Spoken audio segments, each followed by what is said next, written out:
Hello. Hello, hello, hello. Okay.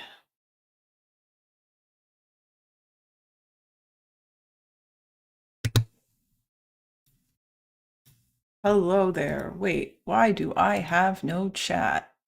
Oh, the heck was this? What? Okay. I don't know why I had two of those. That's kind of weird. Okay. Hi, yitters, Arabs, and Bro! I don't even know if you're allowed to say any of those things. Even Canucks.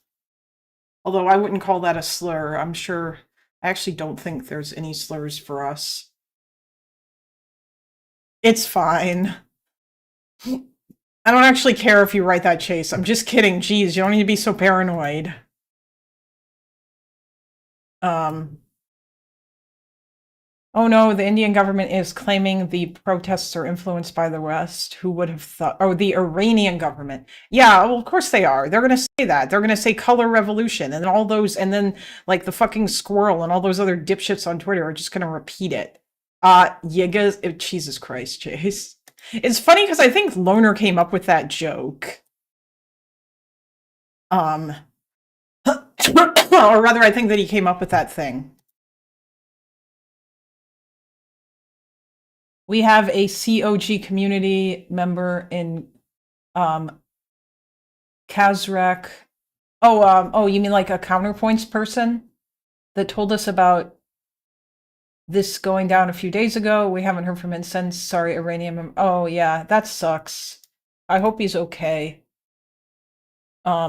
He's probably okay. It's just the things are kind of crazy right now, you know. Okay. Um. Anyway, so today, oh, Counterpoint's community of grillers, nice.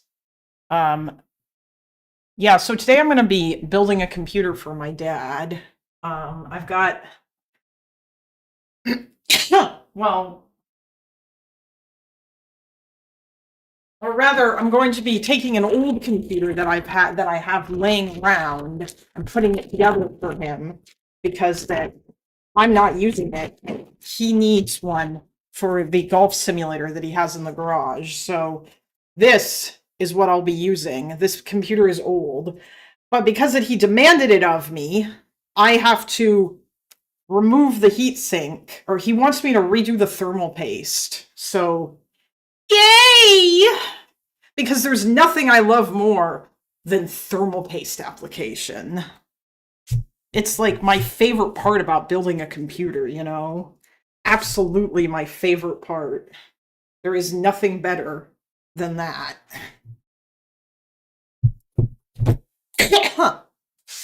um, of course, this thing is all super dusty. And of course, we've got Chud Logic will debate Pisco tomorrow. Yeah, just squirt it all in, close it, and shake it up. We've got Arctic Silver 5, newly arrived from Amazon, because I lost my old one and it was also a billion years old because I haven't needed it for a very long time. But this is my favorite thermal paste because I'm a crazy elitist. So instead of buying any old thermal paste, I spent $20 on this shit. But it has served me well. I'm sure this thing is probably fine, but my dad was like, please redo the thermal paste. And I'm like, fine. Just squirt it all on, close it and shake it up. Chubb will be doing a rape review on himself probably after. Oh, yeah, because he's going to be debating about the, yeah, I mean, I guess leave it to Chud to have that kind of an opinion. I don't know what's going on with Chud lately. Honestly, though, I shouldn't really say that because, like, I think that, I don't know if any of you guys watched it, but Counterpoints actually had a discussion with Pisco about this. And I feel like if anybody is going to have a sort of, I guess, interesting opinion about this, it's probably going to be Connor, just because that he is an ex-cop and he's definitely got a He's definitely got interesting experience about this. So he'll definitely talk about, like, he talked about the mindset of the guy, or potentially the mindset of someone in that guy's position who may have who, like, what you're thinking if you think a car is going to hit you or whatever. But I feel like since then, I don't know how he's going to continue to make that argument, because more info has come out and he clearly saw she was turning. He should have known that she wasn't trying to hit him, and he shouldn't have been standing in front of the car in the first place, which also is another thing that Connor argued. He said that it was part of standard police training that they were told, don't stand in front of cars. That's how you get killed, dumbass. Those were his words, not mine, but yeah.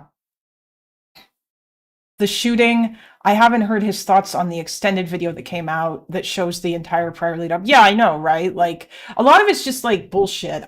Although I do think that a lot of Connor's arguments about like police shootings are interesting, because many of his arguments relate back to the fact that the problem is that cops end up putting themselves in these situations where they have to use lethal force because they were doing some dumb shit prior that they shouldn't have been doing. Now, he doesn't necessarily say, as we know, that that means that they revoke their right to self-defense, because it really depends on like the level of your stupidity, I would argue. Like, I don't think that Kyle Rittenhouse revoked his right to self-defense by going to that protest, even though we could argue that him going there was exceedingly dumb. Or rather, not him going there was exceedingly dumb, but him going off on his own to put out fires was really dumb, especially after he had like seen a crowd of people, one of who he later killed, said, "If I see you again, I'll kill you." He probably shouldn't have done that. Aiden Underground. Oh, hey, Aiden, are you the Israeli dude? You're the Israeli dude who I wanted to talk to, aren't you? Not a weird, dangerous protest terrorist, as the admin wants us to believe. My take, she pissed those cops off. They took their anger out on her. Yeah, I think that's definitely it. And you can see that in the video, too. You can see that in the cell phone video from the guy, where he's like, fucking bitch, after he shoots her, which is kind of crazy, honestly. Oh, hey, yeah, Aiden. I mean, I guess if you wanted to come on and talk, we could. I hear your Twitter's pretty unhinged. Some folks have been telling me some things that you've said on there. Did you see the one from across the street? Yeah, I saw the one that was taken from the guy's window. I think Destiny watched that one on one of his videos last night that I was watching before I went to bed. They make their way up to her while she is talking shit. Yeah, yeah. Although I didn't see like what she said, because it was shot from across the street through the window. And yeah, I think that, like, it sounded like she was honking her horn. Before I come, you can let me know. One, talk about what. Two, what unhinged things you're referring to. Any examples? I mean, like, just you saying unhinged stuff like about Palestinians or what have you. I don't entirely remember, I'll be honest with you. I feel like people are going to have to link me some stuff. I mean, Chase, if I know you're here, Chase, you should go to this guy's Twitter and you should link things in like stream suggestions. Well, Aiden, the thing is that I hear you are a crazy right-wing Israeli. And also, I believe your girlfriend is the lady who made a video where she went off on Destiny for some of his takes when he was in Israel. And she also said some exceedingly, I'll just say, bad shit about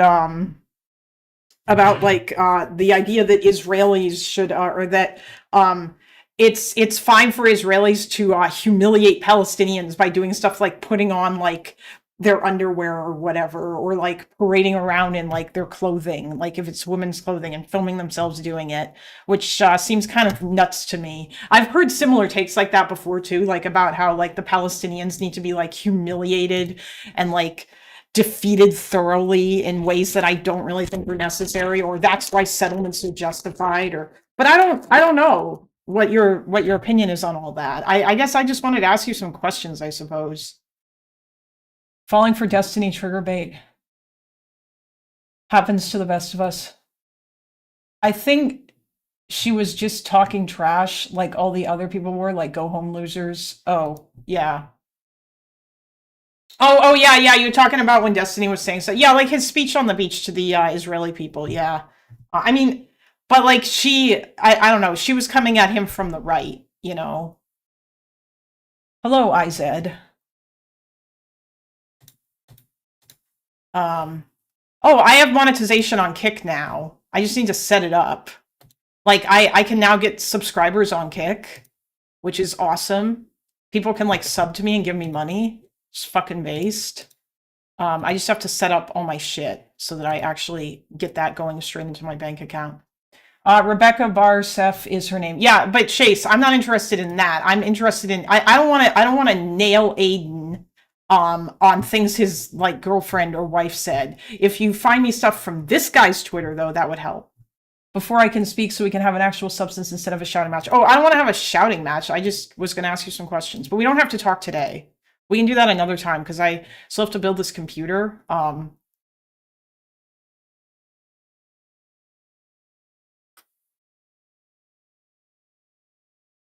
Thanks, Chase. Yeah, you can just show me stuff and then like I'll have something to look at for later. I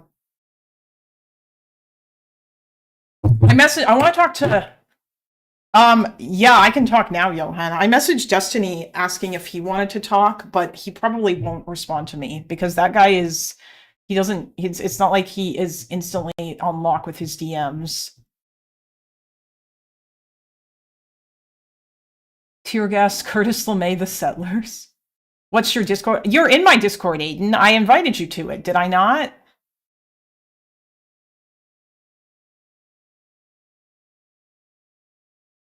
No, IZ, I don't think that. Can we stop with this weird shit about like Destiny always responds to women, or like if Destiny's talking to you and you're a woman, it means that he wants to fuck you? Jesus Christ. I know that like I don't know if you're DGG or not, IZ, but like whether you are or aren't, literally everyone does this. It's not weird. He actually does. I don't know if that's the case anymore. Hello. Hi, Glenda. Hey, hold on one sec. Let me. Can you talk again? Hello. Hi. Okay. I'm sure everyone can hear you fine just now. I just had to turn you up a bit. All right. Yeah. What's up? What did you want to talk to me Yeah, so about? yeah, there was an anti-Semitism conversation yesterday. Uh-huh. Um, I just want to talk about it from a little bit of a different perspective, because you know, debating it is fun and all, but I think there's like a different approach we can come from. So I want to get into anti-Zionism specifically, but Uh-huh. before we get into that, I just want to talk a little bit about Soviet Jews. Oh, Um, okay. Are you gonna tell me about the history of the I'm gonna give um like a I'm not gonna give a real history. I'm just gonna give like a soft history, like a very like short, not just like to ground us in Jewish identity. Oh, It's not gonna be okay. like heavy or anything like Can that. I throw some okay, because like you might I'm just curious to test if like the knowledge that I have is at all similar to yours. So from my understanding, the Soviet Jews actually during the Soviet Union, I think this might have been under Lenin, they tried to set up the Jewish Oblast, which was in I think it was in like Siberia or something. It was like way the fuck on the other ass end of Russia. It was like super far to the east, like near China. Um and they wanted to send all the Jews there so they could like have like their own place or whatever. And this was a thing that they did. And it was kind of okay for a bit, but then later on Stalin basically turned against them. I believe Stalin actually wrote some sort of like essay or paper about how Zionism is bad. And during the Soviet Union, basically Jewish people were they were expected to assimilate like everybody else. And if you were a Jew in the Soviet Union, you could live a good life, but only if you were not at all Jew, or like you had to like basically completely drop your Jewishness. You were not allowed to That's express not. it. Or is that not the case? That's how they sold the policies. Um, but you would still be discriminated against for being Jewish. I mean, like there was Oh, like on your okay. passport, for example, it would say you're a Jew. Like they Ah, wouldn't like for example, Isabella Tabarovsky describes her experience of not being allowed into schools because she's Jewish, but I don't want to like do a massive historical like whatever. I just want to more ground it in like a sense of their Jewish identity just to like preface things. But for the most part, yeah, that was just I feel like it's pretty accurate. okay. Yeah. I Sorry about do that last not bit because I couldn't remember. Like, I think I recall there being some stuff about some Jewish people who basically were they weren't like discriminated, or like they managed to like make it, but only if they completely like didn't Yeah, that was admit that they 100% were required. Jewish.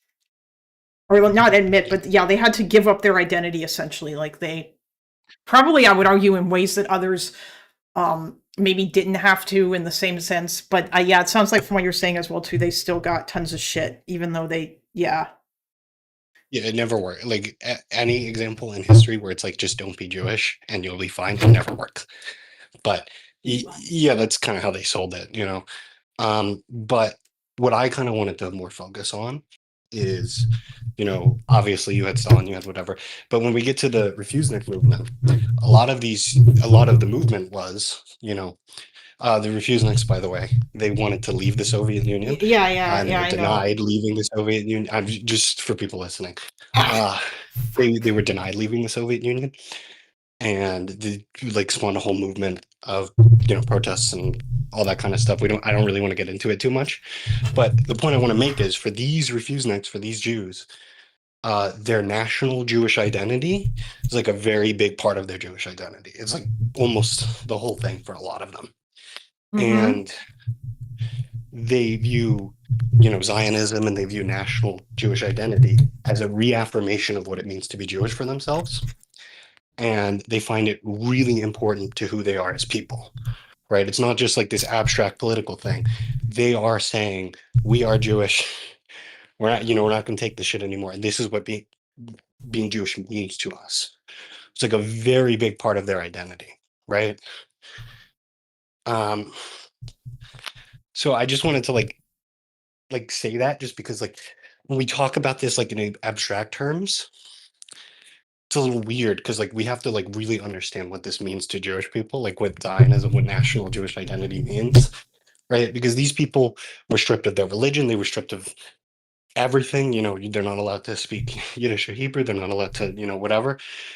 And what they come back to reaffirm their Jewish identity is national Jewish identity. So it's a very, very important thing. It's not just like some tangential whatever. It's a very important thing. Um, and the Refuseniks are like an extreme example because of their repression or whatever. But a lot of Jews, you know, around the world have a very strong sense of peoplehood, very strong sense of national Jewish identity. So it's not just like this abstract whatever, like philosophical debate. It's like a real thing that's very important, right? I just wanted to Yeah. I just wanted to talk about that. Now, so now I wanted to get into the like meat, because I just wanted to ground it in that to discuss Okay. anti-Zionism. Sorry, hold on. Fuck, chat. I may have fucked this up.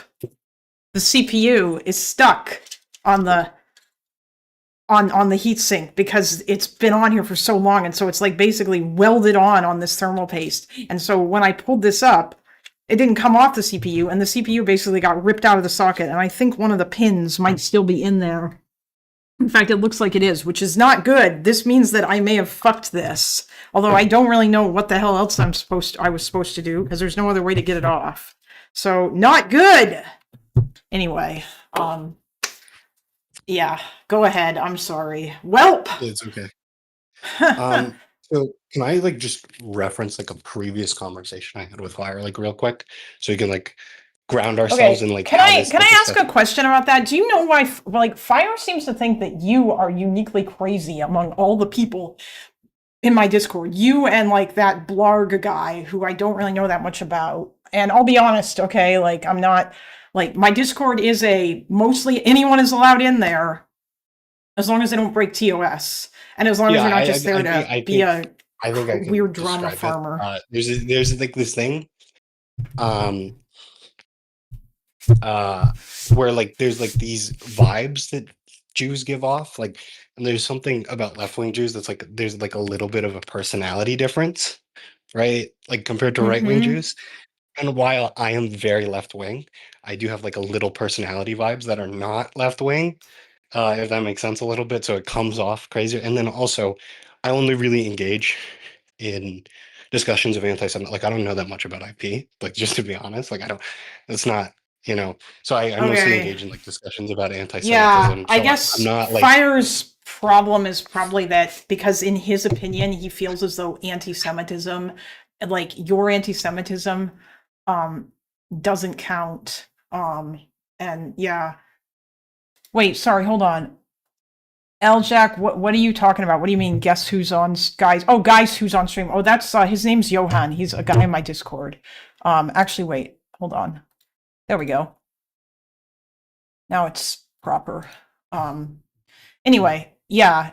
I mean, well, it also seems like your conception of anti-Semitism, like you think anti-Zionism is anti-Semitism, and that's where Fire's going It's to not that I object think to you. it is that. I'm trying to establish that.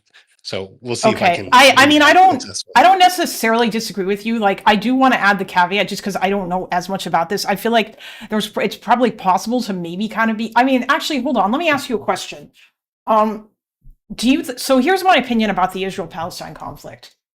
I'm not necessarily okay with the notion that Israel as a state, that they should forever be allowed to have a state that like is exclusionary in the sense that nobody should be able to go there. When I say be allowed, I mean obviously I'm not going to force whatever on them.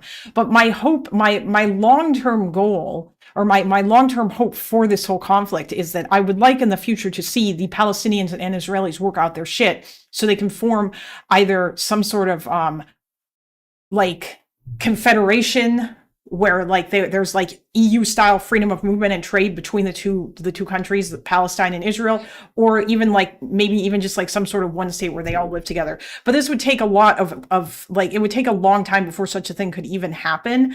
And I completely understand why Israelis don't want to hear about that or do that now, because in the rest of the Middle East, they treat their minorities like absolute trash. And I'm not going to like expect that the Palestinians would be an exception to that if they suddenly became the majority in a one state. At least not immediately. Like you would have to, like a whole bunch of shit would have to be done in order to allow that. And yeah, like I feel, do you feel like, does that then make me an anti-Zionist, or do you think that view is No, anti-Semitic? you're not an anti-Zionist. So Okay. I don't think anti-Zionism is a legitimate political position. It is a political position, but I don't think it's like uh, a political position. It's a politics of hate, right? So that's what it's going to be. You are not doing those types of things. So let's just look Okay. at like one example that I had a conversation with Fire. So I link him this thing about a Dutch Jew getting firebombed for having an Israeli flag, right? Pretty horrible incident, I would say.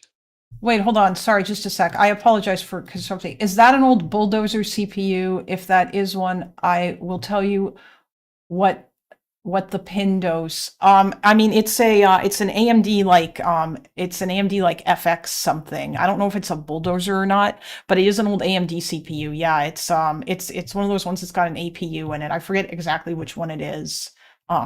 Actually, well, it's not an FX because those ones weren't APUs, but I don't remember. Yeah, it's from like a while ago. Uh and Felrunner says, I would like to see Arab states support an actual Palestinian government body and not split factions. And yeah, I agree. I would too. Anyway, sorry. Go on, Johan. Yeah. No, it's So not. his It's first, not Athlon. I don't think it's not Athlon. Sorry. so Go on. I said my first thing after that is I wouldn't feel very safe if I was her. And his first response is, I don't think they knew she was Jewish. Um, then I go, Yeah. attacking someone for being proud of their homeland is racist, dude. Just because it's Jews doesn't mean it's not.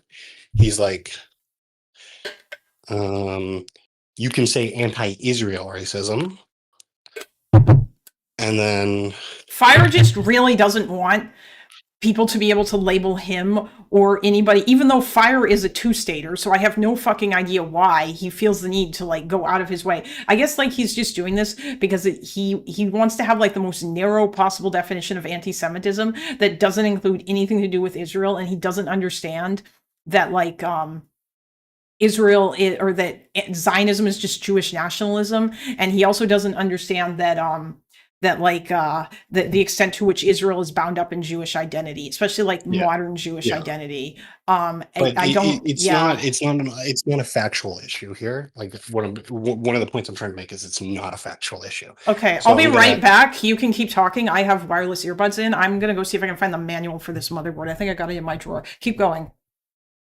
Okay. Um. Uh. So in response to what me saying, I ask, "Do you think anti-Israel racism is bad?" He goes, "I mean, the firebombing is pretty bad, but I think if you openly support Israel in the current state, you deserve to be bullied a lot, not gonna lie." So let's take a step back and like re-look at the whole situation. This woman was like attacked. She could have died. She didn't die. She might be scarred for the rest of her life. Like who knows how much trauma this is causing her. And he has two focuses. One, it's not anti-Semitic, it's about Israel. It's anti-Israeli racism, maybe it's not anti-Semitic. And two, to justify harassing people who are Israeli and people who have Israeli flags. So this is like openly hateful. This is not like secretly hateful. This is openly hateful. But the secret part is who it's hate towards. And like, even if it wasn't about Jewish people, anti-Israeli racism is not okay either. Like we've all, like Israelis are people. Like uh it's not complicated, you know. Like, but when we go back to what I said, you know, about the Soviet Jews and Yeah, how I agree, by the way. It's not like that's really fucking ridiculous. Okay, I think I have a manual on my other computer. it is ridiculous, but what this discourse reveals, and we can like do it to broader anti-Zionist discourse, we can like make that bridge, which I'm gonna try to make.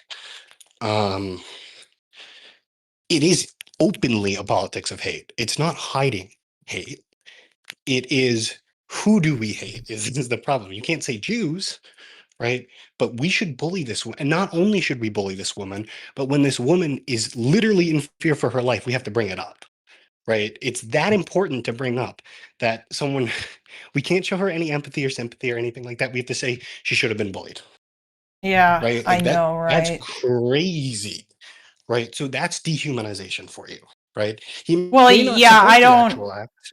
Yeah, I think that's insane. And I feel like I don't even know if you know what the most ridiculous thing that strikes this to me is I don't think that I've seen this kind of shit happen to the same degree as as like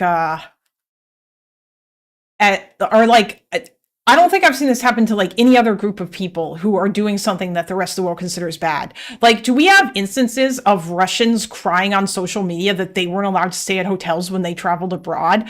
I don't think I've seen that. Do we have instances of like people going up and bullying random people who they think might be Russian, like if they talk with a Russian accent or whatever? I don't think I've seen that either. Now, I mean, and it's not like Russians don't I mean, like, I don't know the extent to which the Russians can even travel. It seems like they mostly, when they travel places now, they mostly seem to go to China. But at the same time, I mean, like, if we look at it back prior to the beginning of the war, or even like when Russia took over Crimea, like the amount of outcry that they faced was nowhere near. Oh, this actually does happen a bit in Finland. Oh, yeah, of course. Oh, do you see it? And are there places where you do? Because like no one is posting about this on social media. I know that Russians sometimes get shit, but I don't know if they get like the same amount. Yeah, it definitely exists. It exists for every group to some extent, but it's way smaller. Like Jews, it's like just like the proportions are like insane, and it's a more insane form of hate, and it's like more pervasive. And the hate is not just limited to people who do these types of things. It's like people excusing it, people like whatever. Like most people, at least in America, like if you did this to any other group, no one would defend it.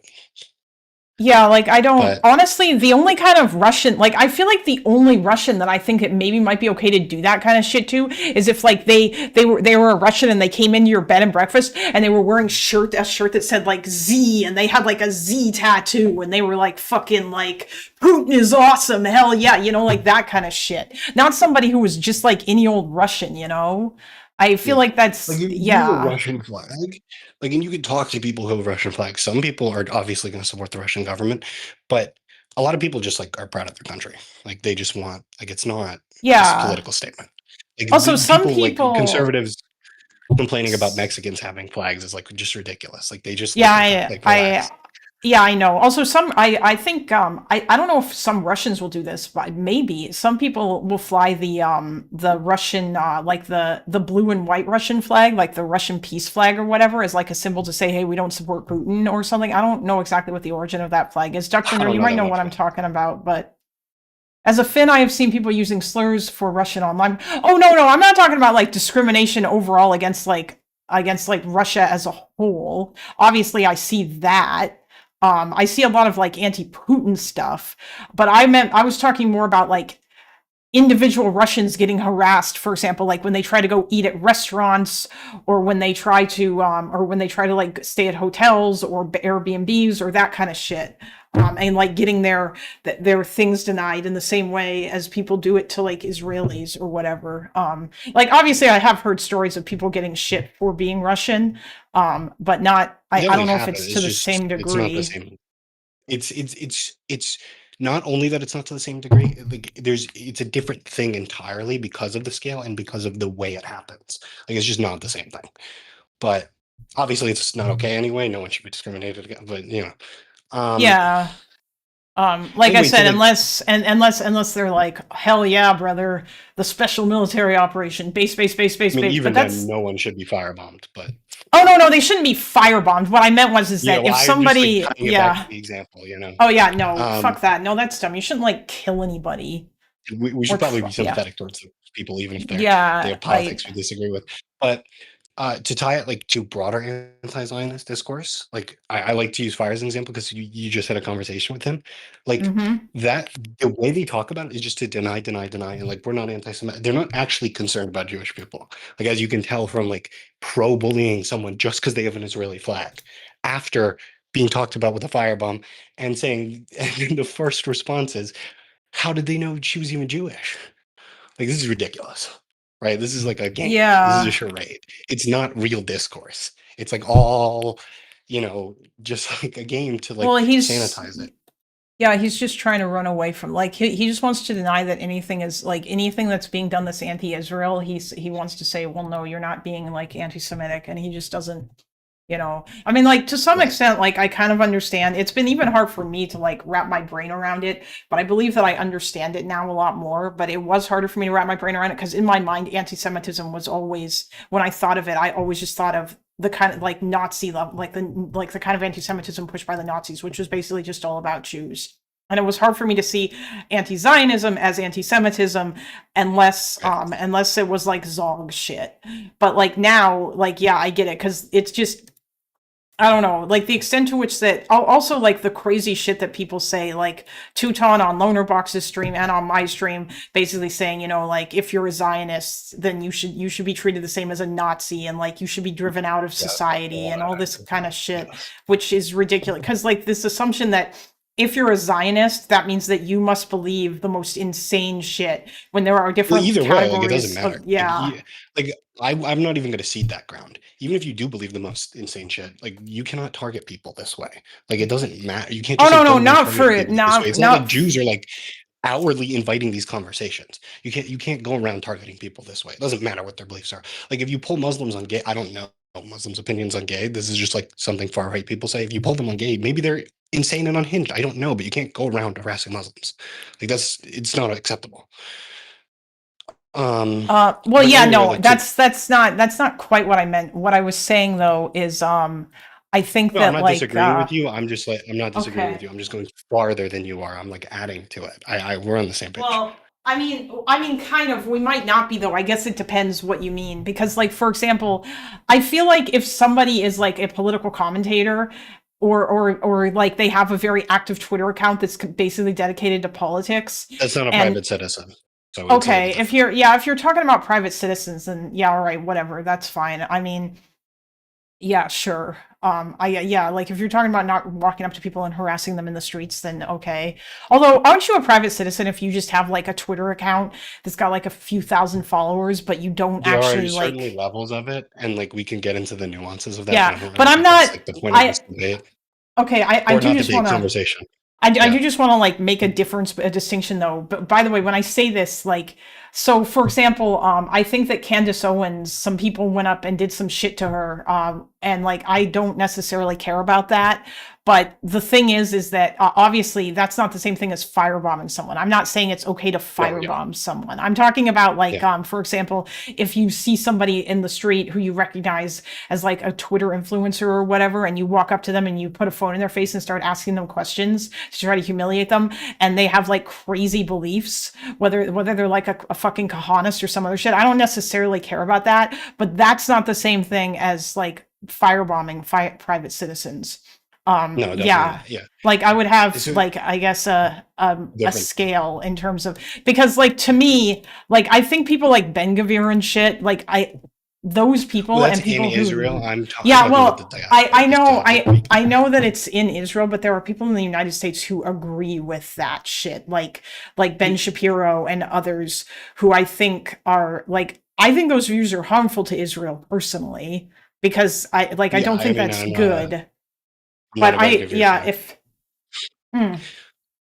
but Well, I know you're not. just You like also said you don't know much about IP either, but my guess no, I is mean, actually, I know a decent amount, but I'm like I'm not like I'm not gonna punch above my pay grade. Like I know way more than the average person, but like compared to people like you, I know like almost nothing. It's just like not, you know I what I mean, mean? I don't, to be honest with you, I don't know if I even really know that much either. Like at the moment, I've read like a bunch of shit, but at the moment, like a lot of what I know comes from like watching Loner Box, which by the way, I think That's says fair. I something. mean, I think it's funny that like if you watch a bunch of Loner Box streams where he talks about the conflict, or even if you just watch Destiny doing research on the conflict, and then you watch Loner talking about it, and then you watch the two of them talking about it to each other, you'll probably learn more than any of these moronic people on Twitter yeah, who 100%. act like they know a whole bunch of These shit, but people they say, don't I know mean, anything. I don't think Israel-Palestine discourse is generally about Israel-Palestine.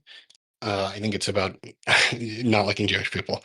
But so like I just to mean, it like bridge fire, the depends, but yeah, to an extent. well, Although, yeah, hold on, I just wanna can I just like make a point about that, like real quick? yeah, you know what, you can, and to a certain extent, I am maybe gonna kind of. I feel like you kind of wish you were in here yesterday talking to Fire, but Yeah, no, I well, I don't really might. want to talk to him specifically because you know I don't like it's just it could be unproductive sometimes. Maybe it would be more productive. I'm not sure. That's why I wanted to talk to you. But like, so what we just like the example I went over with fire is not like an uncommon thing. It's like when you accuse anti-Zionism of being anti-Semitism, or when you talk about anti-Zionist anti-Semitism, do they say, "Oh no, our politics aren't hateful. This is not politics of hate. You know, Zionists are great people. We love them. We just disagree with them politically." No, they say it's not Jewish, right? They're openly saying, yes, hate these people, but they're not Jews, right? Like Yeah. it's not a discourse that's not hateful. Like they're openly hateful. It's just the question is who are they targeting? Right? That's like the question. It is like a hateful movement. Well, yeah, I mean, because like like their goal is to make this country no longer exist, which I think is fucking insane, Right, but honestly. But their goal is also to attack Jews who have any relationship with the country or any sense of national Jewish identity, which as we like went over in the preface, like you with the refuseniks, that for them, that is the majority of their Jewish identity. They want to erase those people's culture. They want to erase those yeah. people's identity. They want to get rid of them, right? Those people, for someone like me who's more complicated relationship with Jewish identity, maybe an anti-Zionist could go, oh, we just want to destroy part of that, which is still not acceptable. But for these people whose primary relationship with their Jewish identity is national Jewish identity, that's a complete Nazi. That person needs to die. Like that person needs to, according to these Oh, people, well, right? oh, okay, I see what you mean. Yeah. Um, Even if it's not literal killing, they need to change completely every single thing about themselves to be an acceptable human being, right? Like it's not. So it is like a targeting of Jewish people.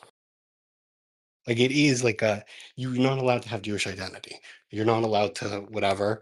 And we see that in the diaspora. They're like, I mean, in NYC right now, they're like going outside of Jewish business, and not just NYC, all over the country. They're in America, where I live. That's why I know more about it. But it's happening, you know, in Europe too. It's like they're like harassing Jewish businesses, right?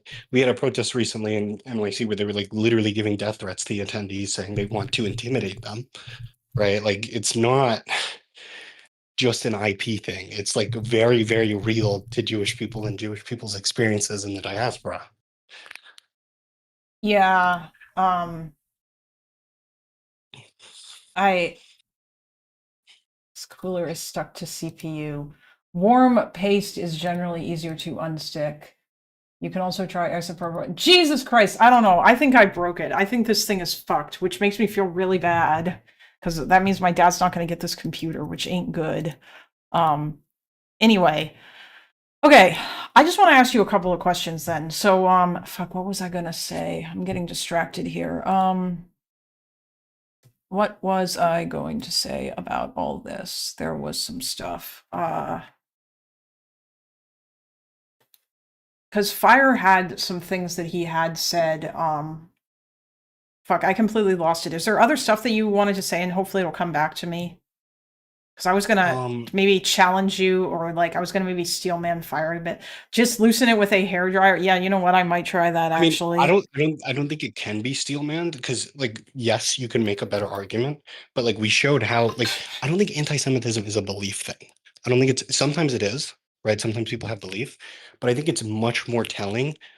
Bigotry in general. This is just not just anti-Semitism. I think it's much more telling when you see a Jewish victim of a firebombing and your response is to deny, downplay, and bully because you have an association there, like in your brain. Like if we think about psychology, it's not just beliefs, it's associations between Jewish suffering and invalidity, right? There's like an association there. So every time it comes up, even if you don't believe Jews are worse, even if you don't whatever, you will downplay, you will deny, you will whatever, right? It's not just a belief system. Oh wait, hold on. I understand. I remember what I was going to say now. And I, by the way, I think this is really dumb. I think this is silly. But like, so I just want to ask you: do you accept my premise that left-wing anti-Semitism? Kalinda can also try to push a spatula between it if it's thick enough. All right, thank you guys. I'll definitely try this stuff in a few minutes. I might, I might actually just try and use a hair dryer because I do have one to see if I can get it to loosen up. Okay.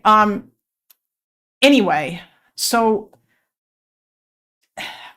do you agree with my premise that left-wing anti-Semitism doesn't, because it's like basic, like anti-Zionism doesn't look the same as Nazi anti-Semitism, in the sense that, so I don't think that someone like Hassan in his mind is thinking to himself, "Oh my God, I fucking hate Jews," in the same way that Nick Fuentes Yeah, is. I get exactly what you're getting at. I have, this is very important. Nazi anti-Semitism does not look like most anti-Semitism. Most anti-Semitism is not Nazi anti-Semitism. Like Nazism got to such a point where they wanted to kill every single Jewish person because of an essential quality of Jewishness, right? Yes. Almost no anti-Semites in history thought this way, right? Yeah, you're I right, don't have because religious anti-Semitism was they just wanted you to convert to Christianity or to Right, Islam, but and even then you, anti-Semites yeah. or even early Nazism, it wasn't Jews are a problem because Jewish identity is gross. It's Jews are bankers and they're controlling international finance. I don't have a problem with, they don't speak like this because they're not necessarily interested in the language of human rights the way modern anti-Semites are, but they would say, I don't have a problem with Jewish people. I just don't like all these people manipulating and controlling the banks, right? Wait, hold on. Wait. Slow down. Wait. Early Nazis. I don't think I've ever read that that was the case. Obviously, yes, that's stuff that maybe I'm they said, saying but they never early said, Nazism, the I don't have a. essentialness in the population, right? The essentialness was not always there. Right? When we look at like the precursor, but that example is not necessarily relevant. Well, Like, no. I mean, it's relevant to me because I'm interested in this history, and like I'm at least I feel like I want to say I'm pretty familiar with it. Although obviously there's always possible gaps in my knowledge, and I am refamiliarizing myself with all that stuff. But I'm just wondering, like, where does this note? Like, what do you mean by early Nazi? Are you talking about I mean the precursor. I mean the you precursors to mean Nazism. That's racial anti-Semitism or other yes, stuff that's what prior? I mean. I'm talking about the precursor. Sorry, Wait. if I'm Oh unclear with my no. language.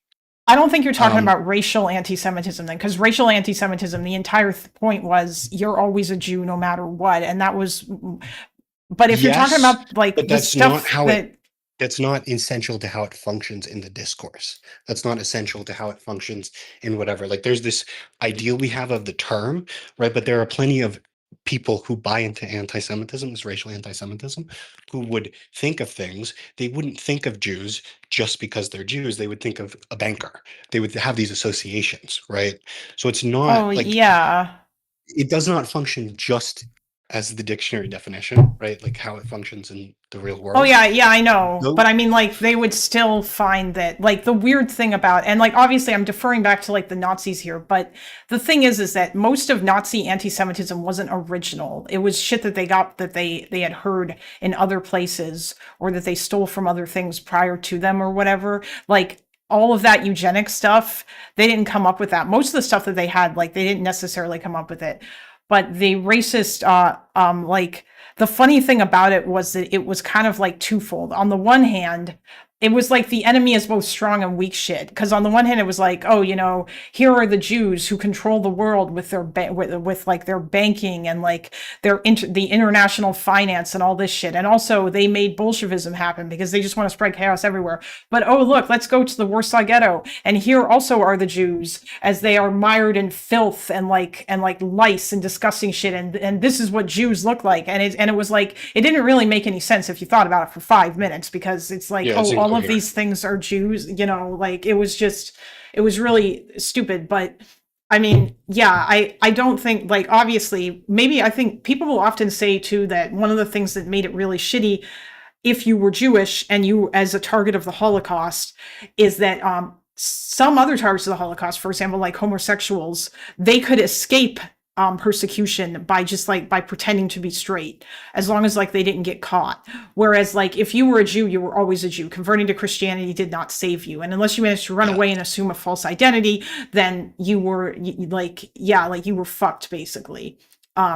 Or if unless you were lucky enough to have married a quote unquote Aryan German woman, and then like you probably would have gotten out okay. But that if the Nazis had won, I kind of doubt it because they probably would have purged those people at that point too. But you know, anyway, Right. Yeah. Yeah. When we think of racism, I hate this idea. Like just in general, like I'll give you an example with black people. I hate this idea of uh it has to be black people as black people, right? Like so when we get into like 1350 memes, you know, those like 13% of the yes, population, 50% of the population, let's look at what is the racism there.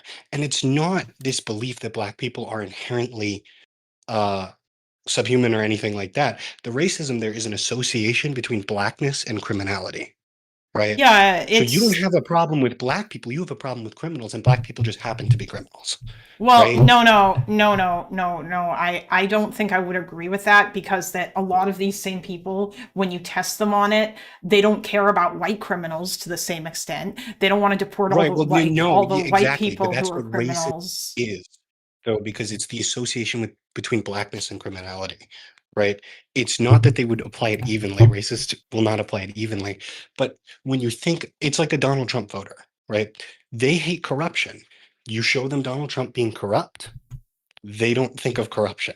They think that's something else, right? So what is coded in their mind as They think criminality it's the is Democrats fucking with the system. Yeah, basically. right. So I mean, I it's not that they think would be in the equal. case of black people, depending upon how far down you go, I think a lot of them probably haven't thought about it. But if you're talking about someone who has thought about it, like Nick Fuentes, I think to him, he I'm actually talking about does people who just. haven't thought about it. I'm just talking about like the surface, you know, Oh, that type of okay. I evidence. mean, It's an yeah, association there. it's because they associate black people with criminality, yeah, and they haven't really thought about it. Although I feel like for a lot of those people, they would probably turn around and say, "Yeah, lock up all the criminals or deport all the criminals or They whatever." would say that, but it doesn't matter if they would say But that. then they'll When go they right think of a back criminal, to when they only think of a focusing criminal, on black people.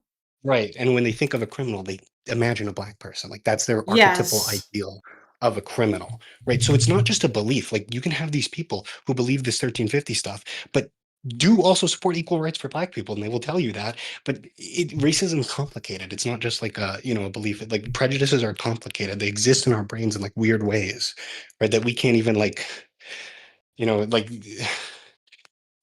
So I don't necessarily like the idea of focusing on beliefs, right? Like that's the point I'm trying to make with the 1350 stuff, because there are people who believe it for Jews So and Black people. when you say But that, you mean you don't like the idea of focusing on like what's in somebody's mind. You care more about that yeah, because fire would always constantly bring it back to, oh yeah, but the intent, the intent, the intent. Does Hassan it's not actually relevant. hate Yeah, Jews? And like I think someone else did try to challenge him on that with regards to trying to bring up systemic racism and how that's a thing that can exist. But then he kind of just dodged that by talking about by the like the he tried to dodge that by talking about how, yeah, but we're talking about individuals here and not systems. But I mean, really, you could argue that this whole anti-Zionist shit is in a way a system that has come to be built up because it exists in a lot of institutions and whatnot, like Amnesty I would International and stuff like I would that. make that argument. Yes. Um, yeah, and there's like a lot of things too that you can get complicated. But at the end of the day, what is a system? It's just a bunch of individuals who have like some sort of, group force that can like do stuff. It's not like this magical thing. Well, yeah, exactly. And also like, and not all the individuals in that system are necessarily individually hateful or whatever. Right.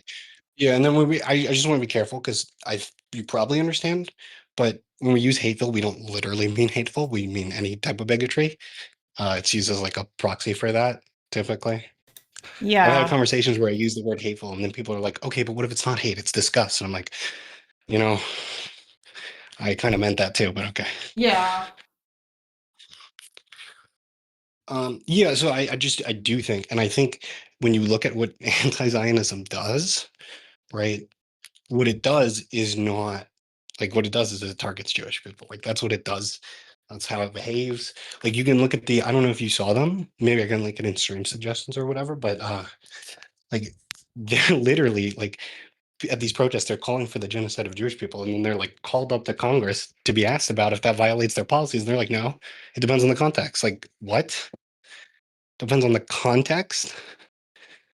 No, like this is ridiculous, right? Because what happens with the way people think of anti-Semitism, which I really do not like, is anti-Semitism is not a bad thing because it happens to Jewish people. Anti-Semitism is just like this magical evil ideology that is just inherently bad and inherently evil, right? But that's not true. Anti-Semitism is not bad because it's inherently like this evil, magical, mystical force. It's bad because it hurts Jewish people, right? Well, So, yeah, it's bad because yeah, it's bad for the same reason as every other like racism is right, but bad or every other it's not bigotry is treated bad. that way though. Like, Well, yeah, right? I Because you get in know. these, That's the thing. yeah. I think the issue is that and this happens to Asian people too. Um is this notion that at least in the leftist oppression Olympics thing, where like they basically misused the idea of intersectionality and turned it into, well, who's the most oppressed group? They've decided that Jews don't really count as a group of people who have to deal with tons of shit because that Jews are typically financially successful and they tend to do pretty well in like American society or whatever. And therefore, that means that none of the other bigotry that they have to deal with matters. And then you add all the Israel shit onto it, which is really stupid. And yeah, and oh yeah, I know it's not unique to the left, Addy. I'm just saying, like, from a leftist perspective, because it Yeah. doesn't even make I any mean, sense that because I think normally the it's left I will think it's harp on racism or anti Semitism, but they only care about it when they are talking about Nazis or far right yes. wing people. That's the only time where it matters to them, and they don't see anything else as anti-Semitism. It's only when it's only when it's like white people doing it or white supremacists that are doing it specifically that they care about it. And as soon as it's not that, then they stop giving a fuck and they don't think that. And I mean, like hell, some leftists even go as far as to say, you know what, anti-Semitism is not even an issue. Or like I bet Hassan looks at Yeah. the anti-Semitism numbers and he probably thinks to himself, it's all these Nazis or the rise of the far right in America. When I would be willing to bet, given Or that the he might just blame correlation. Israel. He might Oh just blame yeah, Israel. no, he also does That's that. the Yeah, he anti-Zionist blames. thing. You just blame Yeah. Israel for everything, which doesn't make sense. You can't blame Jews for like Jews being targeted, right? Like Well, yeah, I know. that's It's pretty like blaming racist, but like Muslims for ISIS. It's kind of yeah, ridiculous. it's It's ridiculous, and these incredibly progressives don't ridiculous. behave this way. I do think there's like a little bit of a difference there. Like you brought up Asian, which the discrimination Asian, like I mean the Harvard kid, it was crazy the discrimination Asians would face. I'm not going to Yeah. contest that, but it's a little different for Jewish people. Because I'm not saying they're the same. I'm just saying that no, in I'm terms just trying to. of I'm going the to add what I think is different. oppression Olympics, Asian Yes, people also, because that at least some number of them are relatively financially successful, that means that the left doesn't give a shit about them and their struggles. right. But the left also acknowledges that Asian culture is a real thing, and they like care about that, whereas Jewish culture is fake and not real. Which is Yeah, like really that's weird. yeah. They either like see Jews as like the epitome of whiteness, like we are more white than a white person. And when I say either, people are contradictory all the time. Like these things usually come together, or that Jews don't exist as a culture and they're just white people LARPing as a minority, right? Yeah, I think the other problem is that a lot of people are like, well, you know what, it's just a religion, and that's all that they don't really Yes, understand that it's it's not unfortunate. Yeah. just a religion, it's more than that.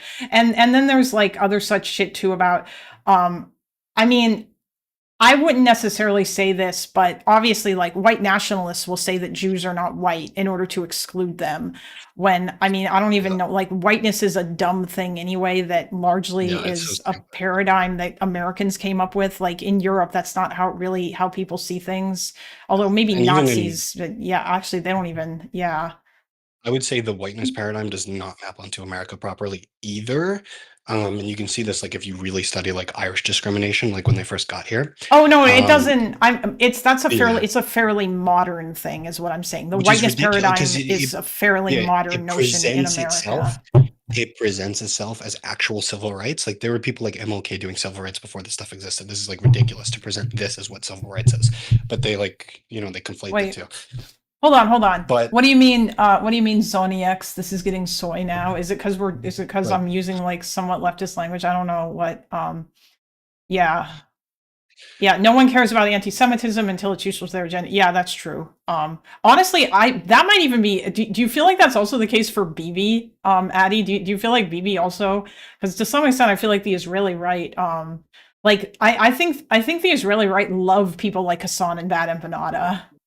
Um, I think we just have to be careful there. Like so Bibi, I really don't like, so I'm not going to defend him, but I'm just going to like talk about the Israeli right. So I don't really know their politics that well, but just because they love outrage porn, just because they love that type of thing, does not mean they're not also legitimately concerned about oh anti-Semitism. yeah, So like, it's I'm not sure necessarily that they contradictory.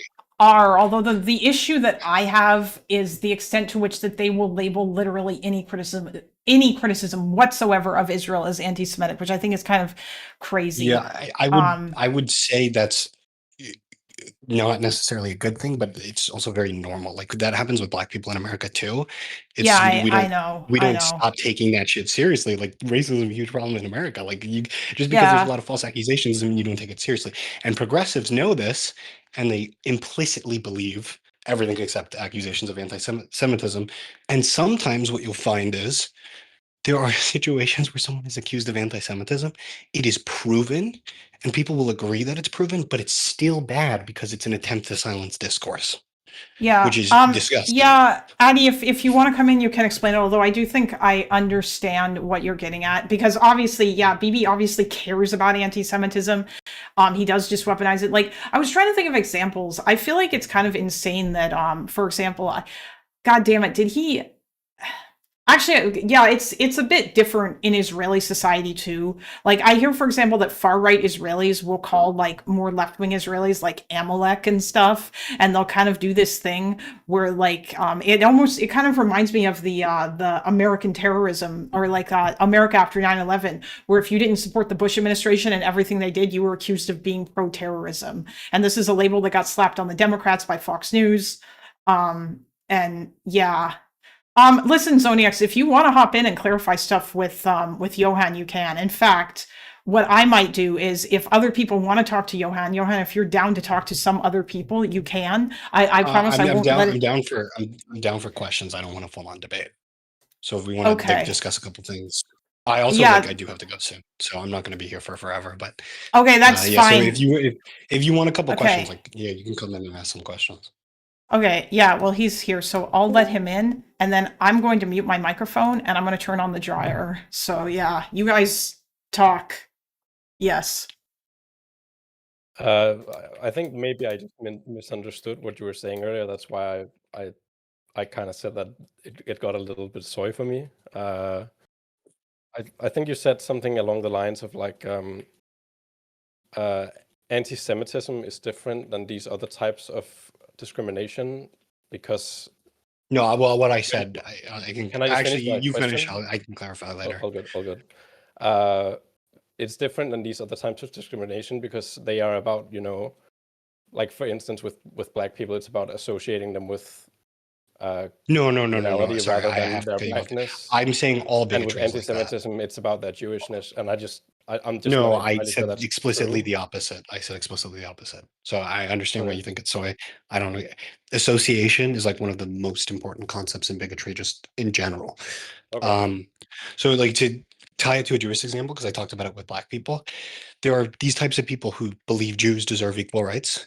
They have no negative beliefs about Jews, but then when they see a Star of David, they go, oh my God, evil. They associate that with evil, and then they go harass that Jewish person.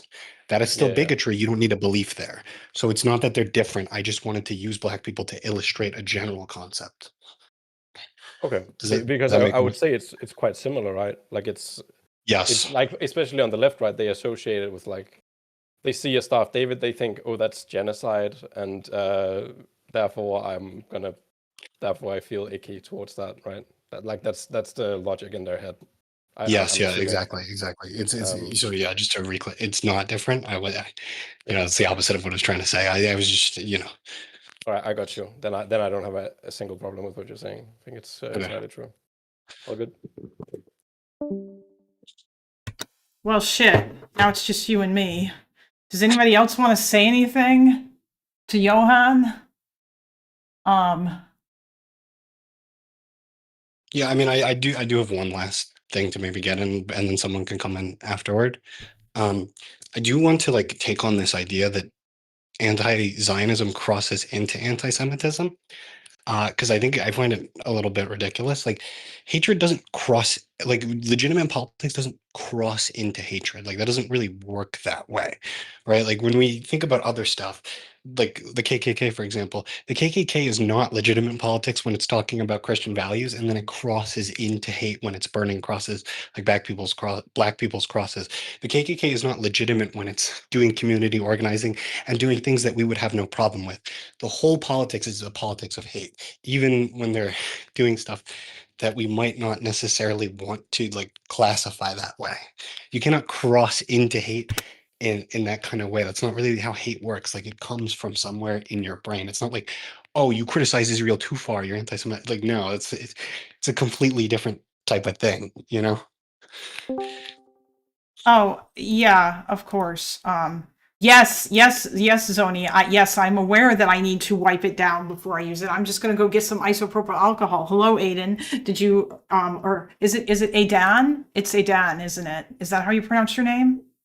That's how you pronounce it in Hebrew, but as a non-speaker, you can pronounce it Aiden. Oh, okay. Well, I've heard I know a Palestinian dude, and he has a Jewish friend named Adan, and so he'll say it that way. So that's why. But Yeah, yeah. that's more correct. Okay. Well, I'll try to say it correctly then, rather than saying it in my white Western way. Yeah. Okay. Anyway, I'll be right back. Well, or yeah, just what did you want to add to this conversation? What did you want to say, or did you just want to talk to me? I mean, you invited me. I was in your Discord chat, or not Discord chat, YouTube chat, and you said you would like Yes. to talk to me. Yeah. Oh, were you listening to the convo about anti-Semitism and anti-Zionism Oh, with not really, no. okay. Um well, hold on.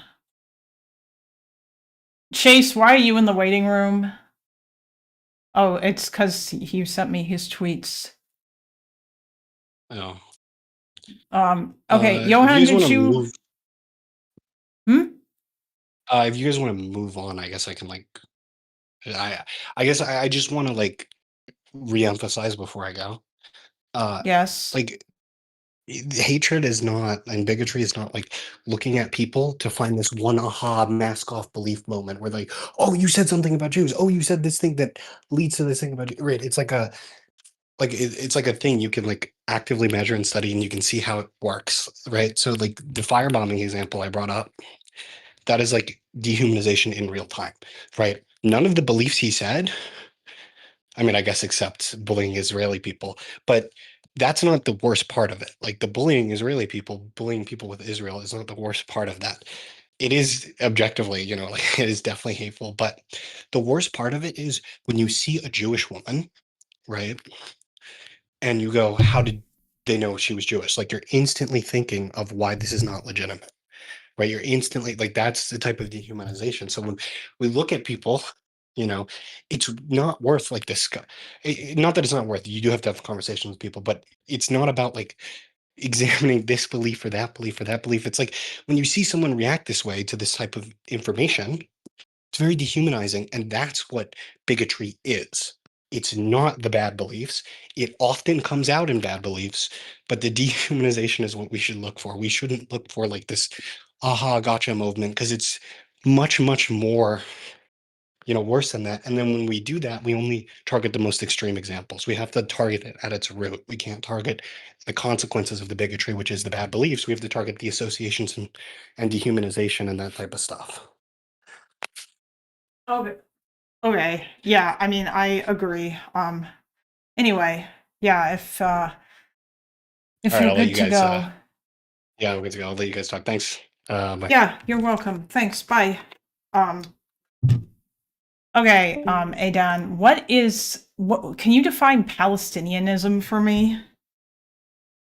There is no such thing as Palestine. It's a made-up concept. Oh, Yes. that's what you're. Wow, here I thought you were gonna actually give the whole notion of like Einat Wolf and like all the shit that she says about how Palestinianism is bound up in the right of return. No, it's not Sundowner. Jesus Christ. So you're basically denying that like Palestinians have any sort of identity.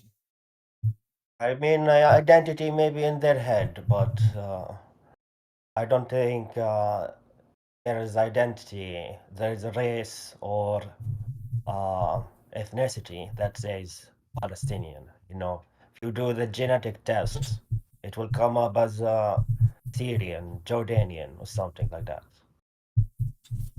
Okay, I don't know if that's true or not because I think I've heard other things, but I mean, like they are Arabs of the Levant though, which I think is probably like the more important thing. Also, you realize that like Jordanian and Syrian were not like distinct ethnic groups or whatever, or like that they saw themselves like as a particular ideology. Oh, Addie, if you have stuff you want to say, you can come in because you may know more about this than I do, and then we can have Israel, and then we can have Jew on Jew violence. I put violence in quotation marks, but yes. Like I feel like this is kind of a silly argument to make because national identity as a concept is fairly modern, especially to the Middle East. And I don't know why you wouldn't apply the same argument to like Jordanians and Syrians. Okay, so, are you one of these who deny Israel's right to exist? What? No, I'm Can I not. just I'm a jump in quickly? two-stater. Go ahead, Addie. Palestinians do have Your mic like is distinct very. and unique. I can't hear anything she said. Can you? You're roboting. I think BB's trying to Oh. silence you. Keep trying. Oh gosh, I was doing that. Okay, let me see. Is this better? Yes. Okay, great. I just wanted to say that it's not true that there's no like distinct ethnic or like cultural. Okay, things that you make are Palestinians bringing different, the but, like, claim. You give the evidence. What's your evidence? genetically, they tend to not fall in line with other necessarily Arab groups in the region. They also have unique cultural elements like their embroidery and ways they prepare certain foods, and there are also linguistic elements that are a part of that. Is that enough for you? Doesn't make it ethnicity or a nationality, It right? kind of does. No. What makes somebody Swiss German versus German. They have a passport that says they are. Okay, I then mean, we can give them people. passports, and then your argument goes away. That's easy. Palestinians don't have they can't travel with that passport to the US. Yeah, but that's something that's easily So fixed. the Also, they can't travel with that passport to the US fairly recently. That's because of Trump. They could before. It also doesn't so then the US is the arbiter, because at first you were saying that the reason why there's no such thing as Palestinians is because they don't have any unique ethnicity or what you said religion or culture. And so then I proved that wrong. So then you moved on. Yeah, but to other anyone can. things that I have to didn't do with prove the if you. US, and then Okay, we'll just so put some your paperwork. calendar. What do you call your fans? You call them calendars, No, I don't calendars. have a name for it. Just you can just say, well, like we're all just liberals here for the most. I Like, do let's not say that we have. call. No. I'm just saying example. You call your fans calendines. You have your own little culture in the Discord. You have your little topics. You shared common interest. Does that make you an ethnicity? I mean, no, but what makes someone an ethnicity? It's in the blood. Oh, Jesus. Okay. Okay. I mean, like, so if they have genetic differences, then they're their own people. What did you say? I didn't hear you. So if there are genetic differences, then they would be their own people. Yeah, but they have their genetic differences. Like if you go 23andMe, there's no such thing as Palestinian. What if there is? But if there is, then I might concede. Okay. Just show me evidence, though. wait, now hold on a minute. Is there not other ethnic groups that are like other groups of people that you recognize as different, or are you going to say, for example, that all German people, all Germanic people are the same? So people who live in Austria and Germany and like No, they have Swiss. different. If you look at the like, let's say you are German or Swiss German and did 23andMe, it will say you come from Switzerland, you come from the Alps or whatever. It will not say you. Okay, so it sounds to me like 23andMe, what they're doing here is they're literally just like they've just decided to like group people up this way. By the way, there's also no such thing as an American ethnicity because America is not a specific ethnic group. Who said American? Did I say that? Did I say Well, yeah, American? I'm just saying that like I feel like this is kind of silly because you think that an ethnicity is required in order for someone to be a national group. I think we are genetically different than Palestinians. And What? Okay. Who? Like, How many articles you need me to let send me finish my that sentence. prove That's the that question, all right? Palestinians have Let a me distinct finish, genetic? please. Let me finish. Don't interrupt me. Let me finish. And we are genetically different than Palestinians, right? So we are different ethnicity. But if you compare Palestinian with Jordanian, Syrian, they all have the same genetics. It will not tell you they are different. So that's what makes it. So all okay, these then Palestinians are just Jordanians. They are Syrian. They are wait. Egyptians. If And that's then the they genetic case, then province Palestinians. are you going to tell me that Syrians and Jordanians are different, and that Egyptians and Jordanians are somehow different from each other as well too? Even though, like, for a very long time they were all Yeah, just they are like different, Arab but the people. Palestinians don't have that distinction. No, I'm asking you. So, is there a difference between Jordanians and Syrians? Yeah, there might be some. There might be some. I can save you that headache. There is difference. But that's not my point. My point is that Palestinians belong to other groups. They don't have their own That's group. true, though. The Palestinian genetic profile is unique and is not just However, copy paste however, other Arabs. It has a combination of Levantine Canaanite, and other Middle Eastern. Just talking, not showing anything.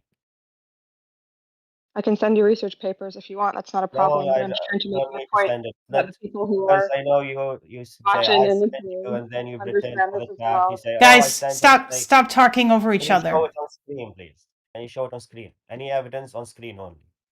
Adi, if you want to link that stuff in the stream suggestions. I'm happy to. I just wanted to explain and make my point to the other people.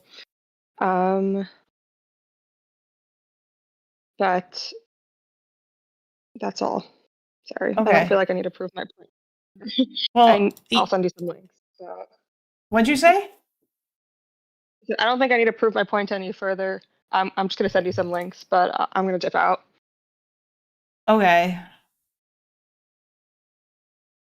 All right, that's fine. Yeah, you can send the links in the Discord and I'll pull them up on screen. And if you have anything further that you want to say, but yeah, like I know that there's other people who would disagree with that as well, Aidan, but I think I feel like this argument is silly. It sounds like basically what you're doing is you're making this argument. So are you going to follow this argument on by saying, therefore, this means that Palestinians have no right to this land and that they should all just leave and go to Jordan and Egypt and Syria? Is that where you're going with this? Because that's usually what people say when they are make this argument. Is that what you're trying to say? Is that why you feel this way? Like, it's if they don't if they are not if there's no such thing as Palestinians, of course they don't belong there. That's the land of Judea Samaria. Okay, well, here's the issue with that though. This is exceedingly stupid because so you're basically going to argue to me that you think you that show evidence or not? You said you have evidence. no, Genetics. Where's the I'm evidence? not I'm not the one who said that. Hold on, I'll just pull it up on the screen. It's in stream suggestions. Because I have been noticing you're dodging the topic. You know. No, I'm not dodging the topic. I don't like to make the argument based on this particular point. I think this is dumb. That's not my argument. My argument is that the Palestinians at this point have been there long enough that they should be able to say it's their land. And I'll make the same argument for the Israelis because I think oh my God, this land is ours because it belonged to us 3,000 years ago and we should be able to come back and take it all is fucking stupid. I think that if you've lived in the land for several generations and you have a whole bunch of people who were born there and it's the only home they've ever known, then no, they shouldn't have to leave just because some other people are going to come in and say, oh my God, this is mine. Because that's so arbitrary. Okay, enough of changing the topic and show the evidence of genetics. I'm not the one who said that, dude. Yeah, but she said she sent it to you. And I put it in stream suggestions because she knows she can't. There's so much research, but Okay, show it's it. in Why stream are you suggestions. saying we have research but not showing anything? Where do you want me to show? Send it to Kalinda, show it on screen. I did. I don't have control of her stream. She said she doesn't You have. need to calm down. I do have it. Jesus, dude. It feels like you're so obsessed with this particular point and you don't want to argue on the more relevant aspects. You're going to stick to they don't exist because they're not Palestinians or whatever. Or because Palestinians isn't real and therefore they should all leave and go somewhere else and you're not going to contend with the argument that I just made because I think that argument's dumb. And by the way, that same argument is the argument that is used by pro-Palestinian people for why all the Jews should leave and why you guys don't belong there. Also, even if you were right, which I don't think you are. Wait a second. Are you showing the let's talk about the study now. Oh my Show the one God. that you showed earlier, the first one. What? This? The one that you showed, no, before this. This one? This one. Yeah. So the author is, oh my God, go back. What do you mean go back? What do you want me to look at? Are you going to point out the fact that the guy who wrote it has an Arab name and say it's therefore invalid? Go back to it a little bit. I don't know where you want me to go back to. Because your stream is delayed 30 seconds, so when I go back, it doesn't. Okay, I'm on the article, or I'm on the thing right now, unless you're talking about this one. There is a page before it. Yes, this one, the editorial anthropology and genetic markers, yes. Editorial and Suki Foka. Took me 5 seconds Took me 5 seconds to look up. Nicole Tsukio Foka, professor at Columbia University. Oh, Jesus. Columbia University. Do you know what Columbia University have been doing in terms of fighting anti-Semitism? Oh, I see. Okay, so you're going to say that because that a professor it works at a institution that has like shitty practices on anti-Semitism, this now means that we can dismiss like everything that's all research ever produced by a professor at that particular university. Is that what you're Okay, going to you do? would be skeptical. You would be skeptical, right? If from the institution itself, from the highest chair, they are I not mean, doing this went through the peer review process to get published in a journal. It's not, I don't think it was published in like a Columbia journal just because the professor is a professor of Columbia or at Columbia. Who's paying the professor?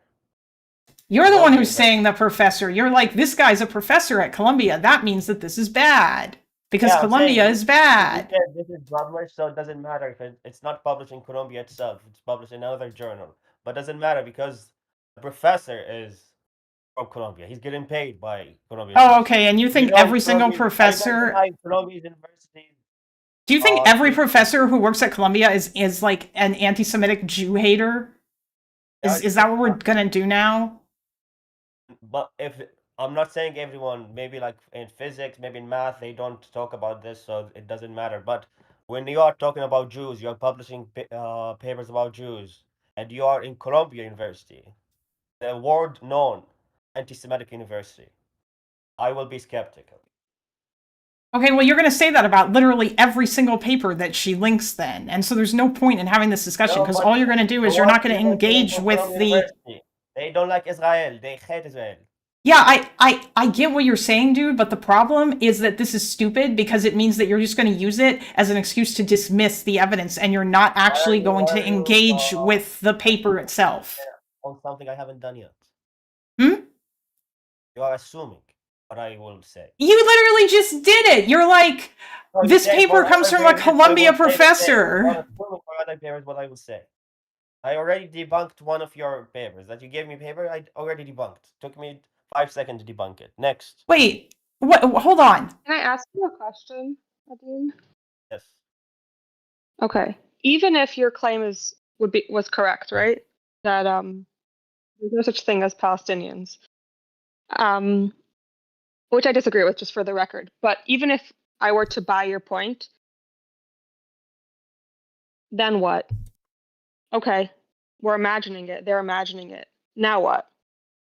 Well, they don't have right to the land. So therefore, They need to go to Egypt and Jordan. He's using it as an excuse because he wants to do ethnic cleansing, and he thinks that it's justified if they don't have a right to the you want to land. kick them out. Why do you care if they're real people or not? Well, because you know. Are they going Wait a second. Let me ask you a question. to If you say whatever, like let's say. Can I get like what's the Can I point of finish the my argument? thought, What are or you getting do you at? wanna talk And you first? can I finish my point first? Okay, go. Right. Is it just to make you feel better about doing the thing that you anyways want to do? Or is there some sort of reason why this argument is important and changes some sort of perspective or informs something? Or is it just about validating? Can I answer now or? Yeah. Okay. Let's say there's a house, and they are saying that like this house belongs to John. We look for John. There's no such thing as John. John doesn't exist.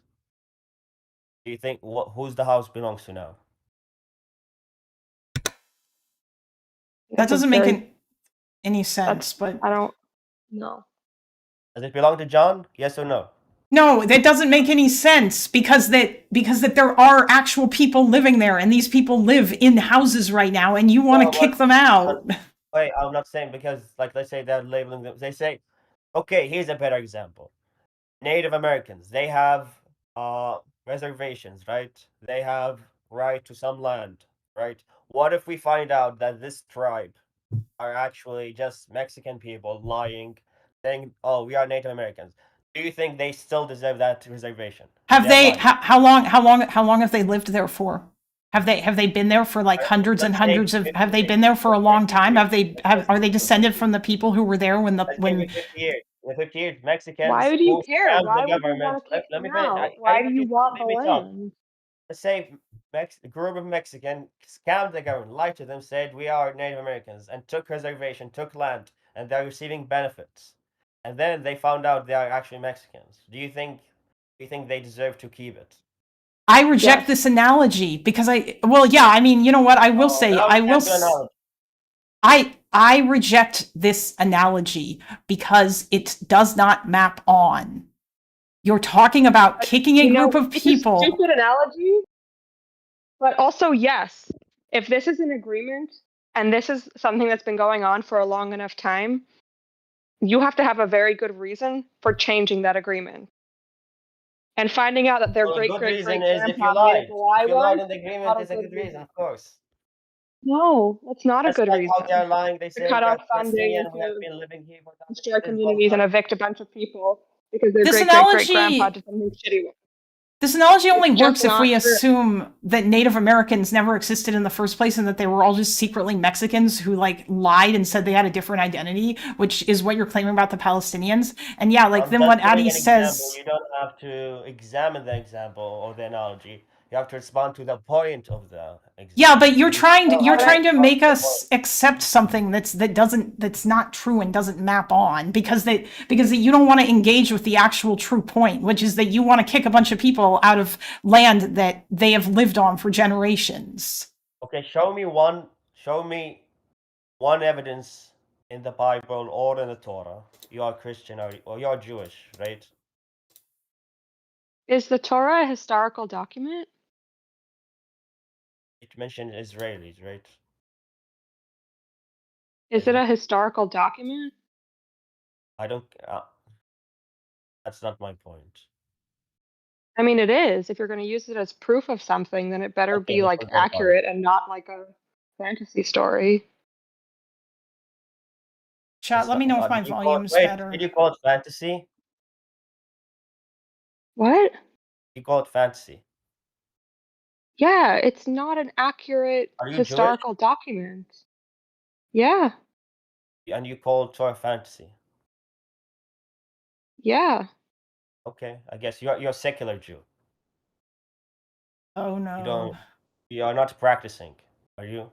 Just want to know who I'm debating. I Why don't is know. that any of your business? I don't know you. I haven't debated. I haven't spoken to you. Isn't it reasonable you to know think one or two that- things about someone who I'm talking to? Do you I have think everything that about me on my Torah- Twitter. You can, but I don't know anything about you. You have advantage that you know everything about me, but I don't know anything about you. I don't think Do she you knows as think that much the about Torah- you, dude, but I don't know anything about you. Do you think that the Torah is a factual historical document? No, I never said that. When did I say that? I'm just asking. I'm a not trying to documented- catch you in a like, lie. let's say- I'm trying to understand. It's a document that says like, okay, there is like evidence like, okay, we got like you linked anthropology study, right? What's anthropology? So they use like all documents. You say, Hold on. people There are lived better here, arguments. those people lived placing here, these Jews people in the lived region. there, right? They do that or not? Not saying everything is You don't need to factual, use the but they Torah. use all documents to say who lived where, right? Sure.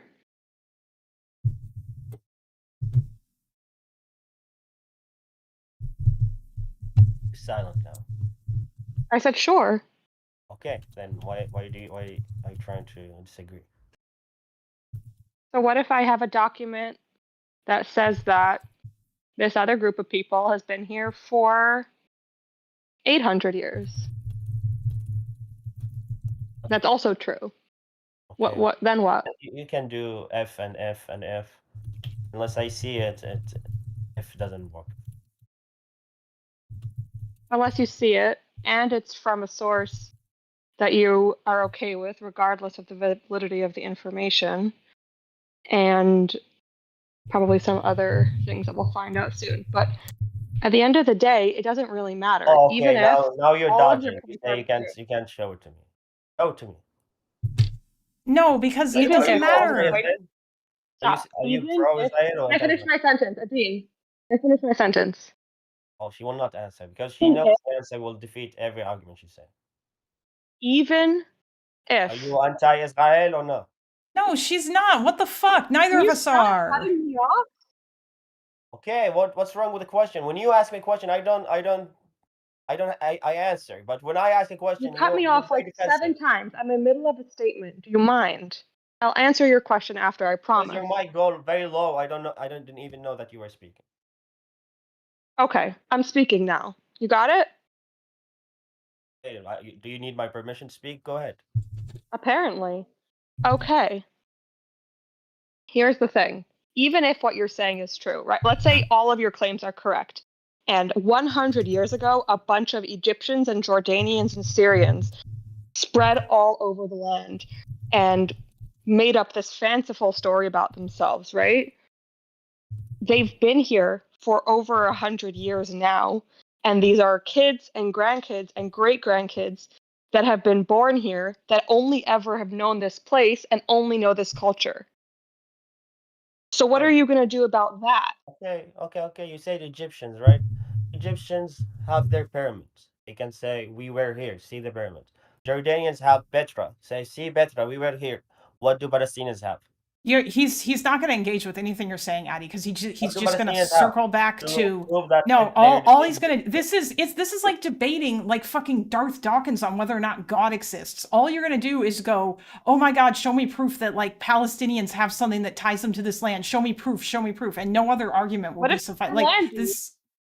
and homes and pictures and Yeah, home they built 50 years ago. That doesn't count. Yeah, what if like they built the so. home 150 years ago? Then what? You're comparing that to pyramids? Are you serious? I'm just saying two things are true. What are you going to do about it? What's true? What's two things true? You're moving with like a million arguments. You say one thing and then you talk No, about you're another just thing. not. Yes, And I I know. ask I'm you just for a very proof. You talk silly about woman one who's thing. so Where is illogical and can You're just never, not ever, ever engaging. seem okay? to But be I'm as waiting smart for the as this second. strong We didn't man. even get to the second article. Show the second article. No, there's So no point in showing you okay, evidence so because you you're are just going to Google the name of the conceding that there professor is and no then you're going to genetic. dismiss it. Thank you for conceding. Thank you for No, we conceding. haven't There conceded. is But no like there's genetic no point. This is a waste of variation to make time. Palestinians an ethnicity. You can because you said you're gonna show me proof. You're gonna show me. You're gonna What? debunk This me. was not about Never show me anything. ethnicity. This was about archaeology and what did you say? Sociology? Show me the proof. We already had I did. Where? She didn't show. I'm She did sorry that only my shows this facts from are Colombia. not Colombia? Are you serious? Yeah, exactly. No, because you won't engage with it. You think that debunking this We have article one is study in the Googling the Bible. There's name one of the study from professor? Colombia.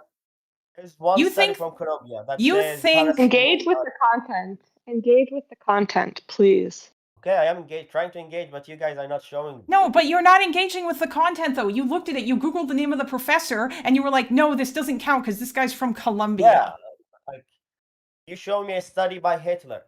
Would I say, oh, okay, I'm gonna my take it God. objectively? No, I won't. If it was a good study that was peer reviewed, yeah, you should. Sorry. Yeah, you need to engage with the evidence. You can't just look at the author and be like, By fuck who? By the this. SS? Are you If serious? you wrote off every discovery that was made by somebody who hated Jews, you'd be kind of fucked. Most people in the world Wait a don't second. like Jews. You And are most- linking not a discovery. You are linking a opinion piece. No, it's science and it's research. It's not an opinion piece. I don't see anything right now. I sent it to you. I sent it in stream My suggestions. problem that Kalinda's not putting it. You What? also have access to stream suggestions. Yeah, it's Retraction. literally. Oh my god, it's retracted. Retraction, say traction. It is retracted. Well, So then your she can only show another evidence one if you is want. retracted. It says retraction off. So it is retracted too. Oh my god. This is insane. Does it say why? Oh my god. I mean, Oh my it god. might not even be You retracted brought for the evidence reason. to me. You why brought you evidence think. to say that I'm lying, but what you brought is retracted. They took it away. That's how bad it was. Yeah, but you don't know why it was retracted. I don't know how you can recover from this. I don't know how you can recover. I mean, she said she found a whole bunch of other articles, but like, bro, I think this is dumb. I already told you this is not a good argument, and I don't care about this argument, but you refuse to engage with any other argument because all you want to do. And how you learn this statement. No, listen. Okay, listen to me. Are you willing to engage with this discussion in a different way beyond just saying, "Oh my God, is it?" Peer-reviewed from a journal, but the peers say retract that. Bro! It's not good. Bro, I don't give a Don't retract fuck. it. Are you gonna retract too? I don't care. She said she had other articles. I am not interested in having the, I don't like this argument. This argument is stupid. I don't think it matters whether or not people have an ethnic tie to a land. I don't think that that's what gives them the right to live there. I think that it has to do with the fact that they've been there for generations, and the people who live there, it's the only home they've ever known. And if they go to all these other countries, they're going to be treated like shit. And I think that that's why you shouldn't get to kick them out. But you don't want to engage with that because you know that that's a better argument. Well, this is your opinion, right? But your opinion and the other person, I don't know what her name is, your opinion is based on a retracted information. No, my opinion's not based on retracted information. My opinion has nothing to do with this genetic shit because I don't care about that because I think that's a dog shit argument. You're literally making article on stream right now. You're not listening to anything I'm saying. You're not engaging with a single thing. All you want to do is talk about this genetic shit. You realize that you're exactly the same as the far left pro-Palestine people who say that Jews don't belong in the region. Well, they are wrong. I'm right. That's the difference. Yeah, you can say that all you want, but it's the same dumb shit. You're making the same stupid arguments that they make. And I think it's dumb. Like, you don't, are you gonna engage with the arguments that I'm making, or are you just gonna keep arguing about this other thing? You gotta give me statements. You gotta give me statements, opinions. And then yeah, I am. That's my opinion. It's a philosophical opinion. Do you have a philosophical opinion to counter it? Give me a question. My question is, if a bunch of people have lived in a place for many generations, why the fuck should you be able to go there and kick them out? It's the only home they've ever known. You tell me I don't engage when I sent 3 more articles. See, you're all interrupting me now. You asked the question. Okay, I saw Addie. Just a sec. Let me go ahead. Go ahead. So, if people, let's say that people were squatting in a house for 150 years, and the original owners, their grandchildren came, do they have the right over the house? No, they don't. Listen, if they were squatting for 500 years. No, because that's stupid. You don't get to come back to a place after you've been kicked out of it like 5 or 3,000 years ago and then kick everybody else out and say, this is mine now. The reason why I think that Israelis should be allowed to stay there is because they've now lived there for several generations. The majority of the Israeli population was born there, and they shouldn't have to leave and go to places that they don't know. That's why they should get to stay. And that's the same reason why the Palestinians should get to stay. That's my philosophy. I'm sorry, but no, you don't get to say, oh my God, these people are squatters. And like, I get to come back and take back this house that I've never even set foot in and I was never born in. Because my great-great-great-great-great-grandparents owned it. That's fucking stupid. But here, so in Israel, you know, we have birthright, Aliyah. You come back, even if you don't know anything about Israel. When you come, you sense, you have like kind of, I would say, supernatural connection to the land. But I would say you're gonna move there and you get to live there. Let me finish. For the Palestinians, if they send them back to like Jordan, they will like have feeling that okay, oh my, I didn't know, but now that I'm there, won't. They feel connected to the land. No, they will not feel connected to the land. A lot of Palestinians get treated like shit in places like Jordan and Egypt and Syria and Lebanon. Like, this is so stupid. Jews, unless they're like really religious, aren't moving like to Israel. They came in the war, all the war going like Hamas and everything. They're keeping it going. Of course, they're gonna be hated everywhere. Stop the war. No, they're still. What you think that you think they're not still going to be treated like shit? They're going to be. Yeah, they are going to be treated like shit still. They stop all the terror they are doing. I don't think. No, that's not the only reason why like people don't like them. There's like a whole bunch of other cultural shit related to that. And also the fact that they would be refugees. And in general, people don't like refugees coming because they'll see them as like a drain on their resources. Okay, like, so I'm sorry, but Jordan cannot absorb 2 million people. Oh my God, holy shit. So for Palestinians, when they go to Jordan, it's drain on their resources. But you have no. That's how Jordanians would feel. Coming to the US. I thought you guys in the US. No, that's not what I'm saying. Listen to me. Hold on. Jordanians as a country cannot absorb 3 million people or like 2 million Who said people, Jordan should take 3 millions? even You a can million just- people. No, you can like divide them because like Jordan is smaller than Egypt, so of course Egypt's gonna take the majority. And Yeah, then but Egypt doesn't want to take them some- either. They're not necessarily going to have the resources. America is a huge country, and also America Egypt's a doesn't huge take country. in a Have you seen it on a million map? immigrants a year. Have you seen Egypt on a map? Yeah, I have seen Egypt on a map. Most people don't live in like everywhere in Egypt. A lot of it is desert. Well, they can rebuild it. That's what Oh, Israel. okay. You think That's why people are Israel gonna? said- Wait, Netanyahu said they. You think they just give him? They are paying them. You think they just gonna give the Palestinian to Egypt without paying? They're paying for every Palestinian that goes there. Yeah, Are but you, aware of Palestinians that? don't want to go there. Do you understand that Palestinians don't want to leave? You're But- basically you just want to do ethnic Oh, you are cleansing. Just say saying it. Palestinians should continue to fight, should continue to do terror attack. They should Oh continue, yeah, like, yep. There Hamas, you go. and then Just this straw man or me, the buddy. solution of improving. Just straw man me. Yeah, I totally said that. I said all those things. I definitely think that. That's not what I think. I think they should stop doing violence because it hasn't helped them. And I argue this with crazy leftists all the time, constantly. I'm a two-stater. I'm a liberal. But I also think Israel should stop building settlements because I don't think it helps them either, and it's not good for your security. Also, I see some racist people on your chat to say he's Arab. Yes, you don't know there are Israeli Arabs. You don't know. That's yes, Dante is Literally on saying my that. account, I have my name in Hebrew and Arabic. If you can read, if you Yes, Dante speaks Arabic. Dante is a Palestinian. yeah, he's saying, oh, you are Arab, you are not Israeli. You don't know that they are. Yeah, Israeli Dante's Arabs. probably denying your identity because that you also deny his identity.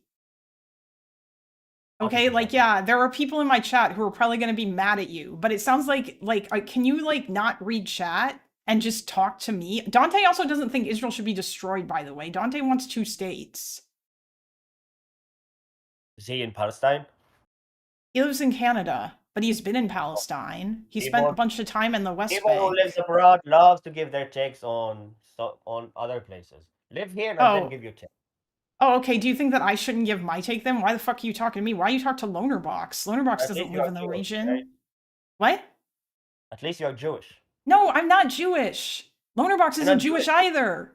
No, I'm not. I'm just someone who's very interested in this. And also, I'm Why are you very talking about interested in this? the Holocaust. That's What? fair. Why are you talking about this? Because I'm interested in it, because I think it's fascinating. And I also am really interested in the Holocaust. And so that's probably in part where my interest comes from, because it's like part of a broader interest in like Jewish history overall. What? Because I think it's fascinating. Why do you care? What does it matter? I don't know. Like, you No, think that people people who are only Jewish should be allowed, or only like No, Arab or whatever? no. But you know, like people who have particular interest in Jews are usually, it's not a secret. Bro, I don't People who- hate Jews, okay? No, I'm not I saying literally you had are. a 4-hour I'm not saying you are. conversation yesterday with You a say, guy do who you think thinks it's that weird? anti-Semitism and anti-Zionism aren't the same, and I was arguing against that. Are you telling me What? Lorna Box? You're saying he's Muslim? No, Lonerbox isn't Muslim. He's half Lebanese. I don't understand what does that have to do with what I just said? Half Lebanese. Well, half Lebaneses are Muslim. Half of the people in Lebanon are Muslim. He's like half Maronite. His family's like Catholic. What difference does okay. that make? Well, You you talked to Lonerbox, did you not? You came here from Yes. his Discord. You were on his stream the other day trying to talk to him, trying to act like you. Well, I was why under the- the impression that he's Jewish. No, he's not Jewish. Why do you think everybody is Jewish? Just like Drew Pavlou also No, thought he was wait a Jewish. second. I watched, do you know Drew Pavlo debated him?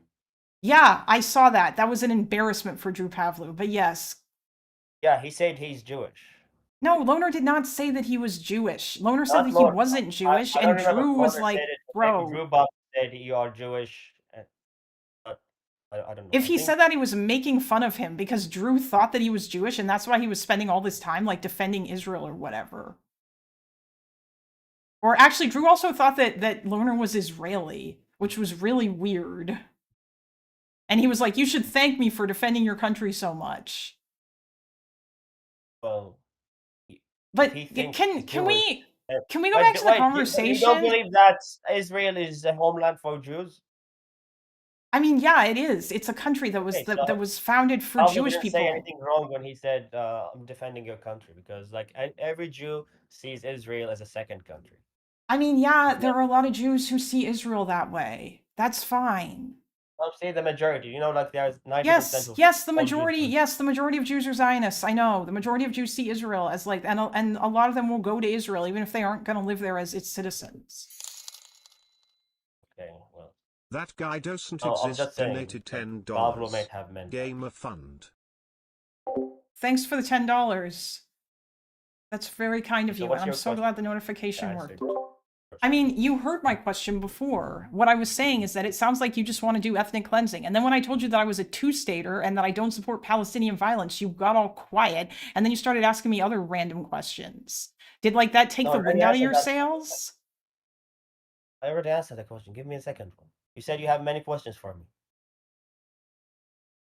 Well, no, I wanted to start out I said I wanted to ask you some questions as a way to start out the conversation, and the start of the conversation was yeah, Palestinianism. when I was in the chat, you were saying that I don't see Palestinians as humans.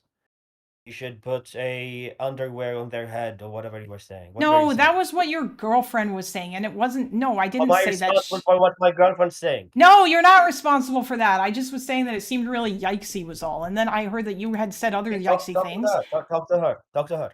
Listen Yeah. to her say debate. Okay, my that's not what I'm saying. What I'm saying is that one of your tweets says, "Imagine a world without Palestinianism," and I asked you what that meant as a way to start off the conversation. Palestinianism is the idea to expel all the Jews outside of Israel and Okay, take over the area and Why name did it you Okay, Sorry. now I feel like you're changing your tune. I feel like at the start of this conversation, like what the hell I is it that didn't you hear you. I didn't hear that you asked this question. I thought you were saying, "What do you think of Palestinians?" Okay? I said what is Palestinianism? Because I don't like I didn't catch that. Sorry. Okay, I mean, I don't like the let's call it Palestinianism. Like, I feel like that is silly because it sounds like people who say that are basically saying that Palestinians aren't real and that they should all just For me, leave. like Palestinianism is the same as the people who say globalized intifada. Okay, well, why don't you just say like pro-Hamas people instead of like essentializing all of the people who, because not all Because there Palestinians are some support people Hamas. some pro-Palestine people who say, "No, I'm not pro-Hamas," but have the same ideas as Hamas. Yeah, there So are when you some say- people like when that. you say it's just pro-Hamas people, just pro-Hamas, you give the idea that these people are not complicit. But I'm not talking about the people in the West. I said not all Palestinians support Hamas, as is evidenced by the protests against them by That's Palestinians what I'm in saying. Gaza. That's what I'm saying. Supporting or not supporting Hamas doesn't matter in this equation. Because if Oh. you have the same idea, it doesn't matter if you're supporting the entity, if you have the idea, right? You don't support Trump, but you have the same ideas. You support Project 2025 or whatever it's called. You call it, guys. Doesn't matter. You have Okay. all the same. Oh, yeah, all right. So you think that, and I take it that you're one of those people who thinks that like One of those people. What people? I mean, you seem like you're a pretty right-wing Israeli dude, or at the very least, you seem like you're incredibly doomer-pilled, and like you think that like no peace can ever be made with the Palestinians. Is that correct? Were you in Israel on October 7th? No, but I've seen the videos. Okay, then don't you think I come from a place of like close to my heart? No, I think that you've become disillusioned or radicalized, whichever term you would prefer to use, against the idea of peace because you think that they all just want to kill you and you think this will never change. No, And I think my that idea of peace is moving to the next neighborhood. If the neighbors are fighting in this neighborhood, move to the next one. Yeah. There are Okay. Why neighborhoods. then why My did idea so of peace is for them to keep fighting. No, my idea of peace is not for them to keep fighting. I told you they need to stop doing violence, or if they are going to do violence, it needs to not be terrorist violence because that shit does not help them. And all it does And what is kind of create more violence? people like you. What kind of violence is not terrorist? I mean, self-defense if they're being terrorized by like crazy settlers, or like just fighting back against the IDF if like the IDF comes to attack them, or like maybe doing the kind of shit that Nelson Mandela did in South Africa where he attacked infrastructure. Although honestly, But even when that the I IDF don't comes think to attack them, works. they hide behind children. They hide behind hospitals. They hide under hospitals. Yeah, I know. I don't agree with that either. I don't think that that's good. Okay, that's what I you want. argue. That's not what I'm advocating for. I feel like you think that I'm okay with literally anything that Hamas. Oh, Jesus Christ. Hello, Sev. This isn't going to go well now. What's not gonna go well? Well, you know, I mean, this guy doesn't think Palestinians are real, but I mean, that's beside the point. I don't really want to talk about that. I feel like that's the main thing that he likes to have the discussion about. Don't lie on me. Don't lie on me. Don't lie on me. Okay, so what do you think? I said Palestine doesn't exist. There's no such thing as Okay, what about Palestinian. I didn't say they are Palestinians? not real. You are implying that I'm saying they are fictional people. They don't exist. No, you Okay, think then that what do you think they have no tie to the land and that they should all leave and go to Yes, Jordan I and don't. Egypt. Okay, Yes, so that's what I what's mean. Now you are not lying. Hold Now on, you are hold on, saying hold on. What's your evidence for them not having a tie to the land? I already explained this for like in the past. Okay, explain hour. it to me now. I am a different person from a different conversation. But Now explain it to me now. were you not listening? No, I No, wasn't a part of the stream. Okay, then you missed it. Oh, so you know I'm here to probably debunk what you were going to say, so you're not going to repeat it. you want me to? Are genetics? Hold on. Are genetics enough to prove? Also, you know what I said. Why are you pretending you didn't know? No, That's because what. I just got the flat out claim right now, which is like they have no tie to the land, and they're like Palestinians are like Egyptians, Jordanians, whatever the fuck. That's literally what I got the rundown real quick from Kalinda now. Sev has heard this argument before, by the way. I've heard it like Well, I'd probably say as your many friend times as there is came- people in Your Israel. friend came before you and already debunked. She gave me retracted article. She gave me Retracted which article. Kalinda Okay. is now showing on stream like I it's, am not like giving it's, you an article. showing What it about Kalinda on genetic stream tests? Like it's real article. What about Showing genetic it, lying tests? to everyone. Genetic tests. No, they see the article that she's showing now, pretending that What this is real. about genetics tests? chat. DNA testing, This is tracing back their retracted article lineage. that Kalinda is now showing to her chat, pretending that this is real. No, It it's says not. retracted. What Look, is this? retracted The article. only okay, Read. I know this argument because the only real thing that Israelis point to when you have this argument is this book from fucking some Jewish writer talking about the Arab invasion of the Why Middle would you East. say? Wait. Why would you say some fucking Jewish? Like, come on, man. That's not nice. Yeah, because I'm anti-Semitic and I hate Jews. That's why. Okay, so debate ended. Bro, Debate he's ended. kidding. Jesus. Jesus. He's not anti-Semitic.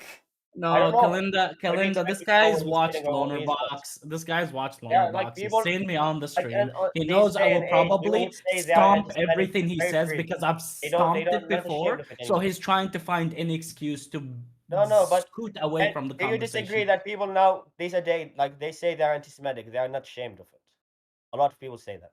Sure, I So why would I don't not really believe care you? about If you them. say you're anti-Semitic, why would I not believe you? Because you trying to run away from this conversation. I'm I didn't aware run away. I'm that you're here. already. I'm here. You're I'm not trying running to away. run away from it. I'm Oh, running a away. conversation ended. So you Listen, said- dude, I you told are you, what's probably your aware of reasoning? who You I said, am "I'm and who anti-Semitic." I've That's talked it. to and I said, how what okay, about there's I've no talked. reason to debate because you're anti-Semitic. You just hate Jews. You don't have an actual Ye- thought, exactly. reason. You don't have. I hate Jews so much. Okay, so you don't come from reasoning. You don't come from information and data. Why do you and- think you? Okay, so you're coming from reason and data when you say Palestinians don't have any ties to the land. Yes, Is Tel of course. Aviv University good enough for you, or are they too evil and liberal and secretly self-hating? Well, it depends on who wrote the article. Depends on who wrote. If it's a Ashkenazi leftist, oh no. I mean, there's something on my screen. Also, if you look in the Discord, like Addy linked a bunch of shit. This is again, this claim. This is a Kalinda, magazine. Are you showing a magazine article and you should tell me? magazine? I mean, You it's mean from Tel Aviv 97.2 University, bro. magazine? You It's mean like an a blog, article on anyone can write. 92.7 magazine? Like, Why are you what? making fun of me? What? Making fun of you? Yeah, you have an. No, I'm accent just yourself, speaking. have an access. It's from the. It says most. Well, of the yeah, you're kind of denying my heritage to the land, so probably Okay, not so gonna all take you a have, liking all to. you have is say I'm anti-Semitic. Yeah. You said this word wrong. Are That's you all you gonna have to say. cry about me You don't have saying any I'm better argument. anti-Semitic? You don't have any better argument. Well, I've asked you, what do you think about genetic testing, and you just started whapping about No, everything but else. you started saying fucking Jewish scientists. Like, Yeah, you're gonna something latch different. onto every little So fucking thing why should I because take you. it seriously That's when you are how. saying This fuck is my what, Jews? Kalinda. This is exactly what I told you about. Everything conservatives are today in America, Israelis have been, like right-wing Israelis have been for the past like 2 What do you know decades. about Israel They're right now? fucking whiny. You live in I the live US or here. wherever I you live live, here, and you talk retard. about I live here. I live here. Stop fucking where's whining. I here. know I about don't know where's Israelis. here. Where's here? I I don't know live where's here. in the مركز. أنا قاربو. Okay, بصدر ترجع أخي. Okay. Oh, are you not Israeli? Oh, I am. Okay, so you can probably vouch that I live here then, right? Okay. Assuming Yeah, you're yeah. not So lying. Assuming you're not lying. assuming I'm not lying. I don't know, maybe Okay. alone or So meeting what's me in your person argument? is Give me enough. your argument instead of saying fucking Jews and Yeah. I'm anti-Semitic. Give me the actual question. Alright. So 1-2. Is genetic testing valid enough evidence for you? For me, Yes, for you. yes. Because I know Israelis that don't like the genetic testing idea. They say it's very No, close to wait a second. genetic No. eugenics. Hold 1 second. What? When it comes to I'm more Jewish than you are. I'm 90%. You are 50%. I'm against No, that. that's No, I'm yeah, against that. that's Let me tell between you. Jews. Nobody cares about Yeah, this here. that's what I'm saying. I'm against that. But Who if you cares about want that? to establish if a group of people are Okay. ethnicity or not, then yes, What is an ethnicity to you? it shows in the reason. What do you? Okay, give me what you think and makes an ethnicity. It's a distinct group with distinct culture, with Okay. distinct traditions, How distinct? language. Sometimes Distinct enough to not they're be distinct genetic to not be. variation. Okay, so distinct enough to not be similar to any other group. Yes, Okay, not like they can't obviously. It's not. We're not talking like species distinct.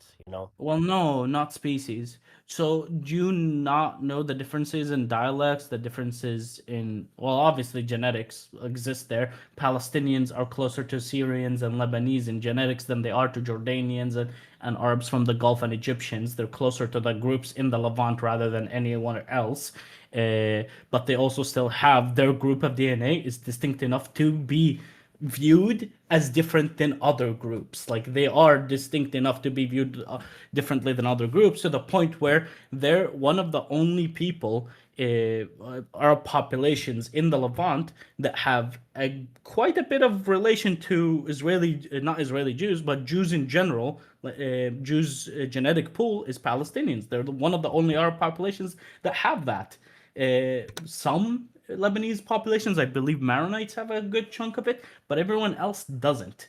This points to something. It's not out of the thin air. Palestinians do in fact have some Gulf Arab DNA, but it varies from 5 to 15% at most, except for a few select families that have actually migrated here. And we're talking about like a few families from 15,000 families. I was gonna or say 15,000 this clans. makes sense because that when the Arabs would have come over to the Levant, it's not like they came in and it was just them and they colonized the whole thing. They would have didn't stay in the same spots. They did colonize shit, but they colonized shit in the manner where they conquered an area, made people that lived there know that hey, you're under our rule, and moved on to the next area. Yeah, and then those they people left some people, but they didn't move all of the Gulf into these new areas they conquered. and then some of those people converted to Islam, or like there was like marriage between like some of the people who came, and then like they were descended from like some like it's kind of these characteristics of the genetic testing that they found from Tel Aviv University, mind you, no one else. There was one other DNA test that they tested that turned out to be bogus. It was from what was the name? Bar-Ilan. It was from Bar-Ilan University. They had someone do a genetic test. Yeah, Barcelona University. It was they did a genetic test that was kind of bogus, where they compared Palestinians to Jordanians. But what they did is they took Jordanian Palestinians, like Palestinians that were kicked to Jordan in 1948, and compared them to the two, and they said, "Oh, Palestinians are exactly like Jordanians," and that's where the myth started between Jordanians and Palestinians are the exact same. They're not the exact same. And genetically, in fact, the Palestinians are quite far from Jordanians compared to Lebanese and Syrians. They're closer to Lebanese and Syrians in genetics. In the haplogroups or whatever the fuck, like genetic terms you can fucking use. Regardless of this, but they have let's their own culture. They have their own culture. Palestinians have a distinct culture that varies. Yes, okay. What do you know about Palestinian culture? I was gonna say, you talked a lot about Palestinian genetic and stuff. Yeah, Is any of your information it's from the coming Tel from Aviv a University. retracted article? Yes or no? No, How it's do you from know? a Tel Aviv because it's a Tel Aviv University The Tel Aviv genetic University- research Don't paper. scream It's now. not. Let me It's see. not an article. Okay, I've said this you're hundreds of asking me to times. take your word for granted. Let me see for myself. You're asking people to take your word for granted. What's your evidence I'm for not asking Palestinians not anyone to having take my genetic word. tests? Okay, what's your evidence for Palestinians not Have having you ties took to the genetic land? test Have I took a genetic test? You mean a DNA test? or DNA test? Yes. Yeah, I have. I have quite a bit of Did Jewish it say heritage. Palestinian? Is that your fucking evidence? Oh, talking. See, he can't answer because it did not say it's Palestinian. That was my point from the start. So okay. Thank you for confirming. Thank you. Wait, is your argument unironically that because that like it doesn't Is this because the person 20 you guys told me come talk to? Yeah, This is are you wasting my time. are you saying that because 23andMe doesn't Oh my list like God. I Palestinian don't know, as use like a 23 distinct on me like or whatever you ethnic use, I don't know. category, this means that they What don't exist as an ethnic group? Is that what you're saying? Is this your argument? He was arguing that they are there's Palestinian genetic this, genetic that, and then he tells me his papers came back, the result came back, and does it say Palestinian? Yeah, okay, so this is your argument. Your argument is because that 23andMe doesn't So say hold on. Palestinian under ethnic group. Kalinda. So if I find you a graph that says Palestinian on it, you will buy the fact that Palestinians have ties to the land, that they are a group. But did you say you are Palestinian? Yes, I am Palestinian. Okay, Palestinian that has Israeli when the citizenship. results came back, it didn't show Palestine. Okay, so I'm asking you, if I show you a graph that says Palestinian, you will then Graph believe of what? Palestinians. Graph of what? Graph of genetic tests. Of what? A DNA test. Yeah, like you said, yours didn't show, so you're gonna give me like fabricated one or something? No, these are research papers. Okay, show me the research paper. So if I show you one, you will concede. No, hold on, no. You said you're not just gonna show me a graph you took from the middle of the paper that I don't know anything about. You're gonna show me the actual paper. The actual paper. Yes. All right, it's called the genetic you can proximity. Take graphs out of I will. context. Maybe they are saying something. Maybe they are Okay. Hold on. Fake. Relax, buddy. Relax. But it doesn't say Palestinian. I'm calm. I'm very calm. Okay, the name of the study, for instance, is genetic proximity of modern Palestinians and Ashkenazi Jews. How do I know it exists? Show it to me. Because I will send it in the chat afterwards. Afterwards, after you already spread your narrative. Oh, this guy is going to be ridiculous about the whole show it to me Is he a troll? How is that ridiculous for asking the source? Hey Dan, are you capable of clicking links from my Discord? Can you do that? Where is it? Where is it? I don't see it. Sev, can you link it in stream suggestions? Yeah. This is genetic relevant. Hold on. Just give him a second, Jesus. Then why you yell at me? You say, are you capable of? Are you? This is one of the things. This is one of the things I agree with anti-Semites. The racist Israelis act like perpetual fucking victims. Why are you yelling at me when he's been yelling for the past 20 minutes? It's like fucking. Alright, here's one of the genetic tests. This is the relatedness between Ashkenazi Jews and modern Palestinians. Maybe you will understand the connection we have genetically, you retard. Fuck, I'm related to a retard. Wait, you're not Ashkenazi, are you? No, Okay. he's not. I don't think. Mizrahi? You're Mizrahi? Why do you need to know? Because I can very clearly just tell you're just being a racist cunt. Mizrahi Jews are usually racist cunts in this country. Oh. Are they? Yes. Am I racist for assuming you're racist? He probably Wait, thinks you're anti-Semitic. What's show me the study. Don't talk. I sent one of the studies in the What chat. channel? There's like 100 channels. Wait, where did you send it? Is this Seth. is this the what's it called? I sent it in the side chat of this chat. Genetic3.pdf. What's it called? Can you- Is one of can the you- articles? Hold on. Is one of the articles that was retracted according to this guy by Jonathan Cohen? Hold on. Wait, can you send it in stream suggestions in Discord? Because I feel like that's the only thing that he's gonna find acceptable. So, I sent it in the side chat of this chat. Oh, the What is- side chat. Oh, okay, Yeah. okay. What is Yeah, wait, what is side chat? It's so. Are you on your phone, Adan? No, computer. Okay. If you hover over the room, like Kalinda's room, there's like you'll see a little text bubble there, and if you click don't it, see any it says text open chat. Like hover your mouse over Kalinda's room. I don't see any text bubble. This is a locked channel. I can't see.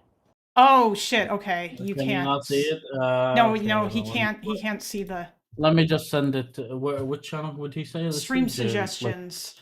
Just put it in stream okay. suggestions. Okay, here's one. Let me take You're a look. sending files. I don't know if files have viruses or anything. Can you Oh send my a link? god, bro. Can you Okay, send like a link? I will sell the study. Kalinda, I will send the studies, and this guy's just gonna weasel out of it. No, and I'm not he's gonna wheezing. leave. You're sending files that it says you need to check. I wanted to click the link. I don't know It's what. a Here. PDF file.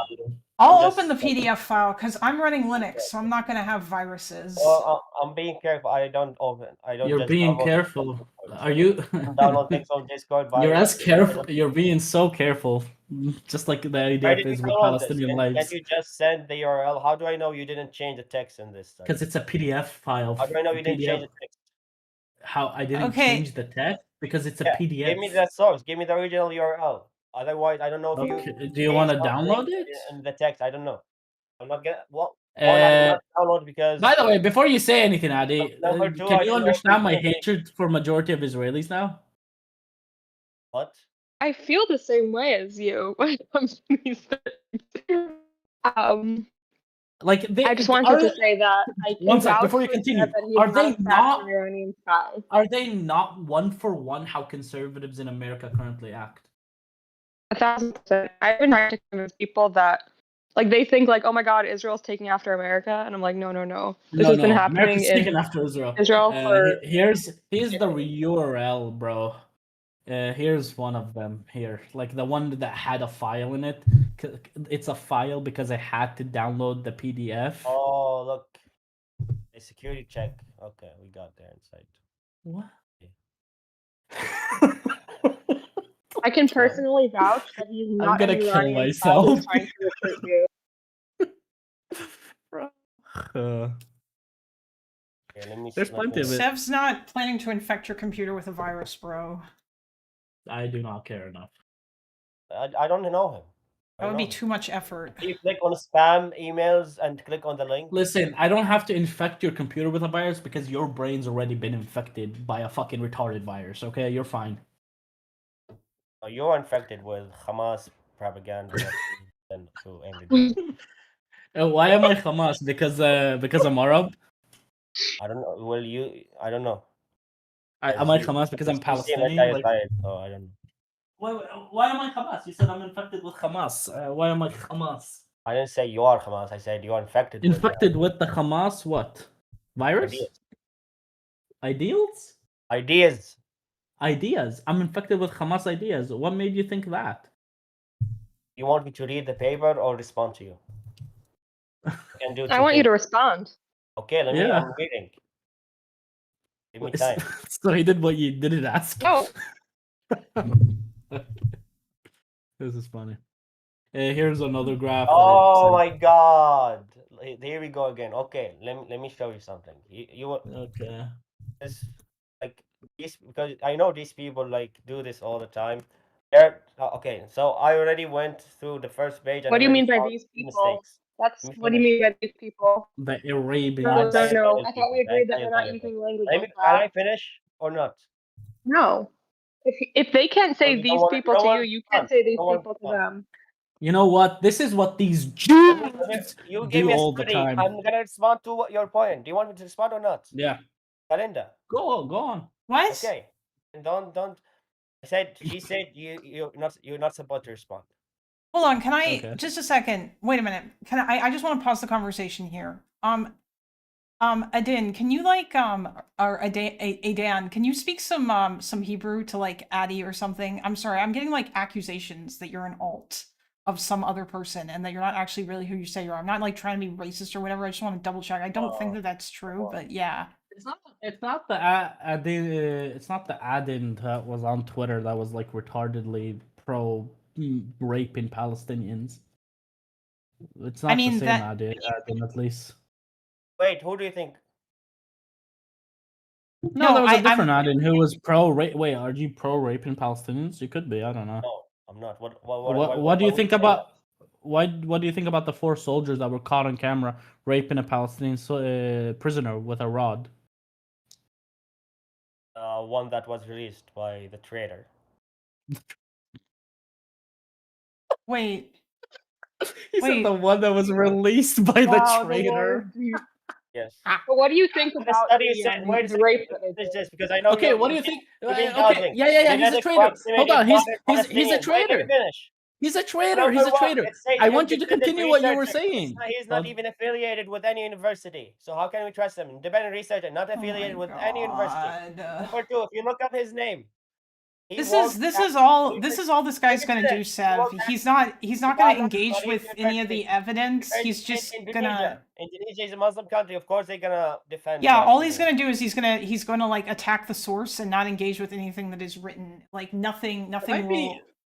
Bro, Kalinda, I could also just go full on fucking like pretty What's bad towards Israelis holding you? in this conversation to make him Oh, fucking you're rage, anti-Semitic. rage his mind out. But that would definitely get clipped by the retards in Loner Box's community and say, see, Sev is anti-Semitic. Wait, hold on. Yeah, I don't want you to do that, but like, no, Adan, can you speak some Hebrew to Addy? Can you guys like exchange words in Hebrew, or you and Sev or something? I know Sev doesn't speak that much يلا Hebrew, but he speaks some. يلا مدبر عفريت اخي يعني What do you want to say? تسرخين لي Ibn Zina? ابن زنا. That's what you want to say? Or No, speak I don't know, Hebrew. keep going. Speak Hebrew. مدبر عفريت نحن يدعي متامي What do you want to say? Let me go ahead. Just say anything. Just No, talk to مدبر. Addy or talk to the people. لا مدبر عفريت وراك نحن نسين يدعي متامي أرت يبو دبر أتعلمي أرت أتعلمي إسرائيلي نحن غلسان. نحن ما מאיפה אתה בארץ? Yo, do you have worse Hebrew than I do somehow? I told him I'm Arab Israeli. אחי, You're Arab Israeli? Okay, if you're Arab Israeli, يلا احكي عربي. أنا بحكي عربي. No, I don't like to. Okay, I'm starting to lean towards the this guy is an alt So of why that don't you kosher say Kathy anything? person thing. So he's not an Yeah, you- Israeli that I speaks feel- Hebrew or an wait, Arab Israeli that speaks Okay, Arabic. speak That's it. Speak crazy. it again. I feel like you are faking it. I'm One faking what? second. The one thing he said you were like really, You are the really you're lagging shockingly out. bad grammar, and I think that's important to mention. Adi, you're lagging out. He probably Yeah. didn't hear anything. You know that not everyone in Oh, sorry. Israel speaks fluent Hebrew, right? Bro, I you're don't speak claiming that fluent- you're. Go- Wait, hold go on. Hold on. I don't speak fluent Hebrew. I can still make a fucking first grader sentence. Your Hebrew is better than his. I know, because he's not Israeli or Jewish this is or what it Arab. came down to. Are You you? can have Are to you an? Hold insults on. Are you one of the insults. Hold on. Are you one of those Hindus that cosplays as Israeli? That act No, so he's fucking not. He's crazy? Kosher Kathy, and he came in here to troll me. He's not the real Kosher Adan. Kathy? Apparently, yes, Kosher Kathy is an insane, unhinged anti-fan who goes around using an Indian accent. And he was And in you here know- as Cheddar Okay, the so other one night more arguing But with when you know Lonerbox. Destiny is a pedophile, Oh, why you were only you know on his stream, eh? You know Destiny is a pedophile, right? Why were you Yes, on he his is indeed. Yep. Why try to go on Bro, Destiny's he stream is if he's a indeed. pedophile? Yeah, No, is he yep, not? he's Adine? no, he's not. He's Kosher Kathy. he not Jesus pedophile? Christ, you are never gonna stop. Go away. He's in a possession of CSAM, right? He was in possession of CSAM. He's still in possession of CSAM. Okay. Oh my god. So he okay. was, This so he day wasn't he's his. still in possession of CSAM. And he Alright. didn't delete it off his computer. He didn't. Bye bye. I don't want those people in here. All they're doing is all they want to do That is was just such concern troll me. A waste of my time. I know. I'm Fucking sorry. face. Jesus Christ. I thought that was the Fuck real no. Adan. That's That was why I really came, but I funny, was not also- gonna lie. I mean, Like, it was yes, my funny. Hebrew- What? At least you got to test out your Hebrew, although I feel like you probably get to do that every day. I do that. I do that every day. It's like I speak Hebrew very well when it comes to my field of work, but when it comes to anything else, obviously it's not that up to par. By the way, that's actually crazy. I would imagine that it must be really hard to like speak another language and use like tech terms and stuff. Like that's a pretty, I would say that. No, that's kind of a unique phenomenon because we already use a lot of the words instead of in Arabic, but in Hebrew for tech, like mahashib. We say mahashib instead of computer, or hasub. We say mahashib from like the beginning. So mazgan too. I've heard Palestinians in the fucking Americas say mazgan instead of fucking mukayyif. Mazgan means air conditioner in Hebrew. Yeah, the languages are like pretty overlapped. Like also a lot of words in Hebrew are like taken from Arabic. It's and stuff like not that. just that. There's a lot of parents who were in the West Bank when there was a lot of Right. mixing between Jews and Palestinians before the Second Intifada. So Yeah. they fled obviously towards the America, and they still use the common words they thought were like commonly, used for like instead of Yeah. Arabic words like mazgan, whatever, mahshib, whatever. Makes sense. Almost like when cultures coexist, they absorb things from each other. Yeah, Jesus What is Christ. is Blar another one of the retards that was banned from Loner Chord? Oh, I have no idea. Who is He said maybe. Sev's Hebrew. Well, here he said Sev's Hebrew was embarrassing. I said, of course it is. Let's hear your Arabic. He said, did I ever claim to be fluent in Arabic? I said, when did I ever claim to be fluent in Hebrew? I've never claimed to be fluent in Hebrew. I said, neither it's- am I So you're fluent, saying but I can say a grade like- 1 sentence. you can communicate and get what you need to. That's all that needs to happen. Your Hebrew's great. Don't. I feel like sometimes Israelis are purists when it comes to Hebrew, and it's not helpful. God I said I damn. was okay. Did I say on stream that I was fluent in Hebrew? Someone's asking, were you born in Israel, Adi? I feel like you. Maybe they must be No. asking that because of your accent. I was not born in It's Israel. Because you disgusting accent. speak hella good English. Thanks. That's because I grew up speaking English. But I'll take the compliment. I do forget it though sometimes because I don't use it all the time. Jesus fucking Christ, man. That guy put in What? like so Everyone's- much effort. I'm sorry, but everyone in the competition is retarded. I'm gonna go back to playing my games. See you. Wait, hold on. Well, not Wait, hold everyone. on. There's lots of Loner Core What? people here, but yeah, I have less of a strict thing because I want to, I guess. I be gotta able- go do something anyway. See ya. Okay, no, that's fine. See you later, Seth. I'm gonna go back to building my dad's computer. Enjoy. Thanks. Jesus Christ, what the fuck? Oh, I'm sorry. Yeah. I mean, it's not really that revealing of an angle, but here, I'll just put this back because that I want to, because that I'm trying to, because I need to take a part off of this computer. But yeah.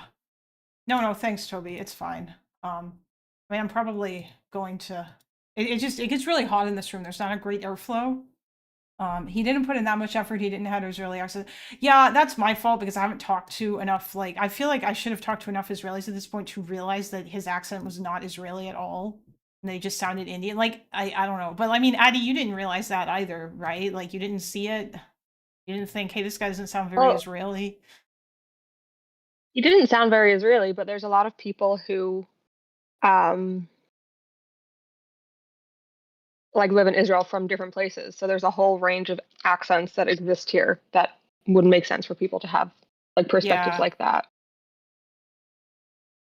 But when he couldn't string together a sentence in basic Hebrew, that was pretty telling. But also, Yeah. sadly, all of his arguments I heard before. So Oh yeah, his That- arguments were. I didn't- I like, mean, I wish it would have raised like, but alas. it probably didn't take much for him to do that. Hey, Chase, I'll let So you you- in, but then I want to actually get back to doing stuff because I need to build this computer. But yeah, I don't want to. But What type of what's- computer do you have? What? What's the parts? Oh of no, the this is computer? an old computer. I'm building this for my dad to upgrade his even older computer. This is a computer that I had. I've got like all kinds of computer shit laying around in my Hello. apartment. Nah, you're kind of Chase. doing bro dirty though. Man, I wanted to join the convo first because I wanted to ask the guy what he thought about Mercahane or Ben Gavir, but then I realized he's not even the real Aiden.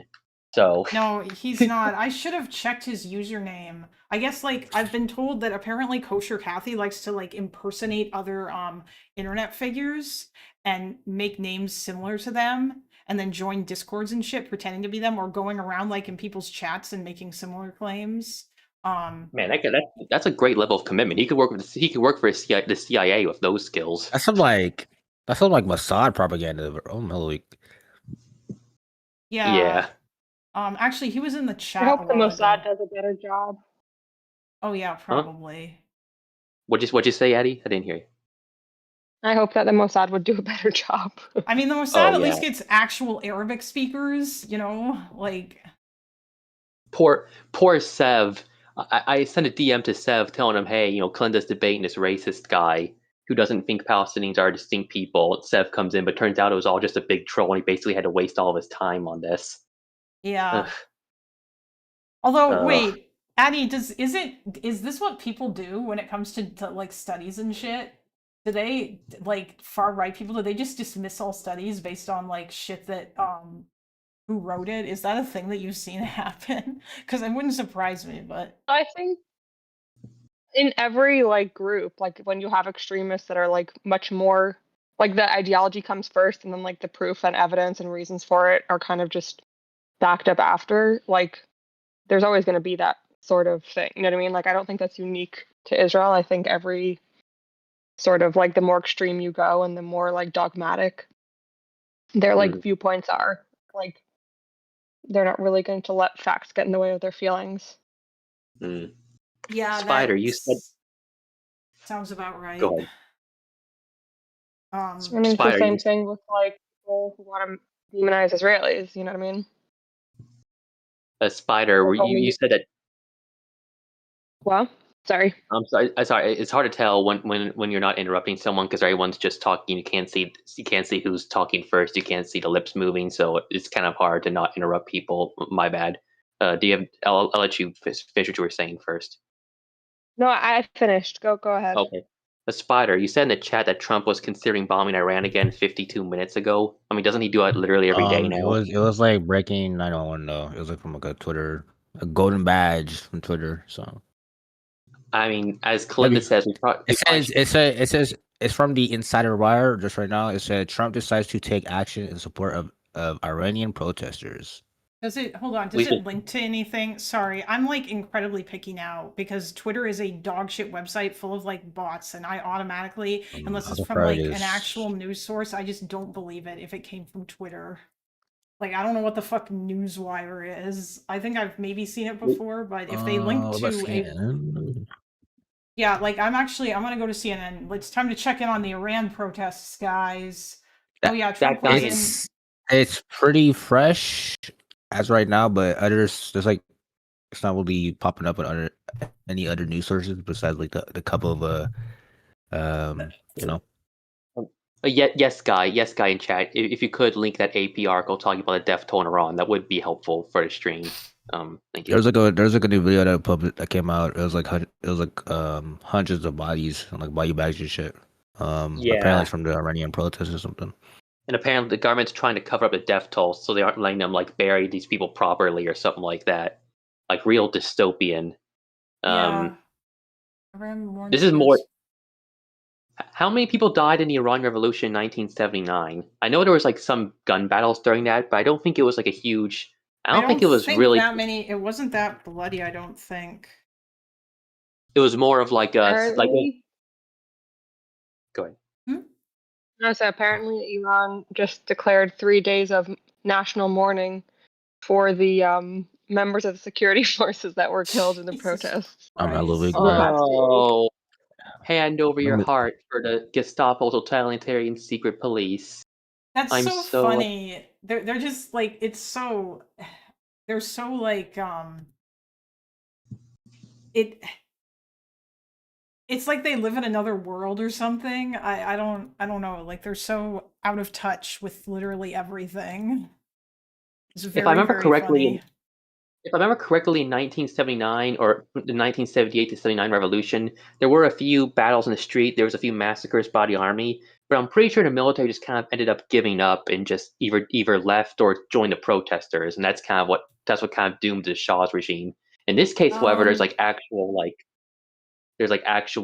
full on it's like actual like almost urban warfare. That might be a little bit of an exaggeration. Numbers between 532 and 2,781. I guess it depends on. Oh, and I then see. there are other people. Military historian Spencer C. Tucker seems to be this. Khomeini's regime grossly overestimated the revolution's death toll for propaganda purposes. Sociologist Charles Kurzman, drawing on later, more detailed records of the Islamic Republic, believes the number was closer to 2,000 to 3,000. Well, this wasn't really part of the revolution, but I know afterwards, yeah, like the big purges where Khomeini basically started killing all of, like the leftists, the socialists, the Kurds, and all the other people who supported the revolution but opposed his regime. So they might be including those too.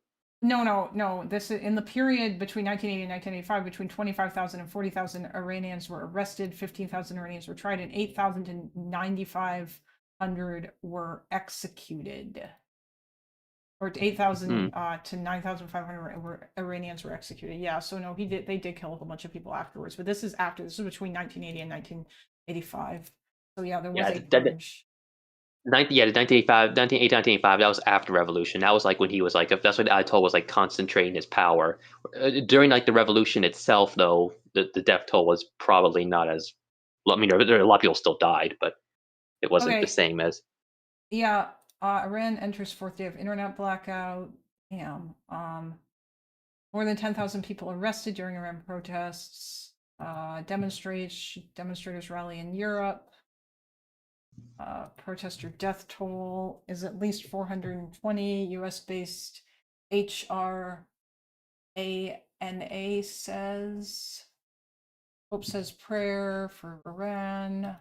Trump briefed on US plans for military intervention and in Iran amidst protests 4 hours and 41 minutes ago. Is this what you were talking about, guys?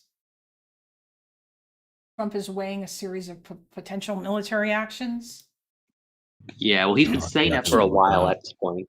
I think I heard this is unconfirmed, but I heard that he was considering targeting the oil refineries, which I don't know how that would help the protesters, but I guess it would weaken the regime's access to oil. But then again, they're already kind of. Oh, by the way, since there's 50 people here, if any of y'all aren't subbed, please consider subscribing. I have hit all of the other goals. I have reached the 3,000 valid public watch hours. I only need to hit 500 subs in order to be eligible to apply for monetization on this channel. I haven't set up my Kick monetization yet, even though I hit the necessary shit yesterday to be able to have subs on Kick. But I feel like on YouTube it would be better because people obviously interact here. So yeah, if you're not subscribed, please consider subscribing. Because I'm at 419 and I just need to get to 500.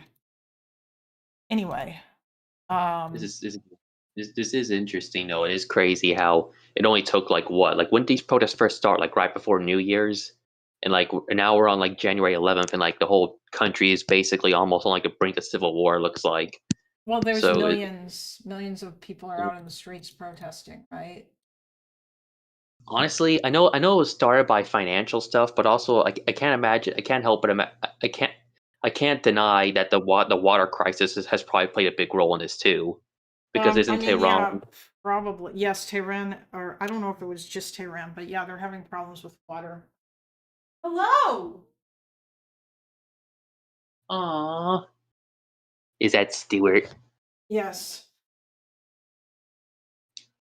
Uh, No, you can't speaking get on the. You really speaking want of to get. cats, speaking of cats, Van Loven posted a really. Speaking of cats, Van Loven posted a really cute picture of Cleo and a pet pics earlier. If you didn't see it. Oh yeah, yeah, I think I saw. Yeah. Aw. Mm. Hi, buddy. Are you here to ask for food? Aw. Ugh.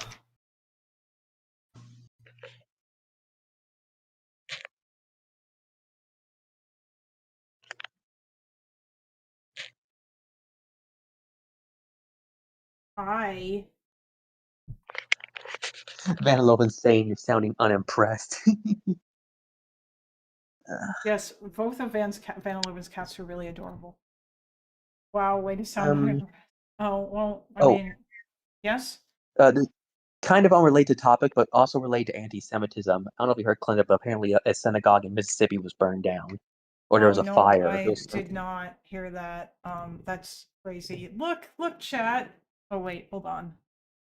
Look at the adorable baby. Aww. She's always curled up. She's always looking like she doesn't want her face to be seen. But other times she's staring right at it. So My cat, my childhood cat was like that. She would always put her paw over her face when she was sleeping. It was very, very adorable. Aw. Hi. according to Van, she's very lazy. She just sits in like her bed all day, but only crawls out to attack him when she's hungry. Which That honestly, sounds yeah, like a she's cat. honestly she's so cute that I wouldn't even be mad if she did do that. She's just so but yeah, synagogue was burned and they haven't caught any suspects yet. But given how it's in Mississippi, I would not be surprised if it's like your standard anti-Semitic racist Yeah, I mean, people. it could be a white supremacist, but who Yeah. knows? Yeah, because it's Mississippi. Anyway, It- okay, so They did arrest suspects a few hours ago. wait, what'd you say, Addie? Sorry, they did arrest a suspect 2 hours ago. A few hours For ago. the synagogue burning? Arson. Yeah. I put it Okay. in stream suggestions. Oh, But I also alright. say bye because I can go. But everybody needs to please make sure and like and subscribe. And if everyone watching gets 2 people to subscribe, that's all we need. And also Patreon. Please send money there. Thank you. Oh yeah, Okay. thanks. Bye, Thank you very everyone. much. Be an Bye. anti-Semite. Yes. Bye. All right, same here. Alright, bye.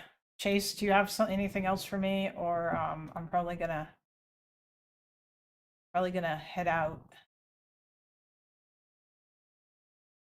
Or I mean, are you gonna? Do you have anything else for me? Because if not, I am probably gonna move on to other stuff now. I just have to.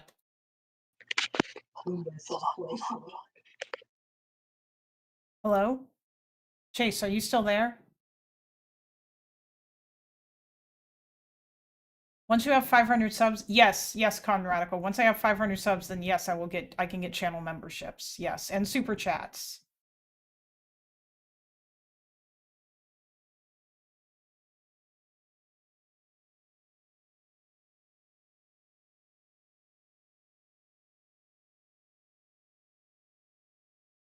Oh, okay, Chase, that's fine.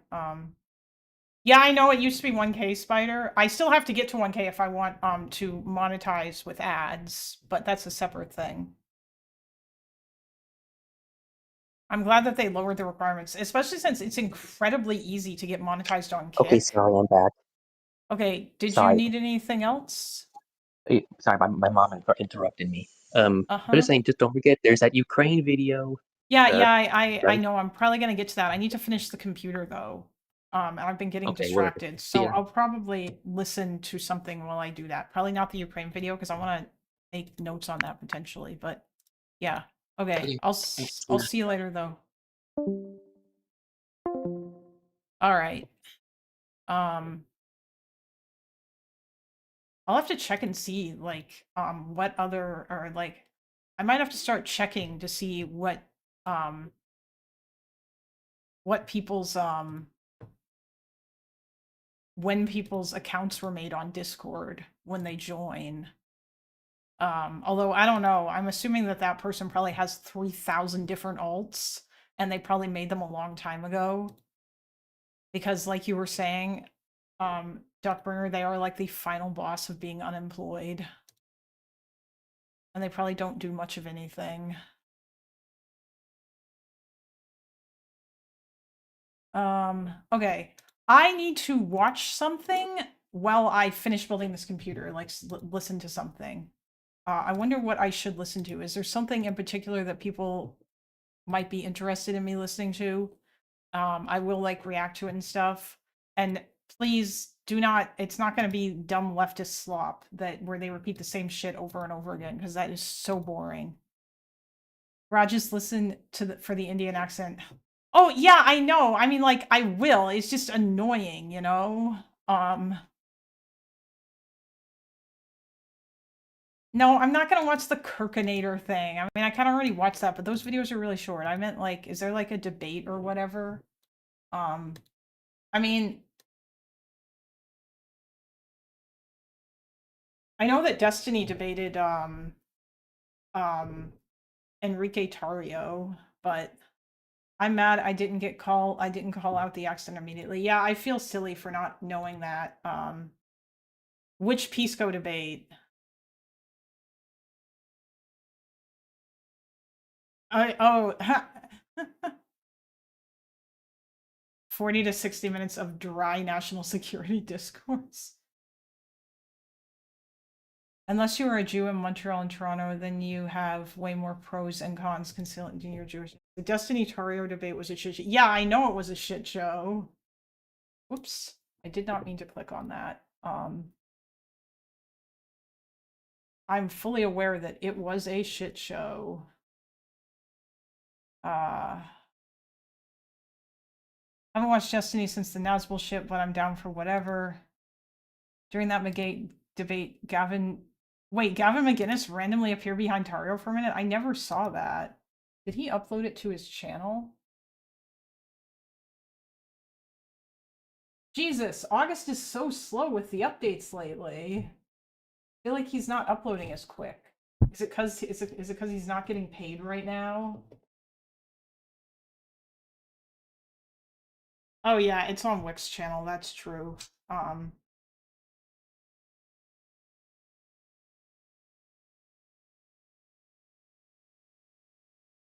probably won't watch this whole thing, but we'll see. Or at least I'm gonna watch this up until Tario. Yeah, I know August is working for free. Although honestly, I'm pretty sure that August previously said in DGG chat that he was making like 15K a month or something.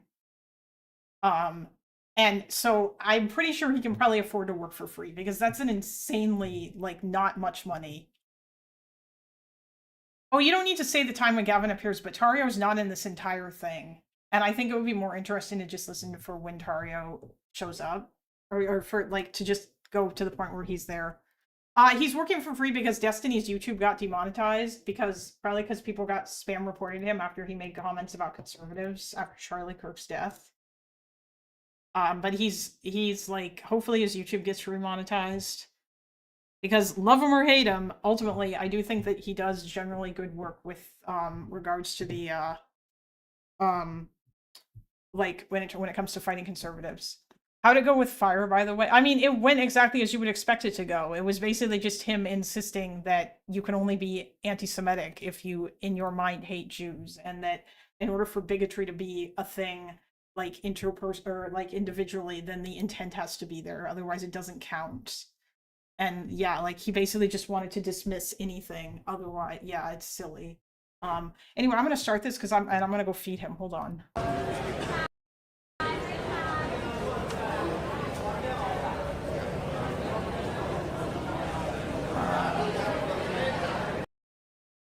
As he said, we need to be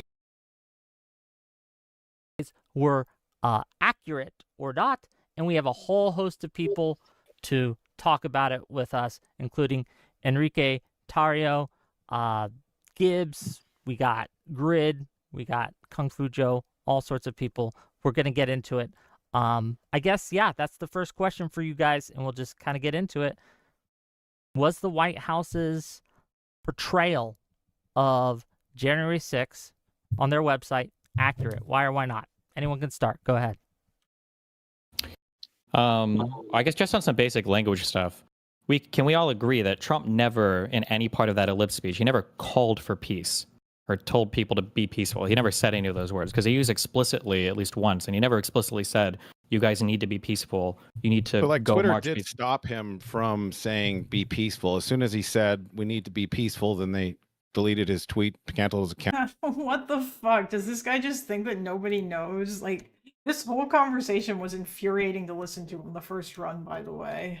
Because these guys are just... they just don't care. Anti-Zionism is a racist hate movement, even without being anti-Semitic. Well, yeah, I know it is, because they're trying to destroy a country. The Twitter files, true.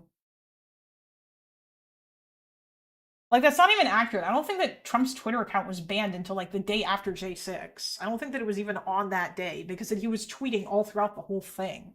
They didn't ban him immediately. And then Facebook followed suit, I think. Or I don't remember which one banned him first. Unless I'm wrong about that, but pretty sure. I'll have to check that in a sec. His account, whatever, Anyway, and made it I'll be right back. impossible for him to actually proclaim, please go be peaceful. So that's one thing that I think we can agree happened. Well, that's cool.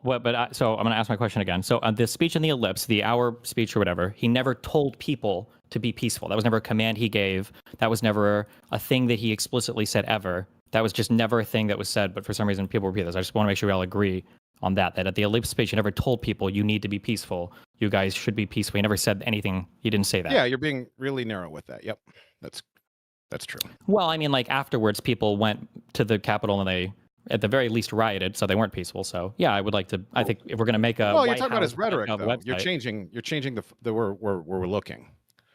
You're well, saying, no, well, this one part of the one speech that he gave this one day. Are you asking if he said specifically the word peaceful? Like, are you nitpicking people, one word? So on the WhiteHouse.gov website, they claim, they claim that, hold on, let me look for it explicitly. So it says, just to the host, I'm sorry, to the host, I can cuss here, right? Is there certain words I can't say? No, nothing that would get me demonetized. So no F slurs, no hard R's, nothing like that. Okay. Okay.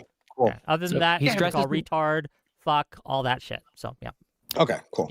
So on the White House website, it's Save America Rallies, their second timestamp. It says he stresses the need to fight for the country through strength and determination, explicitly calling for peaceful protest.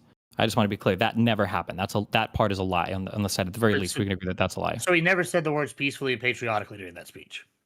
No, is that what he never told people to go do that. He said that I know you'll go marching peacefully and patriotic or whatever, but he never explicitly said. He never called for. That was never explicitly called for. That's super nuanced, dude. If he says like peacefully and patriotically, I think that's the key. And I think there was a lot of people, including myself. Oh, now we want to be nuanced. Also, this guy is Tario.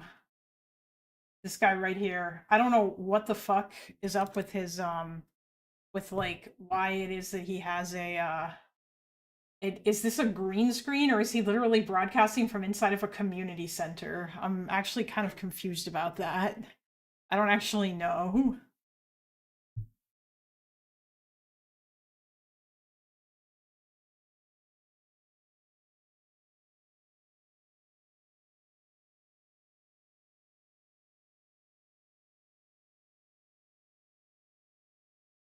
Looks like an empty pool. Yeah, true.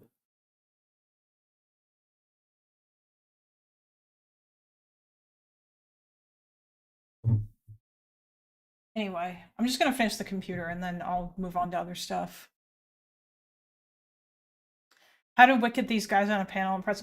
Yeah, I know. Also, he wasn't even the only one. There were other people here who were from J6, which is kind of crazy. That some of like these are a lot. Several people here were there. It wasn't just Tario.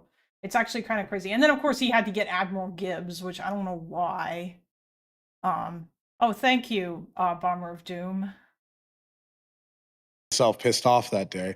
And to kind of hit what the host, the question for the host, for 4 years, we've been fed nothing but like bullshit and slop from the Biden administration about what happened on January 6th. Now that January 6ers are actually out, we get to say our piece. And I think people get to see both sides of the story and they get to not make a binary choice. Maybe they agree with me on some things. Maybe they agree with Destiny on other things or other liberals.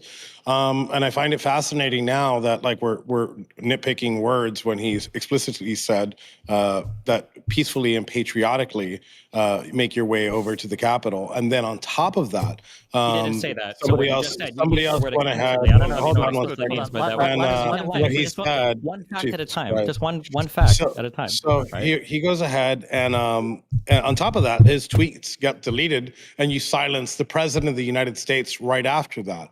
I don't think it was ever his intention to tell anybody. I mean, I sat through courts through 6 months. I don't think at any point did he think people were going to storm into the Capitol and storm the building or do anything. I think he wanted people to protest outside. And as somebody that, again, was That's cool. Okay, planning so I'm on just gonna being read there. I'm going to read the sentence here, okay? Yeah, I'm sure that he absolutely didn't think that, even though he sat around for hours while it was going on, watching the TV, and then he tweeted out later and was happy about basically how Mike Pence failed. You know, I could just see him being hella giddy about this as it was going down. The fact that he took so long. Yeah, I know. All of these guys who are here should still be in prison. Yes, this Destiny, yes, of course this debate's a shit show. But I mean, isn't that part of the fun? I know that everyone here will soon be marching over to the Capitol building to peacefully and patriotically make your voices heard. He didn't tell them you need to be peaceful. You need to go and be peaceful. You need to go and not commit. He didn't explicitly say that ever. He just said, "I know you'll be marching over soon." Well, who cares? Like, what is he? What is he supposed to say? Hey, don't shoot! Don't shoot it! Don't do this. I give I guess I'm negative. Can I give You can't prove a negative. One at a time. Destiny, finish your question, then Enrique can answer it, and I know Tim wants in here too. Is that your name? I'm sorry, Tim. Yeah, the full quote is, at the ellipse, President Trump speaks to hundreds of thousands of supporters, detailing evidence of election fraud and urging the crowd to march to the Capitol to, quote, peacefully and patriotically make their voices heard, end quote. There is no urging the crowd there. He just says he'll know they'll do it. There is no urging. It's about an hour-long speech where he talks about voter fraud. He says we need to fight like hell or we're going to lose our country. He calls everybody in Congress weak. He's here to protest the results of the election. So I just think it's a little bit rich to pretend that there were explicit calls for peace in this. There wasn't. And this was like one thing he said almost at the beginning of the speech. Yeah. Hey, every time you leave the house, like when you were a kid and you just got your driver's license, does your mom say, "Oh, don't crash"? Like it's retarded to even think that he has to say that every time that he comes out. He said, "You guys are going to peacefully and patriotically march towards." Maybe he should say it when if we're going to play on words, I Washington, mean, D.C. to protest the results of the election. Maybe that would be a good thing to say when he's kind of gotten everybody riled up, and he's also saying you need to fight like hell or you're going to lose your country. Maybe it would be a good idea to really stress the peaceful part, especially considering what happened afterwards, right? Like he did. He said, I know that everyone here will soon be marching over to the Capitol building to peacefully and patriotically make your voices heard. That's his speech. Yeah, that is a line that he said, yes. But you saying he just didn't say don't be peaceful? I'm saying he didn't explicitly call it to do it. And I would argue there's stronger calls explicitly for violence when he says, and we fight like hell. And if you don't fight like hell, you're not going to have a country anymore. That seems a little bit more of a command. And it's at the end of the speech as opposed to the other thing that was towards the beginning of the speech. It's an hour-long speech. I'm just saying there weren't all these explicit calls for peace. He didn't say, you guys need to remain peaceful. Nothing like that. He just said, I know you'll be marching over there peacefully and patriotically and make your voice heard. That's it. It's not a huge point. You don't lose the whole argument by giving this. I want to make sure we're all do you think that he knew? Do you think that he knew that he was that the crowd was going to peacefully and patriotically march over there? Like, he didn't give a marching order like, hey, go storm the Capitol. Hey, go stop the certification election. It's a self-fulfilling prophecy is what he's saying. Like, you don't expect the crowd. I didn't expect the crowd to do that. I know a lot of people, a lot of liberals think that I went over there to go stop the certification election. I wasn't going to do You that. sure And I didn't expected need the it, president to dude. tell You're me to just be lying. peaceful and patriotically. I was already both of those things. Well, so you did know that the Capitol was going to be broken into. It had already happened by the time that speech was over, right? The Proud Boys had literally organized to do this. You guys were involved in breaking through all 3 of the outer barriers, and then finally with Dominic to break into the actual Capitol with the riot shield. So you did know that was going to happen in advance, right? You were in the Capitol the night before and you left because there was a arrest. So yeah. I'll ask you, like I asked the prosecutors and defense team, what evidence do you have that I knew that was going to happen? Because you said it as an absolute. So what evidence do you have that I thought that was going to happen? Because my messages in court, even given by the prosecution, doesn't show that. It shows that I'm like, holy shit, this is happening. I probably, actually, as a matter of fact, Destiny, you probably found out about the storming of the Capitol before I did. I thought that you were convicted for this. Didn't you lose in front of a jury on this? If you consider a jury that during their questioning, right, and said that I do. So we can vote it. Yeah, I do consider that a legitimate jury. Yes, and you did. Okay, yeah, you could consider it. But so okay, so what's I mean, I hope one day when you face any assault charges or anything or sexual assault charges that you're convicted of a jury that hates your guts. Then they put me in the jury because the first thing I'm going to do is find you guilty. Okay. I want to hear from some other people here. I want to hear from Tim. Just to be clear, also, real quick. So everything in the indictment, all of your messages about your plans. What messages? Can you point one message? Just show me one message, please. Do you want me to read down the indictment to have you reject? I mean, yes, please. Is that what you want? We got all night here. He's getting that up. I don't got nothing to do here, bro. So if you want to look at the indictment, go ahead. Yeah, while he's getting that up, I do want to hear from some other people in the crowd. I want to hear from Tim here. Yeah, tell me about my 6-month trial. Right, I'd love for you to be a professional. Right. So go ahead, Tim, then Dev, and then we'll get you Kung Fu Joe and Gibbs and Grit. Go ahead. Thank you. I just wanted clarification. The first thing I was going to do was with the speech, because that was the prelude to this. But Destiny, I think he wanted to limit it to specifically saying, for after the fact. But I mean, are we ignoring the tweets that he gave at 2:38 and 3:13? He specifically does use the words peaceful. He says, "Stay peaceful" for the first one and "remain peaceful," or peaceful for the second one.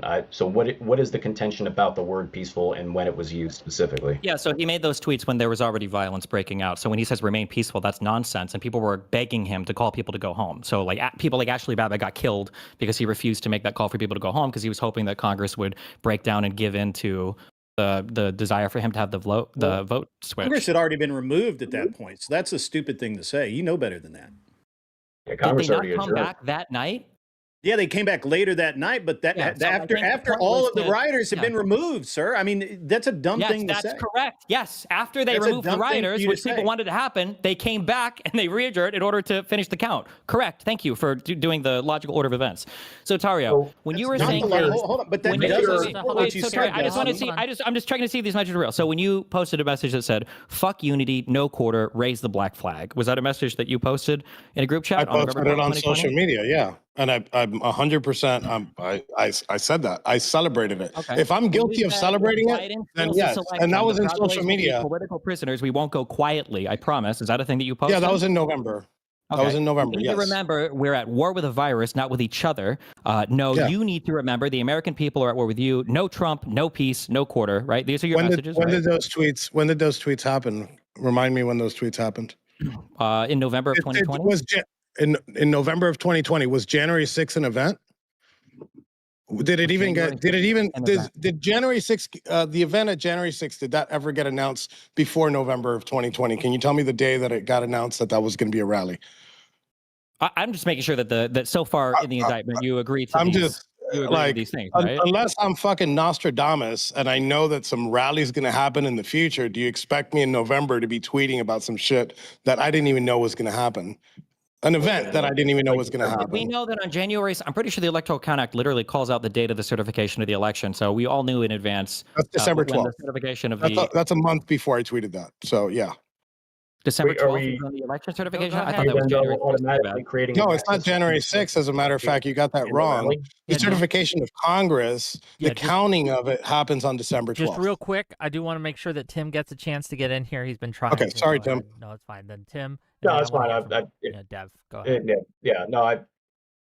Yeah, we knew when the certification was going to be, but that doesn't necessarily mean people knew that the rally was going to happen, in which case you still have to create the nexus between the rally and his supposed urging people to riot, which, that didn't actually happen. But I'm just trying to understand, you're dismissing the tweets that happened in after 2 o'clock and after 3 o'clock because they happened after the speech, but in the speech he also says peaceful, but you're saying he didn't direct people to be peaceful, he just acknowledged it. Isn't that inferred? He should have told people to go home because it had already gotten violent. So you're unhappy that he didn't say specific words? No, he should. Well, at that point, people should have gone home. He should have said, you need to leave. It wasn't peaceful. It was a riot at that point. If he says So to you wanted him be peaceful, the that initial contention, my understanding, I'm sorry, Grid, I thought like the initial beyond splitting hairs. I thought the I'm initial not beyond contention splitting was hairs. that It's he very didn't easy. So if there's a riot happening at the Capitol and you have the ability to tell your people to go home, you should probably tell your people to go home. You wanted him to tell people to go home in the middle of the speech when he says to be peaceful? You were just Because talking I about his thought the tweets that he contention- made hours later at 2 o'clock and 3 o'clock. Which one do you want to talk about? But I thought you were complaining about the fact that he didn't direct people to be peaceful in the speech when he said, "I know you will be peaceful." Well, yes, So I but that's just wanna because clarify. I'm just going through the whitehouse.gov J6 site and I'm going through didn't the argue timeline on the claim thing, right? And the second claim for the Save America rally is President Trump delivers powerful speech. That was just the very first one I was looking at. I don't even think I was just starting with that one. I don't even think it's worth getting in the weeds of what he said. He that's said fine. peacefully and patriotically. Like we don't need a 10-minute discussion on what those words mean and how he meant it. Well, can I? I mean, He also did say, just to be clear, he said we have to fight like hell or we're going to lose our country, right? How would you describe yeah, the I event? think so. How would you Yeah, describe the yeah. events that I unfolded agree. over the next 4 hours? How would you describe the events that unfolded? What did it seem was more happening? That people were fighting like hell because they thought they were going to lose their country, or that they were marching peacefully and patriotically? Mostly I think 95% of the people, I believe 95% of the people that were there on J6, all they did was walk in. They didn't touch a fucking cop. They didn't break a window. They didn't do any of that. If you want to talk about the 5%, look, I don't agree. I don't agree with the assaults. I've said this. I said this on January 6th in the evening after seeing it. I said it on national television. I said it on CNN and I said it on Univision. I can't vibe with people assaulting police officers. I think that they should have been arrested. I don't think that the problem was, I still think that they should be pardoned. Not for their actions, but because of how justice Why do we care about was any of this? I don't know what we're administered. talking about now. This doesn't do anything. Well, no. Well, I really don't care about you talking about I heard that you the said president's words. 95% were peaceful. So that 95% were peaceful.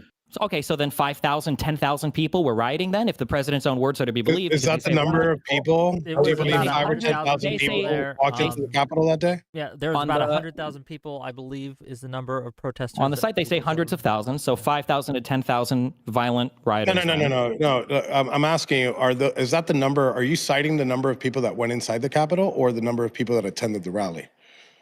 I'm giving what they had as attended the rally on the White House. I'm not asking what they give you. I'm asking what you know. I know that around 1,600 people were charged. I don't know how many people went into the building altogether. I don't have the count on that, so I don't know. So you don't know what the 5? We could just say 5%. We don't got to go with the number because it wasn't tens of thousands of people that went in. Enrique, it's 1.5%. But it was a small number. I mean, well, because only a small number of people even got to the building, right? That's how it works. Like in any riot, it's probably like 1 to 5% of people that are being violent, right? There were probably thousands of people in the building. I was one of them, and Enrique, I think this is, like you said. Well, I would say it's besides the point because if you want to address the violence, it happened in very select areas, and there was a context behind it, such as the Lower West Terrace Tunnel. It actually, one of the biggest reasons it wasn't an insurrection is that it got less violent when people got inside the building. If they were going to, become violent and overthrow the government, we would have been more violent in the building than out.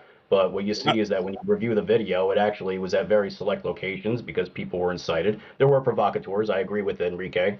Not everybody who was there was a good person. So to be clear, the incitement was you trying to break through where cops were. When people were inside the building, they weren't violent because they didn't even know what they were supposed to do. What do you mean by you?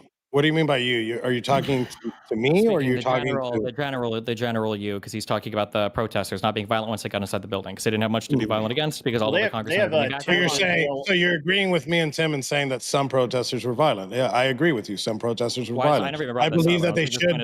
I believe that they should be arrested, and I believe that they should have gotten some time in prison. Yes, I don't believe that they should have gotten 10, 20 years. Okay. Okay, Yeah. I do And want I don't believe it's like you said, before anyone else Destiny. goes, hold on just real quick. Before anyone else goes, I do want to make sure that Dev gets a chance to have his say and come in and give us what he's got. And I do see Gibbs, Kung Fu Joe over there, and we're gonna get you in here in a second. Dev, go ahead, give us what you think. Yeah, I've just been listening. This is kind of crazy. Just because I don't know who you are, the guy with the green background, but you were talking about Trump's tweets, and I mean.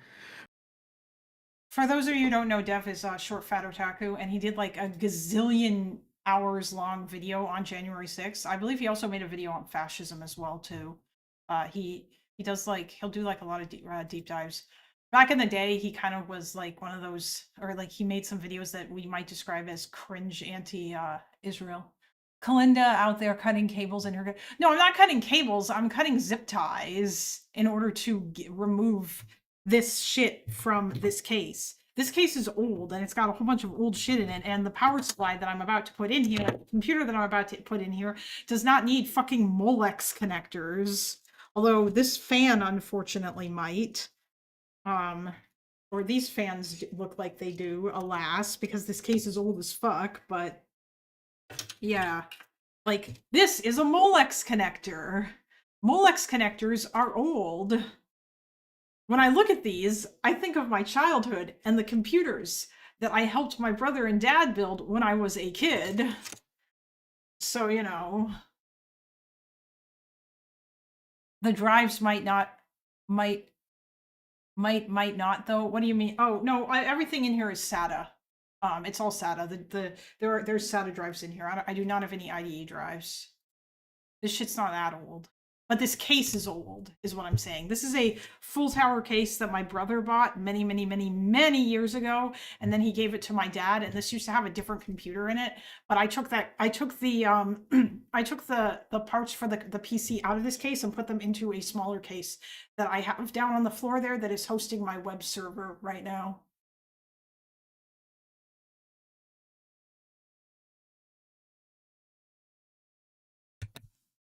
I did have to recover data from a non-SATA drive. It was a doozy. Was it from a spinning drive, though? Because that would be easier to do than if it was from an SSD. I hear SSDs are a huge pain to recover data from.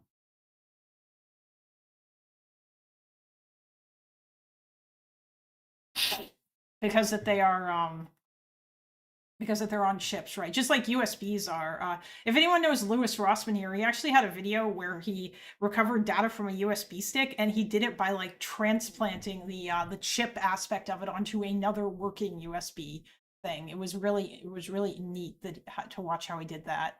But anyway, I'll keep going. While the riot was happening, you expect a decent, competent, good leader to try to calm people down. That's what you expect them to say. But I mean, at 2:24 p.m., Donald Trump tweeted, Mike Pence didn't have the courage to do what should have been done to protect our country and our Constitution, giving states a chance to certify a corrected set of facts, not the fraudulent or inaccurate ones which they were asked to previously certify. Now, that statement, is that going to calm people down or rile people up, do you think? Well, I could tell you from my own experience, it didn't rile me up. I actually, at that point, wrongfully assumed when I read that tweet, I was already in the Why crypt. is he answering from his own personal experience? What are we doing? Well, because he was I'm there. offering a perspective because I was asked, "What do you think?" Okay, I'm telling you. fair What enough. I How about think. everyone else's perspective then? Yeah. Okay. Well, I mean, I think most. You're asking to give other people's perspective that's not here. He can give his own kind perspective. of how reality works. We kind of speak for how we think people are generally like motivated by things, or what might cause people to do things. Are we incapable here? He's a people. Here, you know what? I'm going to tell you exactly what people thought. I'm going to tell you exactly what let's not generalize to some bullshit. Just stay on the No, specific things. no, I'm going to give you exactly what people thought, and I'm going to give you my specific thought. What did Pence fail? So, what were the what did that? So anybody who thinks that the only reason Excuse me. I think anybody who thinks that the only reason that people went into the Capitol is because Trump told them that the election was stolen is a retard.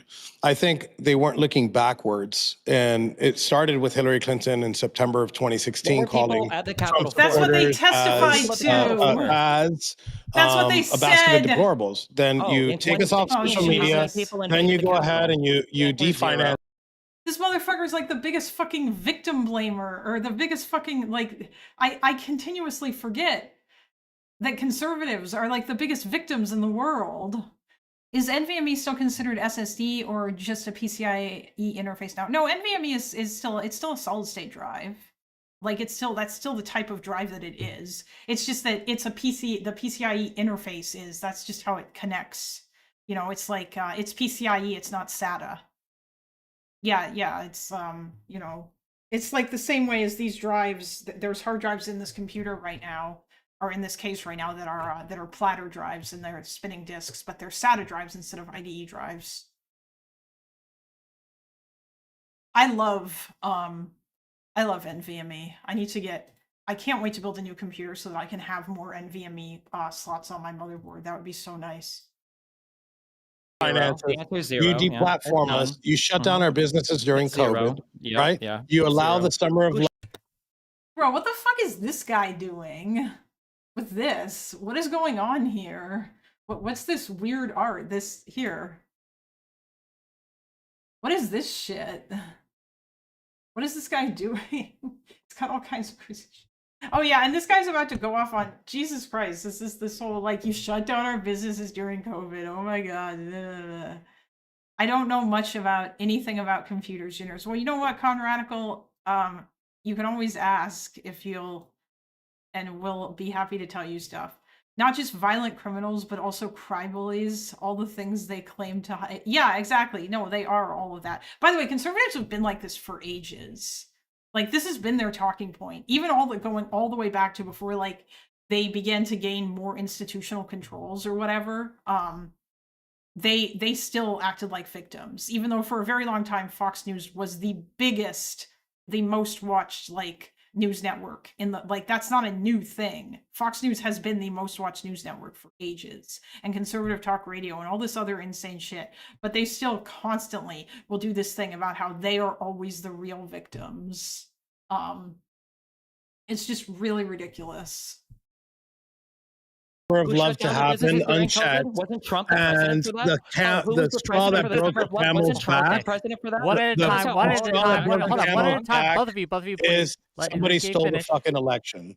So yeah, we were pissed off about a million fucking things. Yeah. Well, there's a million things that we're pissed off about. It wasn't just for January 6th. Why were people at the Capitol? What were they there for? We were there to fucking peacefully protest the stolen election. Who called them there? President Trump called us. I need to ask a question. At the ellipse. Okay. I gotta ask this. I'm sorry. Go ahead. Because do you truly believe that people, absent Trump, absent his speech, that they wouldn't have been people like showing up angry at the Capitol that day? Is that your claim? Absent him inviting them there? Nah, maybe 1,000, maybe, I don't know. Hold on. So you don't believe that there are other factors leading up to that day from the time of the election, not including Trump, that would have motivated enough angry people to show up that day? Well, I can tell you what the other factors are. It's actually really easy. There was a whole bunch of people online who were posting. There's a whole bunch of people online. No, hold on.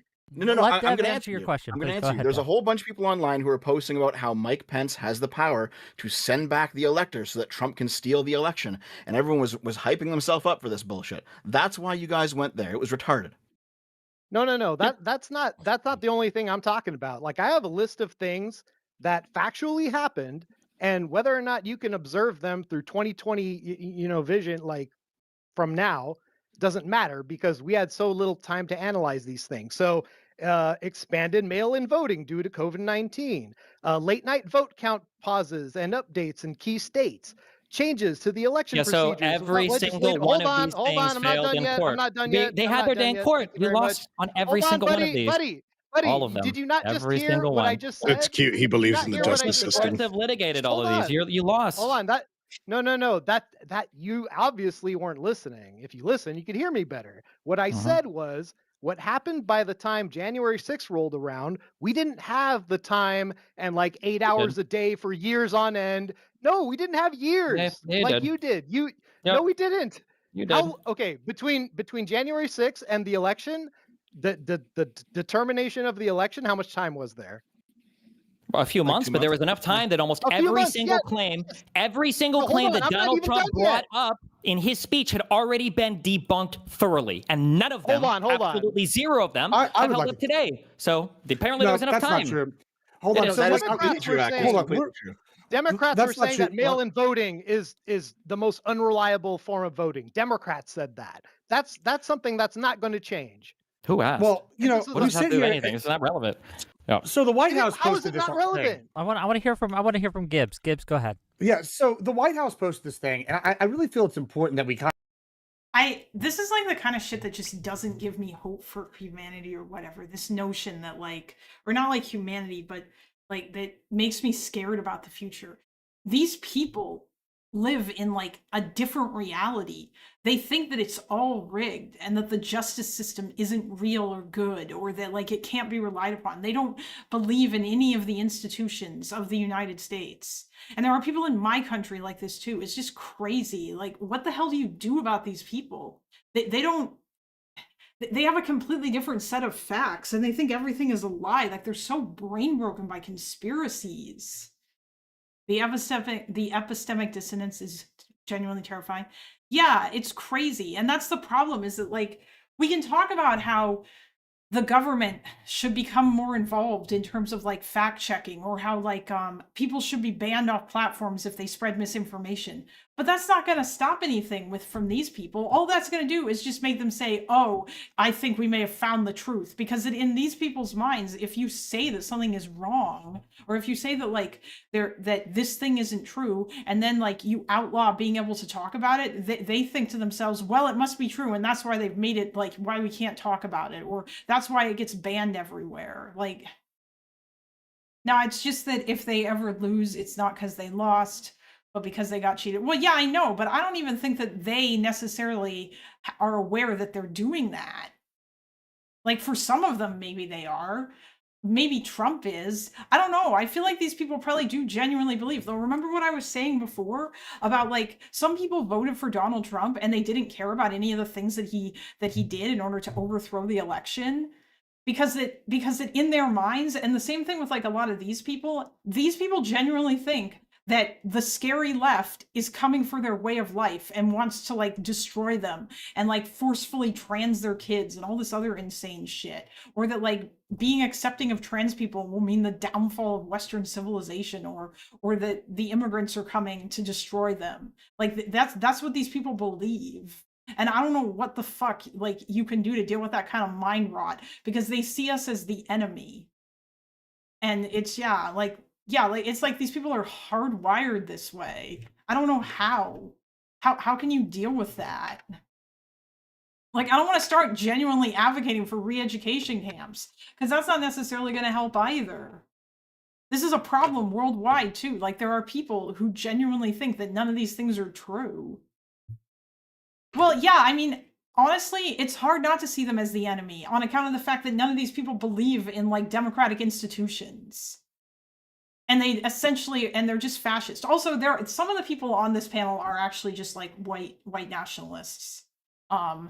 Like later on, one guy says that his problem with Trump is that he is a Shabbos goy for Israel. Meaning that he's like a slave for Israel. So yeah, like this guy's he's just a Nazi. We've just kind of killed societal repercussions with the anti-woke / cancel culture backlash.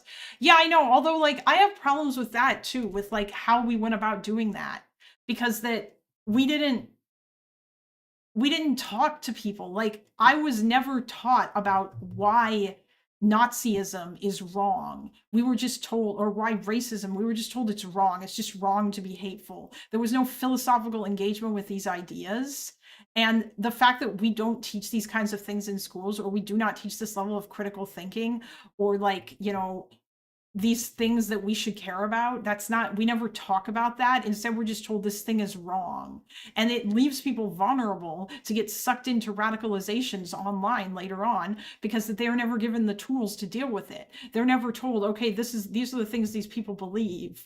And like, now let's talk about like why these things are bad. And let's like take that apart. Because then otherwise you basically just get that one guy, that the black BBC journalist who tried to interview Richard Spencer and got completely dog walked because that he didn't know any of Richard Spencer's talking points and he didn't know like how to respond to any of the things that Spencer said. Like, I wasn't exposed to any of this shit until I started watching Destiny. It was at that point that I actually like learned neo-Nazi talking points. I didn't know what any of that stuff was prior to that. If I had gotten into a debate with any of those people, I probably would have not done particularly well because I wouldn't have known what they were going to say. Even though I literally studied the Nazis, but the kind of shit that these people say is different than what the Nazis said back in the day. Because these people don't even really believe the same things. Like, their definition of white is completely expanded. These are the kinds of people that complain about the economy, but then say they still want people out of the country like immigrants. It's like, bruh, one causes the other, you can't be this. Yeah, well, no, they don't care though. It's all just feelings. And honestly, I don't even think, like, a lot of these people don't care about the economy either. That's not what matters to them. They only care about they only care about like race.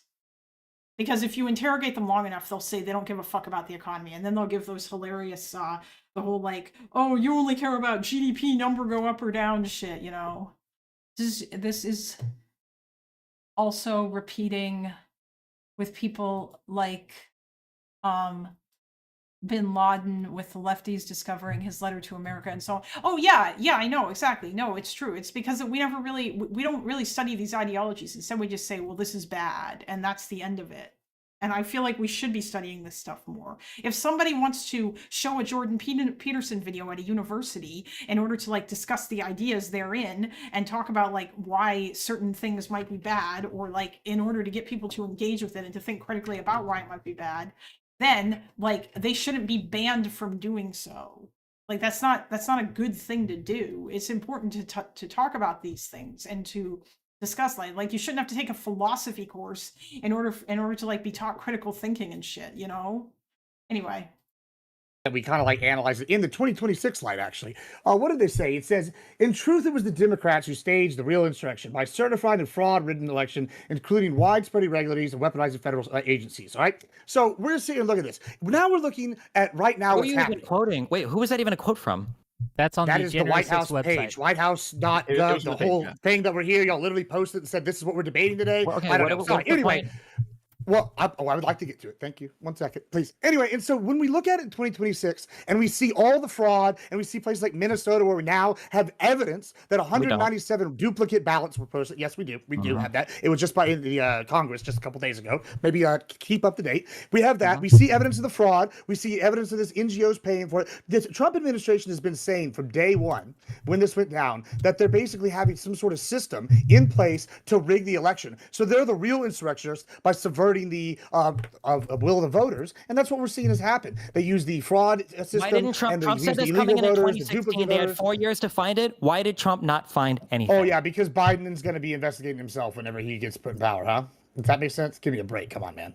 No, Trump said there was rampant voter fraud for the 2016 election. He was in office for 4 years after. They found nothing. He put together a commission to find it. They found nothing. And yet now we're finding all sorts of stuff, though. So no, we're not. Crazy but I didn't ask now we cleaned out more of the stuff. I said he had 4 years. I'm talking about now, though. You know, we can talk about 4 years ago. Well, no, you weren't talking about now. You brought up a quote from 2016. So you want to talk about now? If you want to talk about now, talk about now.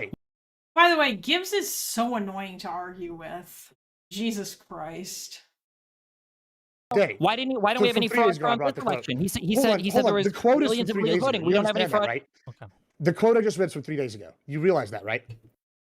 I'm asking you, where is the evidence of the voter fraud? The rampant voter fraud in 2016, in 2020. But we literally have evidence right now that 197 duplicates votes were cast in Minnesota's election, and 137,000 is what it cost to beat him, right? And so, yeah, clearly something was going on when we have billions in fraud and 197,000 duplicate votes in a state where they won, and it's a state where, guess what? Timmy Walls was the VP candidate. Come on, bro. There's some kind of collusion here. That's the real insurrection. Mm-hmm. Okay, I am curious. Something Enrique said at the beginning of the show, that people have been fed a lie about January 6th. If you could have, if there is one lie you could point to that the Biden administration or the Democrats or whoever has been saying about January 6th, what would you say that lie is? And then we can see if Dev and Destiny, what they think about that. What do you think, Enrique? What do you think? So to say something that I don't want to argue about, but God damn it, I cannot get this off because this fucking zip tie is tied way too tight. So I guess this is just gonna stay on here, which is really irritating. I don't really have a knife or anything. And normally I would just cut it with scissors, but I don't have anything. Actually, I'll see if I can get small.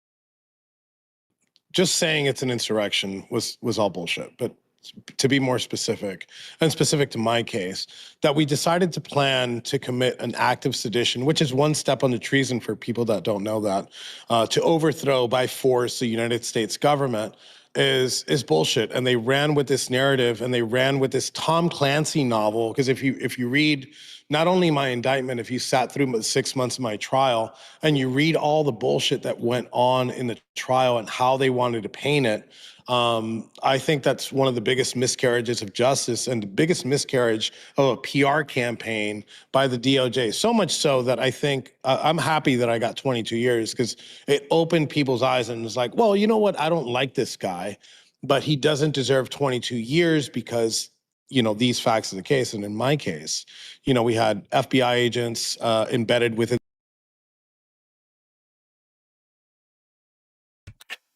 I got it. Holy fuck, that was annoying. So much shit in here from the old power supply.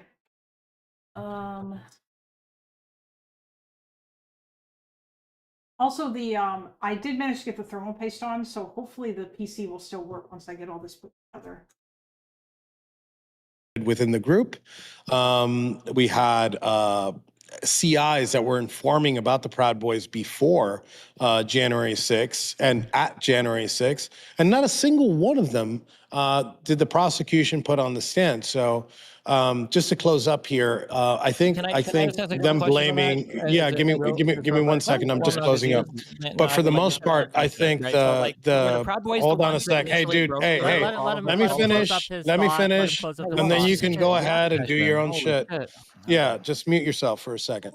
So check this out. So I think in closing, I think just the narrative that went behind this seditious conspiracy with the Proud Boys and the Oath Keepers, it's bullshit. You want to get some of them, you want to get Dominic, look, you want to get Dominic Pizzola for breaking a window, you could go ahead and break a window, and he'd be charged for it. You know what, I'm going to mute myself and I'm going to keep talking for a second. If you want to get Dominic Pizzola for breaking a window, then absolutely, go ahead. He'll tell you himself that he shouldn't have broken a window.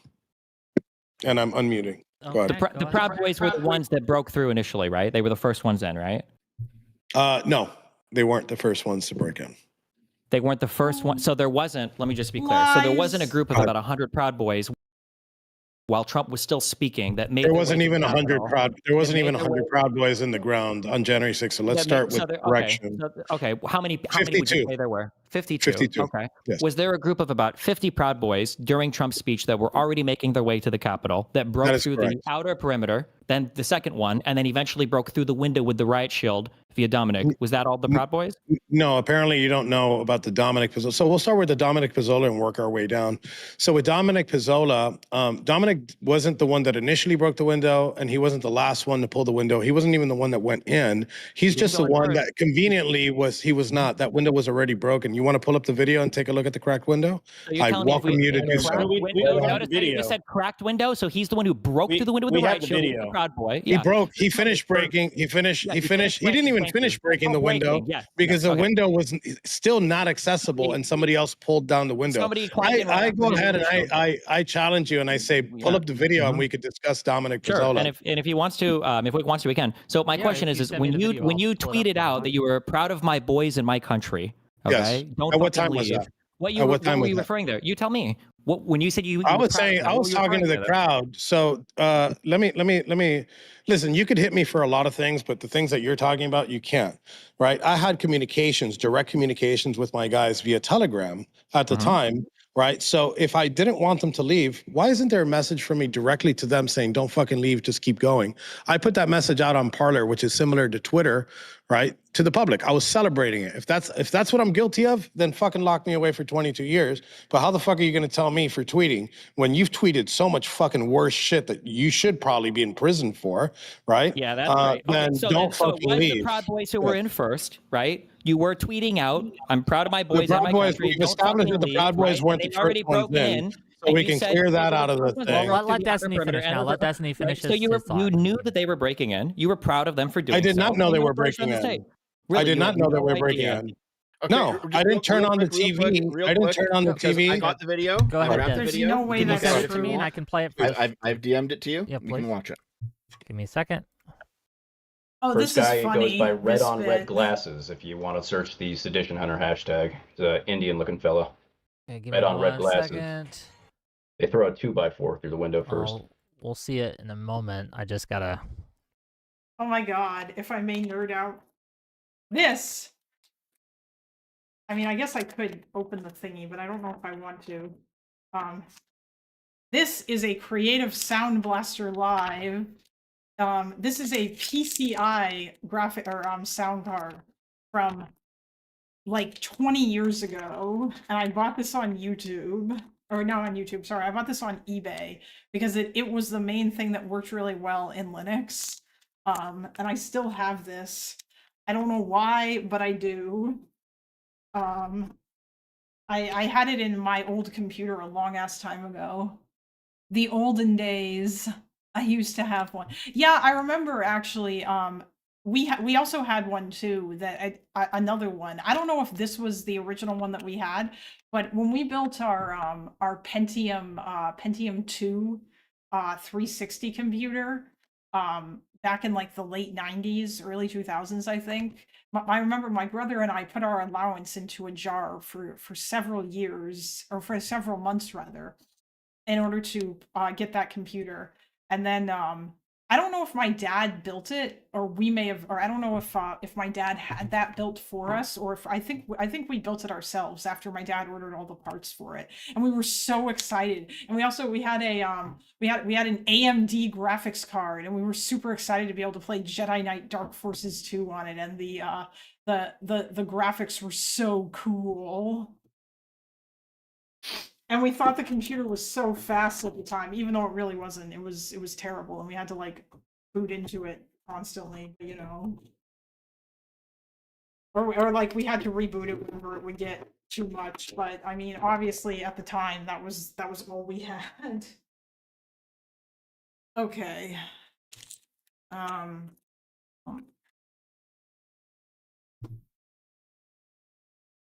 The olden days. I'm juggling all my hacking. I can also throw this out there. There have been many attempts to get information from the government about who these Oh, we got a little troll over here with the cat thing. Oh, look at this. The video is already broken. Or the glass is broken already. Also, this is the guy who's breaking the glass. Look at where the video starts from. these individuals are, and little effort by the prosecution to identify these people. So I know Dominic as well. I did time with him. So I know for a fact he wouldn't be capable of planning an insurrection. Okay, it's about a minute long video that we're going to watch. If you click on the watch stream, we can all watch. Like, it's very likely, I'm pretty sure that if somebody has another one to, another video or whatever, then, or another like longer version of this video, I bet this window wasn't broken until he got up to it and he started like smashing it. It was like very, like, look at that. It's like a tiny little thing. Can all watch together. Can we start with the windows broken? Okay. Can everybody see that? It's cracked. Yeah, he's already got the riot shield in front of it. He probably made that crack. Right there. Okay. Oh yeah, Extreme Tux Racer. I played that like a long time ago. I should install that again and then play it sometimes on stream. It's a funny game. Are you just quibbling over who broke the? Are they just quibbling over who first broke the? Yes, they are Con Radical. Yes, that is their entire defense. At no point do they engage with the larger accusation during this debate, especially Tario. All he does is just dance around by bringing up like random little facts. Windows is broken. The truth is unspoken. Linux has messed with my head. By the way, I wasn't using Linux back in the day. I didn't start using that till 2006. When I was a kid, we were still using Windows. I remember I used DOS as well for a while, and then Windows 3.1, and then Windows 95, and yeah. Okay. Yes. Keep watching. Okay.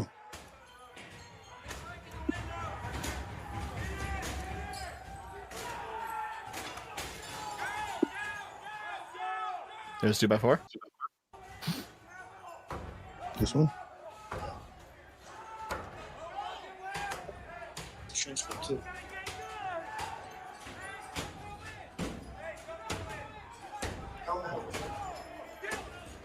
I don't know if I could use this. And I think that's It's Dominic crazy. they're going in fourth, right? But he's the guy holding the shield. So this He is guy right indeed. here, he's Dominic. Yep. And That is Dominic Pizzola. Yes, that's correct. Yep. It's crazy that like that these people or that like all of this was filmed and that there were people who I think Baked Alaska was inside the Capitol and he was live streaming. I remember on like that day even there were people who were showing his live streams on their streams because I remember watching all this unfold. I was at work and I was at my parents' place because it was during COVID and I came home from Toronto at the time because that's where I was living and I stayed with my parents for several months because of the pandemic. And yeah, I remember watching this while I was at work and I ran out into the garage where my parents were and they were on the phone with my mom's sister who lives in the States and I was like, "Oh my god, they're revolting. They're trying to take the Capitol." It was like absolutely insane.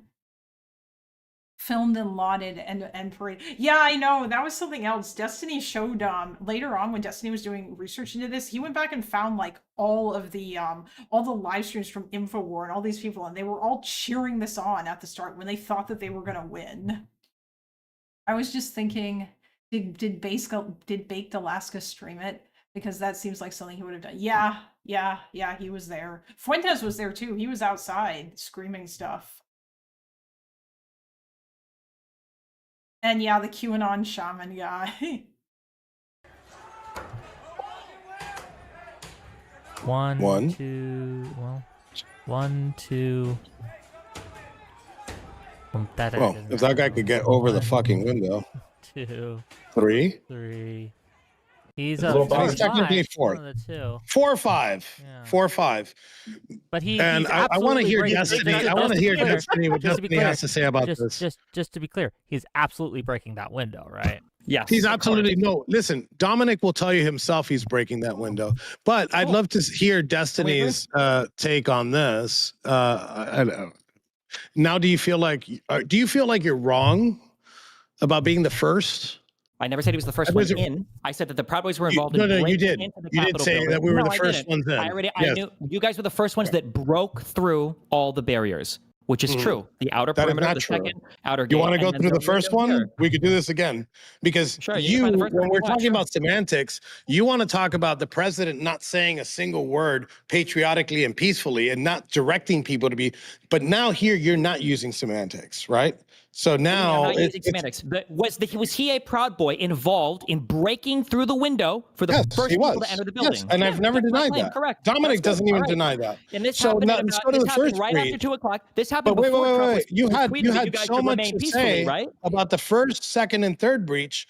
Go to the first breach. Was the Proud Boys the first ones to go through the first If breach? you have video you want to send it me to it, and we'll just watch it just like No, he's the one. He's the one that has the burden of proof right now because he's making the claim. So I'd like him to pull up the window. That found you guilty Go and ahead. convicted you of seditious conspiracy, but you know. Yeah, a bunch of fucking liberal DC liberal DC jury, of course. Again, I hope one day, whenever you face your charges for your sexual assault and all the weird fucking kinky shit that you do, I hope that the people on that jury hate your fucking guts and put you in prison, and I hope you rot there for 22 years. So and I hope that mad. you change your mind about everything, but I doubt it. And I hope you change your mind about the justice system, because you're out here simping for the fucking justice system. I'm not simping and for then the justice now system. I think it's a you crime, have and, been like, simping it's for the justice actual system. Human filth like you Simping guys for the are justice pardoned. system You is should saying, be oh well, rotting you in a got jail. Let Destiny, Fucking hold on, let jury. Destiny, You let should be Destiny and rotting Dev under go. the Destiny jail. and Dev, please. Destiny and Dev, go ahead. Go ahead. Well, I mean, we all know that Newsom's going to pardon you anyway, Destiny, so it's fine. True base, my thing. Okay, so That'll be Dev, great. you showed us that video. What else are your thoughts here? And then I want to get. Well, here I think Dev can take this response. But one guy was asking, why were people at the White House or why were people at the Capitol? And he said there were multi-factors. They were there because Trump called them there. They were there because they believed that 2020 was stolen from them, even though it wasn't. Even though Biden actually did win 2020. Because Quite a Trump spread the few- lie. Yeah. No, quite a few people, and I can name a myriad of them. Christina Kelso, Scott Fairland, many of them were there because they were angry about losing their businesses. And yeah, I mean, the election plays into that because they thought the lockdowns would continue more. But these are people who lived under blue states, and they were just there to have their voices heard. They went there with signs about COVID, mask mandates, vaccines. Not everybody there was a Trump supporter either, by the way. You know, you got to remember that when you have a large amount of people like that, you're going to get a cross section of American society. So it's not true. Well, sure, but I mean, nobody really cares about the guy who went there to protest and just kind of stayed outside, didn't get any trouble, went home. No one cares about them. People care about the ones who are rioting. I mean, you should when they get prosecuted too. They did. Yeah, they did though. That's No, the they problem. didn't. They didn't. There was 100,000 people So wait, there. so You had- hold on, wait, back up. Before we get into this naming off every individual, because every single time these guys get looked up, all of them were doing some fuck shit. But I understand the DC jury, it's all, horrible, politically partisan prosecutions. Why do you really think that if Trump, I don't know, I'm asked this because there's no good faith engagement here. If Trump hadn't called people there on J6, it would have been a few hundred people, tops. Bullshit.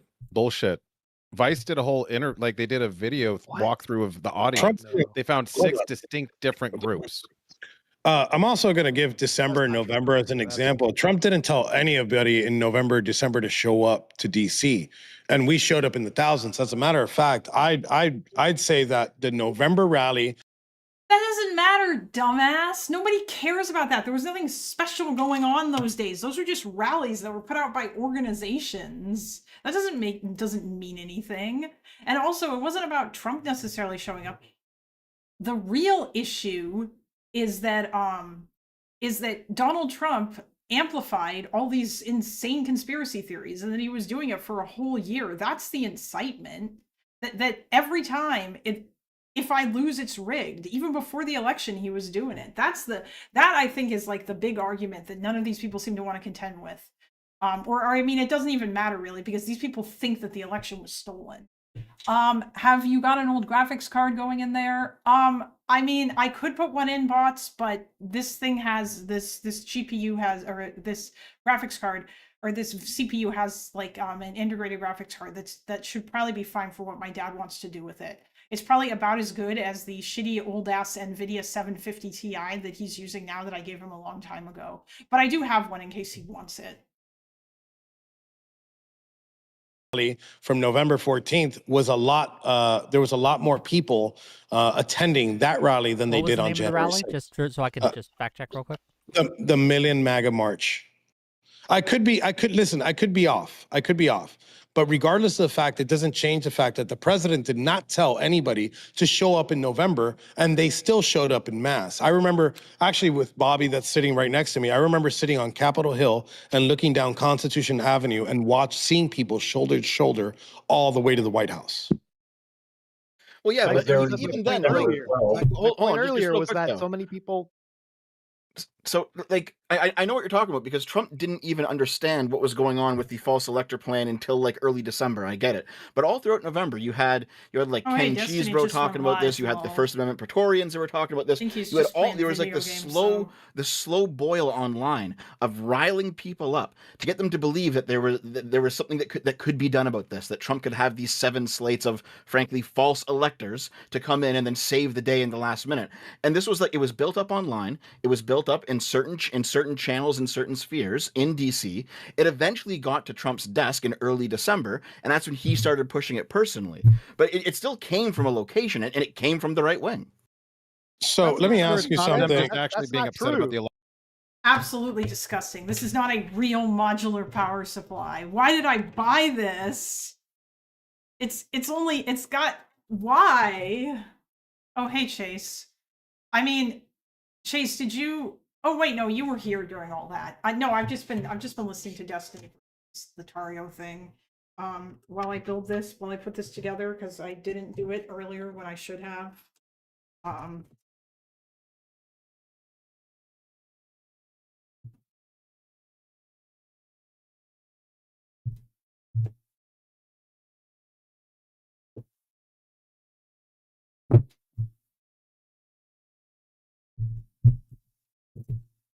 Oh shit, is this too small?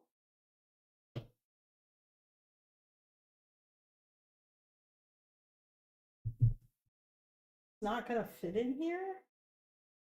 Actually, wait, no, it should be okay. It should be okay.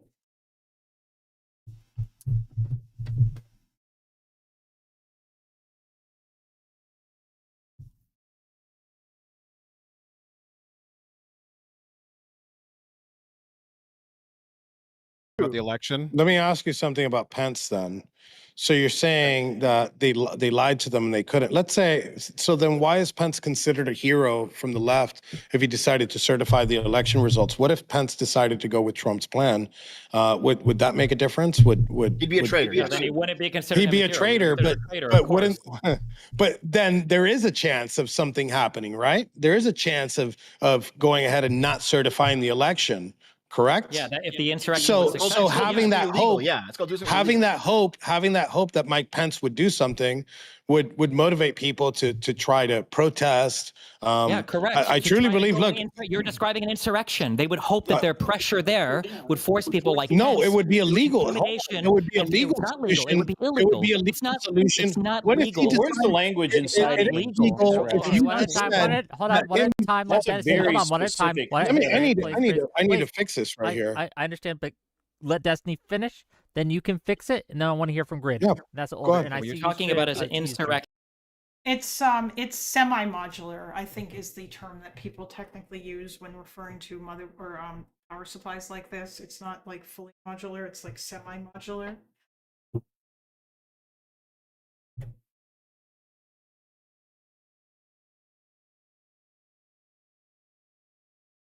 Go.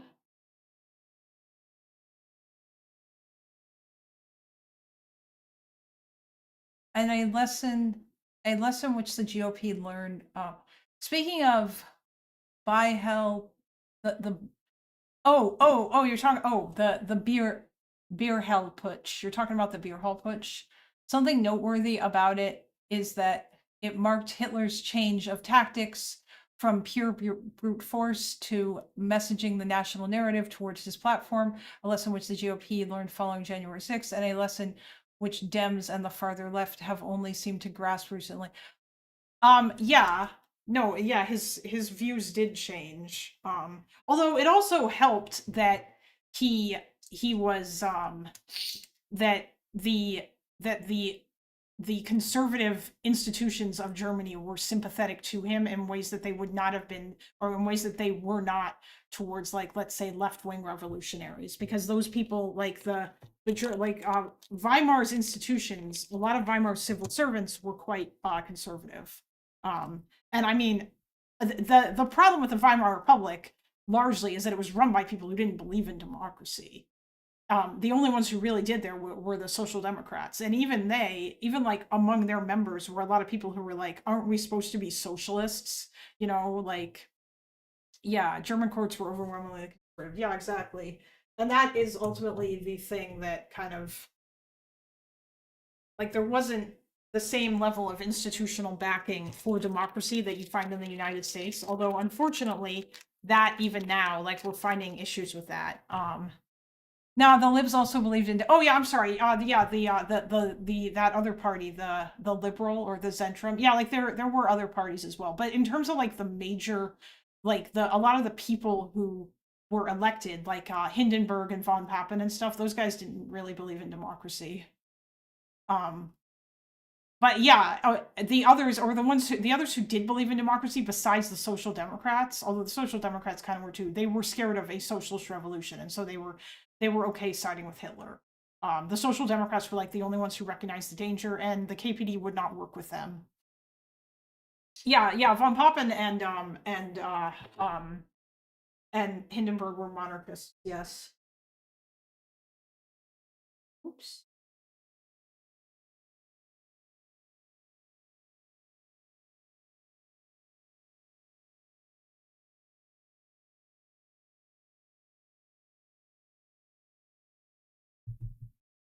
Hey. Insurrection. Go ahead. I'm talking. Them unilaterally overthrowing 7 states worth of votes to pick their own electors would be depriving the American people of their right to vote. But you're not. But you didn't argue with me when I asked if Mike Pence can do that, and that is a legal solution. Not If legally. Mike, No, he cannot legally do it. He legally cannot. So he couldn't not certify the election or refuse to certify the election that day. Correct. Yes. Okay. Legally, yes. Okay. Well, then if you Well, just to be clear, do you grant them that, Enrique, that not in a legal way, in no legal manner, could Mike Pence certify or not refuse to certify the election? Yes. Listen, I give him that. Okay. But what I'm saying, my argument isn't that. My argument is that people thought, we're getting in the minds of these people, that people thought that Mike Pence was able to not certify the election. Because maybe Trump Tim has more insight if that's able, or maybe he disagrees because Trump with me told there. them that. Yes, they think that because Trump told them that. That's the whole point. This is why it's Trump's fault. Yes. Listen, I believe that the president also thought that the election was stolen, along with millions of other Americans. That's fine, but you're just giving an excuse then for why he was calling all those people there to insurrect the government. Because if you think He wasn't calling anybody to insurrect the government, and let me tell you the schedule for that day. Yeah, he was. He wasn't even supposed to speak. He didn't decide to speak until I think January 1st or the 31st. He decided a whole 10 or 11 days after that the rally was scheduled to be on there. And everybody thought, including my guys, thought that the president was going to speak at the Capitol, in front of the Capitol. Even the president says it, right? My guys were at the Washington Monument, which was the back of the ellipse. They couldn't see anything. They were pissed off that they got there late, that they woke up late because they got fucking sloshed the night before, and they wanted to get good seats. So that is why they moved to the Capitol so early, because they thought that he was going to go to the Capitol at that moment. Hold on a second. I actually have a question for you, because now I'm really interested. So you just said that Donald Trump believed he was genuinely stolen from, right? Correct. Okay. And despite this, he still wasn't calling for an insurrection? Not restraint. He didn't. Can you tell me when he called for an insurrection? He got fucking No, you just said that he wasn't calling for an insurrection, right? Like you just said that? He was not calling for an insurrection. That's correct. Even though he believed he was stolen from, is he a cuck? Like what the fuck? If he was stolen from, he should be calling for an insurrection. He was pursuing, as he said, peacefully and patriotically, fucking protesting the election. I thought it was arguing with some people. Hold on, please. There will be order in this court. There will be order in this court. I want to give it to Grid, and then I want to give it to Gibbs. That's the order we're going in. This is something that's really annoying. That you guys keep acting like that things we know today to be more or less factual actually supports that there was massive irregularities with the election. All Trump was saying is, hey, there are massive irregularities with this election, and we should check this shit out, and we shouldn't just go ahead and stop Destiny. I've been very polite. That's why Barr left. Then stop lying. I don't care. I don't care. I'm going to finish. You can keep talking. Doesn't like this point. But I don't care what you like. Yeah, of course. The point is that we are looking at this, or you are looking at this through what you think you know today. Which, by the way, we're finding out every single day that those irregularities may have happened, or That's they're not true, more by the way. credible. And the reality is that your rhetoric is breaking down. The rhetoric that you've been spewing for 4 years of there was no election fraud and it was Trump was trying to seize control. All that's breaking down because the reality is had they just given Trump what was he asking for, a week? Oh yeah, I'm sure they'll find quote unquote irregularities, quote unquote, now that Trump is in office. For a week or 10 days to go through some of the irregularities, the fact that nobody was willing to do that, and now they conveniently forget that that's what he was asking for, is stupid. You guys can't be more stupid So I've heard everything you have to say. Do you know the process of actually doing that, though? Of actually having this investigated? You know what the real process is? Because it did happen in 1876. You know this, right? That there was an electoral commission that was put forward, and in fact the certification of the vote was delayed for 2 months. So all Congress had to do was to do the same thing they did in 1876. And the reason Congress didn't do that is because the riot fucking interrupted it. Like that's one big reason why the process didn't happen the way it should. No, that's bullshit, and you know it. No, that's complete. That is bullshit, Evan. You know it. They would have done it. Then they would. Let Dev answer. Let Dev answer the question. Let Dev answer the question, or Listen, respond to the there was accusation. enough I should proof, say. if there was enough proof to convince the congressmen and the senators to actually have an electoral commission to investigate this, then they would have done so. There was no fucking proof. There's still no fucking proof. You're saying that new proof is coming out every day. Yeah, you're saying it's coming out every day. Are you talking about like the 350,000 votes from Georgia that went viral like last week? 315. I didn't mention that. I mentioned the Minnesota stuff that's happened with the duplicate voters we know are on the rolls. And we could go into other stuff like in Nevada that's come out recently. There's all sorts of different examples. There's stuff in Texas. There's lots of examples. It doesn't matter what example I give you. You're going to try and hand wave it off, Dev. Point out what Dev and Destiny are doing. I just want to point out what Dev and Destiny are doing real quick. It's really impressive. It's really impressive. Hold on. Stop. Destiny, then Gibbs. That's what we're gonna do. Okay, here. Well, let's just work one specific example, okay? So one thing that Trump said, we can go through every single one of these if we want. He said, then election officials pull boxes. Democrats and suitcases of ballots out from under a table. He's talking about in Fulton County. We know that claim was a lie, and we knew that claim was a lie on day one.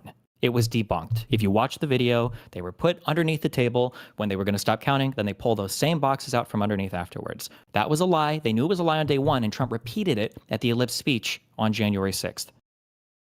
Well, before we started arguing about what evidence we're going to accept, I want to point out this game that they're doing. Like, it's really impressive how on the left over here they do this ticky-tack, baby-back bullshit with words. Go, oh, he didn't say peacefully, patriotically, or whatever at the exact right time. But then they go, oh, he was implying an insurrection. Well, can you point to me where the word insurrection comes up? But then when you say that, they want to dismiss it, wave a hand, go, well, you know what he thinks. And it's just like there's no winning here. It's an all-lose scenario with them. They're just going to play dishonest. And it's really all propaganda because they don't really want to talk about the real insurrection, which is the stolen election via the fraud. That's really what's happening. And we're seeing it everywhere. And you just go, oh, the fraud. Just prove.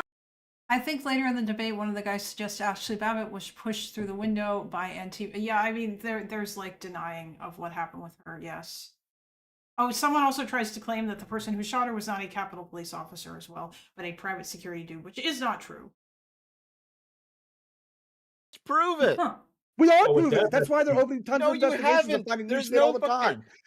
Fox News today said there's 250 to 500 billion dollars worth of fraud, $1 billion worth of fraud going away every year right now, estimated. And then we're seeing, oh, it's funding candidates. Oh, we're seeing, oh, it's in these states where we have tons of illegals, no voter ID. Wow, just a total coincidence that's happening. What Dev said, actually, I just want to say is actually an important observation. We wanted the debates to happen in Congress. So the fact that the riot happened and it canceled then why the fuck were you there? This was not the appropriate forum for that debate. You want the actual answer? Because the answer is not that we went there to interrupt the process that we wanted to happen. Of course you did. That makes absolutely no sense. Why would we want to interrupt? It makes perfect sense. It doesn't make any sense that you think, how is Congress the appropriate forum when they're certifying the vote for a debate to happen about the electoral procedures? It doesn't matter if you agree with it. That was the argument at the time. We're going to go there and support our brave congressmen and representatives. That was the point breaking in? To decertify the vote. No. To not accept the result of the election.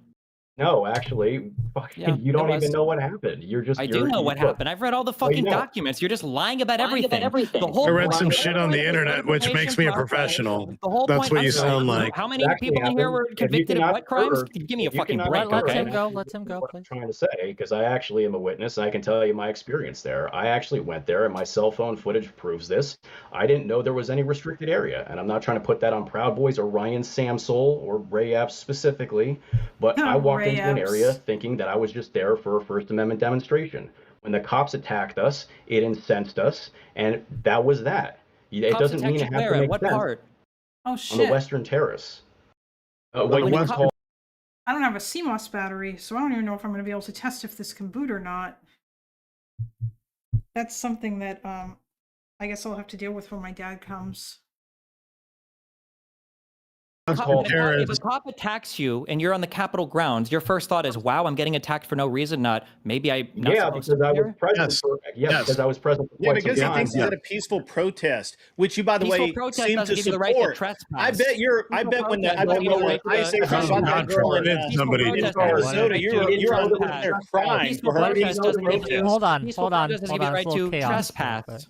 Let's You go. didn't know it was trespassing because you're not understanding the context of people pouring into an area, not knowing to restrict an area. We didn't know there was a secret. We're not even. No one is even arguing this. I'm sure there are some people that probably trespassed that weren't aware that they were trespassing. None of us are arguing Most that. of them. Most of them, because it happened a half hour before I even showed up. The specific. Wow. Well, sounds like Donald Trump maybe should have clarified before he sent all of them over to the Capitol to try to disrupt the counting of the vote. Maybe people tore barriers down before his speech. So where did President Trump, since it was so nuanced? I know that was my earlier Since it claim. was- Thank you. Yes. Hello. Since it was so nuanced, where did President Trump? Ask your question, Enrique. Ask your question. We know that. So it's funny to me that he says that the cops weren't inciting it. We had a professional witness on the stand, a use of force witness on the stand that specifically covers riot control. And when we asked these pepper balls and these rubber bullets, where are they, if there's a crowd, where are they shot into? And they're usually shot into the front of the crowd. They tell them not to shoot into the back of the crowd because the opposite effect can happen. If you look at the video from the cops that were overlooking from an eagle's nest position, they weren't shooting at the front of the crowd, they were shooting at the back of the crowd. And one of those people that got shot, his name is Joshua Black. Also, a couple of Proud Boys that were far back, about 100 feet back, were getting peppered with pepper balls. And I know that that aggravated the crowd. So I'll take the word of a use of force professional before I take the word of a podcaster that's read shit on the internet. He just said that, read shit on the internet, and is a self-proclaimed professional in things that have to do with And then to be January. clear, just so I understand, this was an expert witness that was brought on for the side that lost the court case, right? That witness actually was, okay. both of the witnesses for the government and for myself, both of them are use of force, and both of them answered exactly the same way. So you could try that with somebody else, not here. You could take that shit somewhere else. The case There's also plenty of video, though. The man he's talking about, Joshua Black, was shot through the face with plastic rounds and was bleeding all over the West Terrace. People who weren't aware of what was going on were incensed by that, and there's plenty of testimony from defendants. I mean, you can disregard defendants because you think they're guilty, but there's plenty of actual I only eyewitness think the ones testimony that are about guilty this. are the ones that were convicted, you know? Yeah. You know where I find cowardice and destiny? He's saying what he wants to say, but he's still there. He still's got that fear. Just say what you want to say. You want your political opponents to be in prison. Look, if we're playing this game where we're playing this that are trying to circumvent the lawful outcome of the election in prison. Yes. And especially people that are planning to do it. Okay, yes. but you want the person trying to run over an ICE defend agent. You want them to go free. She didn't All try right. to run over the ICE agent. She was trying to drive away. We could, if you want to say what you truly want to say, look, I'm going to be you for a second. I would celebrate the death. I would celebrate the death, like you celebrated the death of Ashley Babbitt. Celebrate the death of one of ours. We celebrate the death of one of yours. And let's stop playing this game where we pretend that we don't have a bias here, because you do have a bias. You want to see us in prison. That's fine. You know what? I would respect you more. I would respect you more when you say, I want my political I want my No, you're political opponent for projecting president. your I would. delusion onto me. I You don't would. have to I do would that. You respect be you your more. own. If you don't offensive have piece the of shit. You don't have to balls, project you on don't me. have That's the okay, bro. decency That's to okay, actually bro. say what you That's feel. okay. I want to It's hear. okay, Let bro. it Just real out. quick. Let just it real out. quick, Tell just real people how quick, you just real really quick, feel. Just real quick, I already please, said how I please, really please. feel. You guys should be Destiny, rotting Destiny, underneath the Destiny, prison. Destiny, Yeah, what's Destiny. up? Well, I we're want to hear what not. Destiny. And you Hold know on. what? It makes Stop. you angry that we're Okay, not. I'm gonna have to It mute does. people. I I have am. to Yeah, mute I'm honest people. about that, of Destiny, course. stop. I'm about to give you the mic, Destiny. Destiny, I want to know specifically what you and Dev's strongest argument is that this is an insurrection, and then they can deal with that. What is your strongest piece of evidence that this was an insurrection on January 6th? Go ahead. Well, I don't know. Me and Dev will put forth our own Yes, thing. I think. exactly. I think and then that. we'll Sure. see. Yeah. I would say probably the. Are you going to say the false electors, or are you going to say Trump's behavior during the insurrection, Dev? Which one do you want to go with, or are you do you have a totally? I'll different go idea? with false electors. I know that. Why don't you Okay, think I for would say yourself that- and just I would answer the say question? I would say that Trump's behavior, you're the actual Trump come guzzling sheep. I don't know why you would ever tell me to think for myself, sir.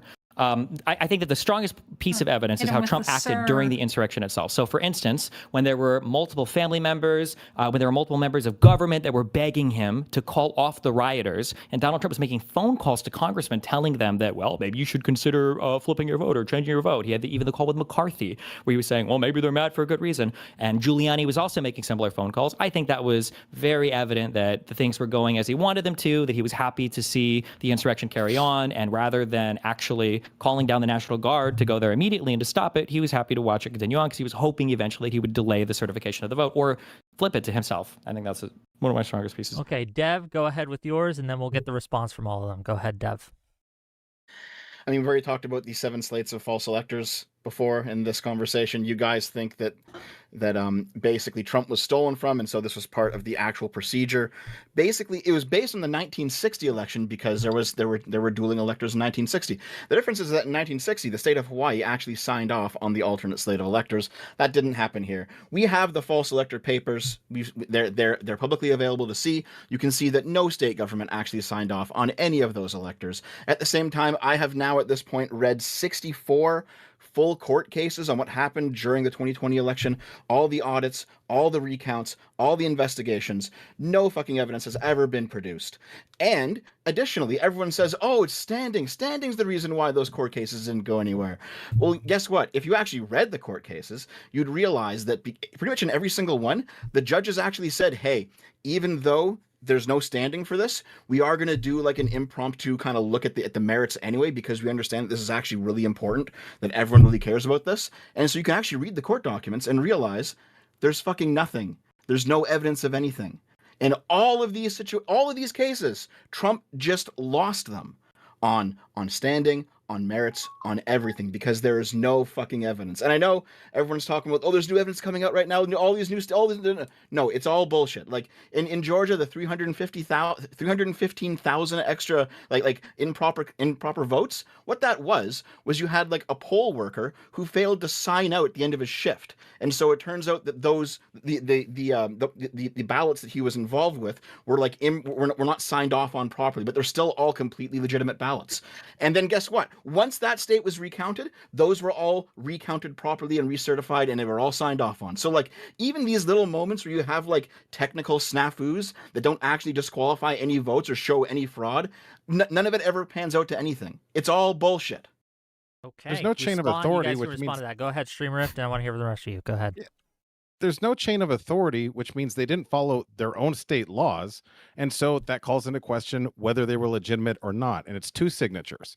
The other thing is an insurrection, the definition I looked up, a violent uprising against an authority or government. It was an appeal to government. It was saying you're doing something that we'd like you to do differently. It was explicitly not saying we have another plan, let's have a new government. So definitionally, as an insurrection, nobody was trying to overthrow the government. They were trying to get Congress to elect. Even if you say, oh, well, Mike Pence couldn't fail to certify the election. Okay, fine. That's an appeal to government, not an overthrow of it. Definitionally, it is an overthrow of the government. He lost, and they wanted to keep him in. Wanted to keep him in office. The government. He said because the new government was supposed to be Biden, and you wanted to overthrow the count to keep Trump entrenched in power. Destiny, stay here. How is saying, dear government, you did something wrong, I'd like you to do it different, an overthrow of that government. Because when you're saying the thing you did wrong was you kept in a guy in power that I don't want, or you have voted a new guy in power that I don't want you to have in power, you're insurrecting against That's not what they were saying. They're saying we don't think it was valid results. So they're saying government, you did guess the what? election. You do realize. So you do realize that Trump went to Pence and said, "Hey, listen, don't send these 7 electors back to the states. Just install me as the next president." Trump said that to Pence. So what part of the insurrection is them overthrowing the government? It's Trump telling Pence to install him as government. It's the part when the certification of the vote was literally That's delayed because definitionally of not an violent insurrection, people Devin. You know it. breaking into it. Definitionally is. I've read so much more about this than all of you fucking retards combined. Okay, but it definitionally is. They broke into the Capitol for the first time. The first time in the history of the United States government, the certification of the vote was delayed. It happened because of violence at the Capitol, and it was the goal of the first Trump. time in history we had massive mail-in voting, which is the most fraudulent form of We voting. didn't have any fraud. We did, but then and you found no fraud. How sad is that? Just like Doge, Hold on. nothing. Later, years later, No, how are we no. supposed to know this months Okay, after hold on a the second. Hold on a election? second. I got a question for all of you. I have a question for all of you. Okay, let's say it's 2016. Okay, and Trump wins 2016 fair and square because he obviously did. And now let's say Joe Biden, presiding over the counting of the vote, says, "You know what? I'm just going to start tossing out electors, and we're going to install Hillary Clinton as president." Would you guys have stood for that? What does that have to do with whether it was an insurrection? Would you have stood for it? Yes Why or no? are you moving the goalpost? Hold on. Yes or no? Answer, I do No, want. we're not I do playing want- your I do want- game. Hold on, just please. That has I nothing do to want do with people the to answer question his I just question. asked. Yes or no? No, I asked the question first, and it got dodged. How's that fair? Can you? What was the dodge? Yeah, what was your question? What A was the dodge? because he was like, "Oh, it was the first time in whatever that it was delayed for 3 hours." And I'm like, "Dude, this is the first time in I don't know ever what's the that there was this question? volume."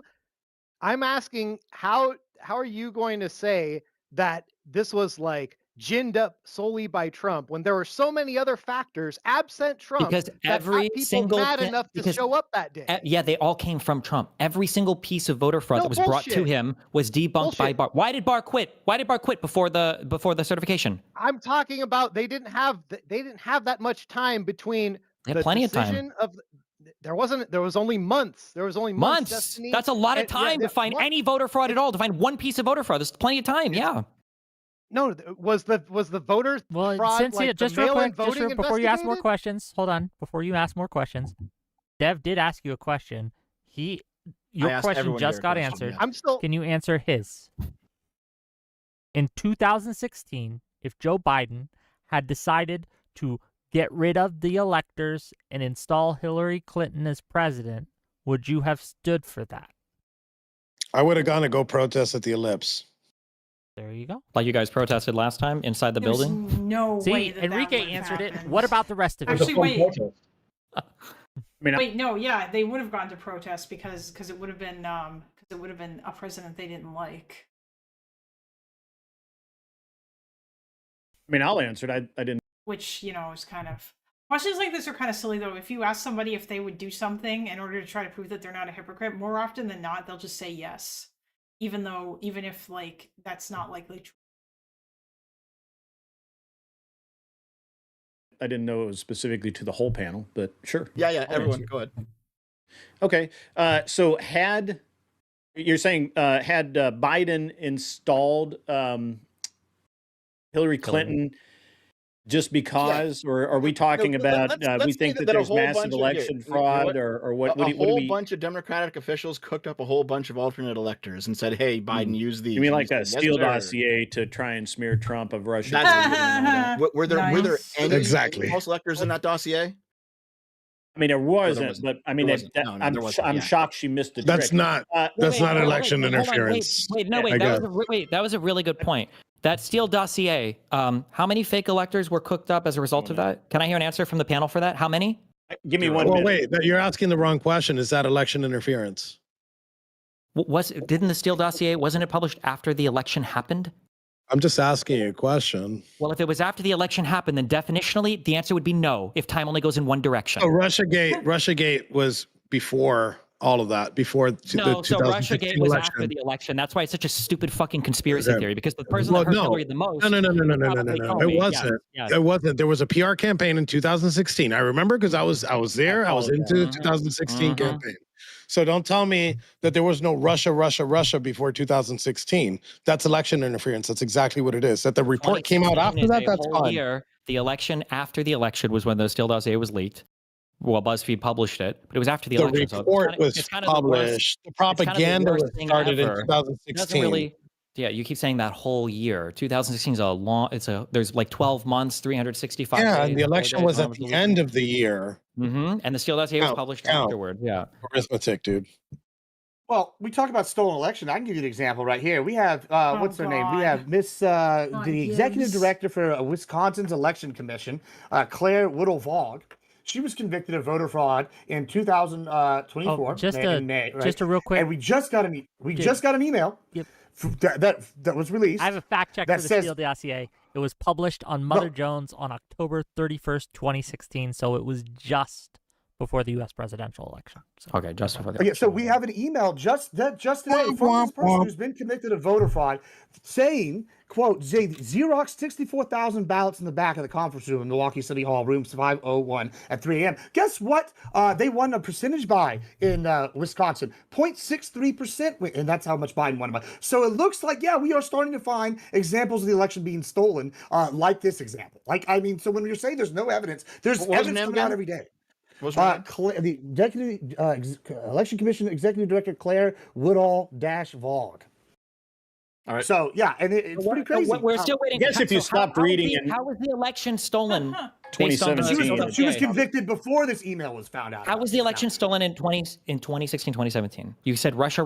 How was that used to steal the election? You guys brought that up as an example of trying to steal an election. No, I said that's election interference. That's attempting.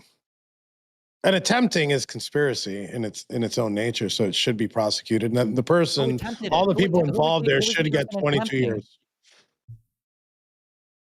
So many mainstream media companies had this dossier, and it was Mother Jones that eventually published. Was it Mother Jones or was it? I thought Mother BuzzFeed Jones was the first one that published it on October 31st, 2016, just before. Are you sure it wasn't? first I'm almost reported positive it was on BuzzFeed. publicly- So it shouldn't. Wait. Reported how on many is days? different than published in its entirety. My understanding is that BuzzFeed published it. Oh, you mixed it up for reported on. That's correct. That's correct. The BuzzFeed full published it 35 on January 10th, dossier 2017. Okay, thank you. So I was correct. Thank you. Jesus. Well. Okay, I got to make a little money, so let me read some of these super chats, and then we'll get back to the show. $10 from Artemis Fowl to say, didn't the ellipse speech have specifically peacefully? This fucking Artemis dude, man. Who the fuck is connector? That's USB 3 expansion, USB 2. Oh, this is the one that I'm looking. JFP1.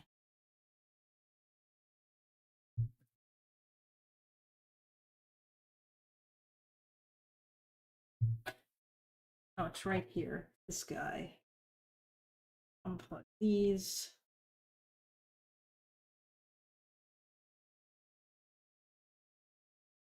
We're gonna plug in the connectors for the case. Which is like one of my least favorite parts about doing this. Okay. And patriotically make your voices heard in it. I see several video and an NPR article saying it happened. Weird. Thank you for the $10. Yes. Artemis, start showing up to these again. Yeah. Zero Fox for 10-month membership. Thank you, buddy. Peacefully and patriotically hit like and subscribe. True. $5 from Mr. Wise Guy Plays. When Trump sees violence, he said stop being violent and be peaceful. Destiny says that's just nonsense. Good one. Cope. Stop being violent? Wait, he tweeted that? Was that a tweet that he said? Remain calm, remain peaceful. Paraphrasing. Paraphrasing? Oh, because when somebody says remain peaceful, that makes it sound like there's no violence happening. That's what I would assume. But okay. Trump did tweet Quantum this. Fantasy, He says, just "I real know quick. you're paying." Quantum Fantasy member for 15 months. Wow. Gibbs being so well behaved up there in the corner. Well, we'll see. The soy pill for $5. And this is to Enrique. What did "do what must be done" end quote mean, Enrique? Are we answering it now, or are you Yeah, going through the answer super it now, chat? please. Okay. I was excited. I was excited about what was going on at the Capitol. I was watching it on TV, and I said, "Do what must be done." So well, yeah, I what was did that mean, celebrating. though? I What was did you want celebrating to the be shit out of done? what happened that day. Yes, super fucking guilty of it. Yeah, but what did you want to be done? I wanted them to keep going. Okay. Keep going how? I wanted them to stay there. I wanted them to protest. I wanted them to stay there. Yes. Okay, so Inside the I didn't want them to Capitol building? leave.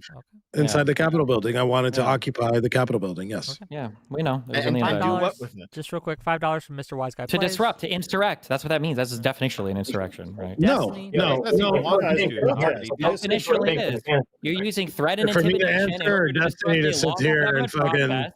Yeah, it's definitionally an insurrection. Let me get through these. Okay, we got more. We got more. I promise. We'll get there. We'll get there. I promise. Mr. Wise Guy Plays for $5 says Destiny doesn't care about things that's not framed in his anti-Trump worldview. Change my mind. $5 from Audacity. This is fun. It's like when Dad used to put on Boomer Radio and they would play greatest hits. Makes my basement reno easier to do. Well, I'm glad you're enjoying it. Thank you for $5. $20 from Josiah from Pondering Politics. If January 6th was mostly peaceful because only a small number of attendees engaged in violence, each of these fine MAGA fellas would agree every individual BLM riot, not protest, was likewise definitionally mostly peaceful. Do you guys agree with that? Wait, I didn't. Sure. I didn't get that. If the vast majority of the BLM protests and even the riots themselves would be peaceful, if by that definition, because every riot only has like 1 to 5% of people actually rioting. There's no riot where So all Destiny, every would single we person is agree breaking shit. all of the BLM protests, all of the J6 protests, everybody gets a pardon if you weren't violent? We all agree on that, right, Destiny? No, we have more crimes in this policy country. on We both have violent groups? crimes. What a stupid point. There are plenty of crimes you Oh, commit okay. that So don't we involve don't agree violence. that nonviolent protest is equally pardonable. That's fine. That's fine. Non-violent protest? I'm talking about occupying a Capitol building with the goal I of literally disrupting just the fucking government. asked you. That's the definition of occupying. Occupying a building is nonviolent.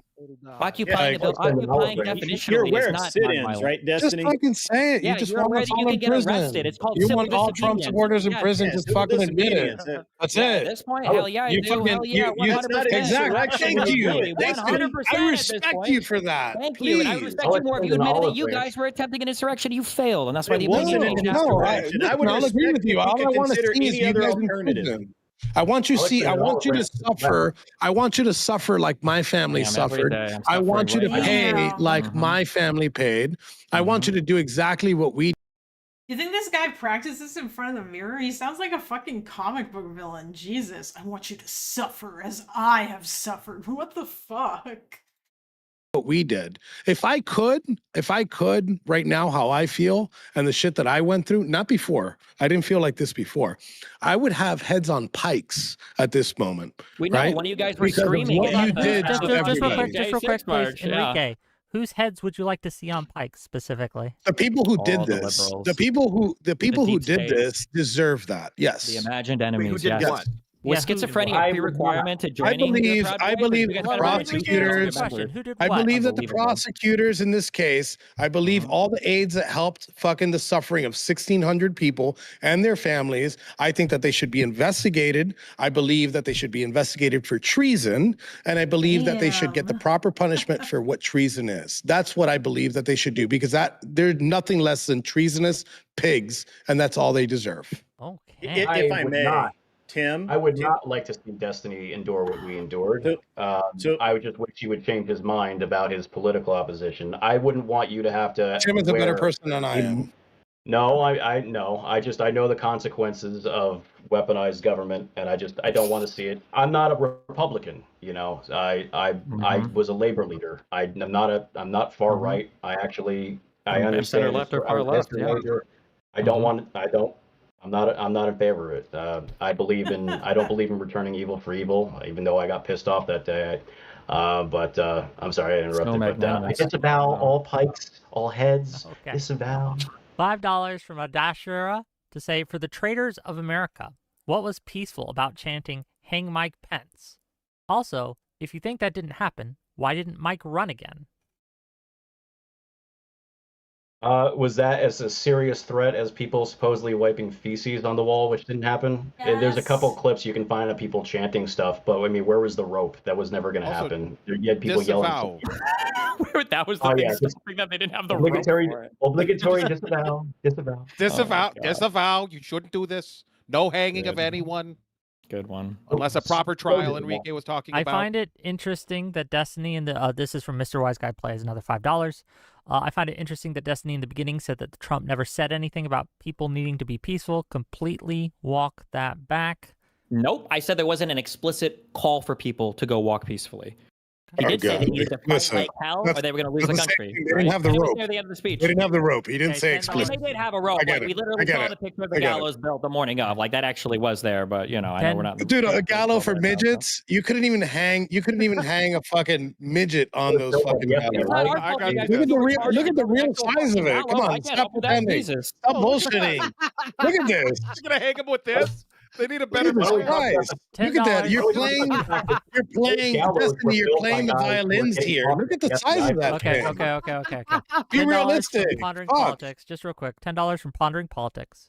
Trump had weeks and months before the election to challenge the alleged election changes this dude is complaining about, in addition to the time after the election. Thank you for the $10. 5 Canadian dollars from Ace Chrome Cheetah to say, so you're just admitting Trump Support. is planting and fabricating evidence in his second term to prove voting fraud occurred in 2020. £5 from Riz What the Fuck to say, I'm not sure insurrection quite covered how disgusting and unpatriotic it was for these people to attempt to overturn the result of an election. $10 more from Mr. He Wise shouldn't Guy. say anything from the country he's from. He'd probably go to prison for fucking saying some stupid ass shit. That's probably Oh my god, called out. What the fuck? Jesus. We have pretty good free speech here. Holy fuck. It has been so long since I have used Molex connectors. What in the actual fuck? How do these even work? Why? How does this even? Oh, okay. Does this? Okay, there we go.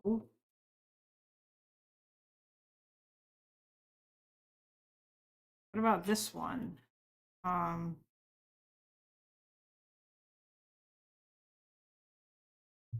Okay. This plugs in. It still needs to. Oh, it's the other side. All right. Fair enough. This cable management is going to be disgustingly awful.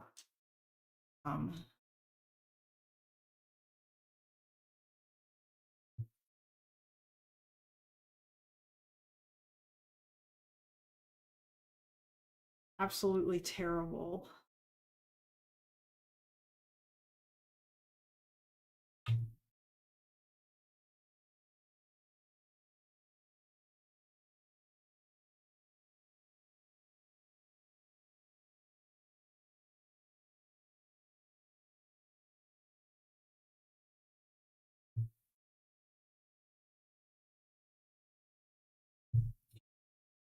Is there anything else here?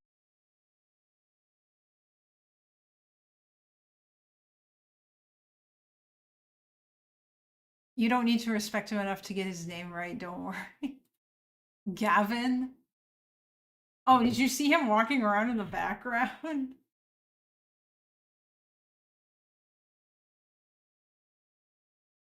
Oh, Gavin McGinnis, yes. Oh yeah, Chase has got Gavin's name. God, Gavin McGinnis is ridiculous. insurrection and fucking. You know what? in Great Anyone Britain. who wants to give me money to say things is okay in my book. I'm with it. I'm with it. Okay.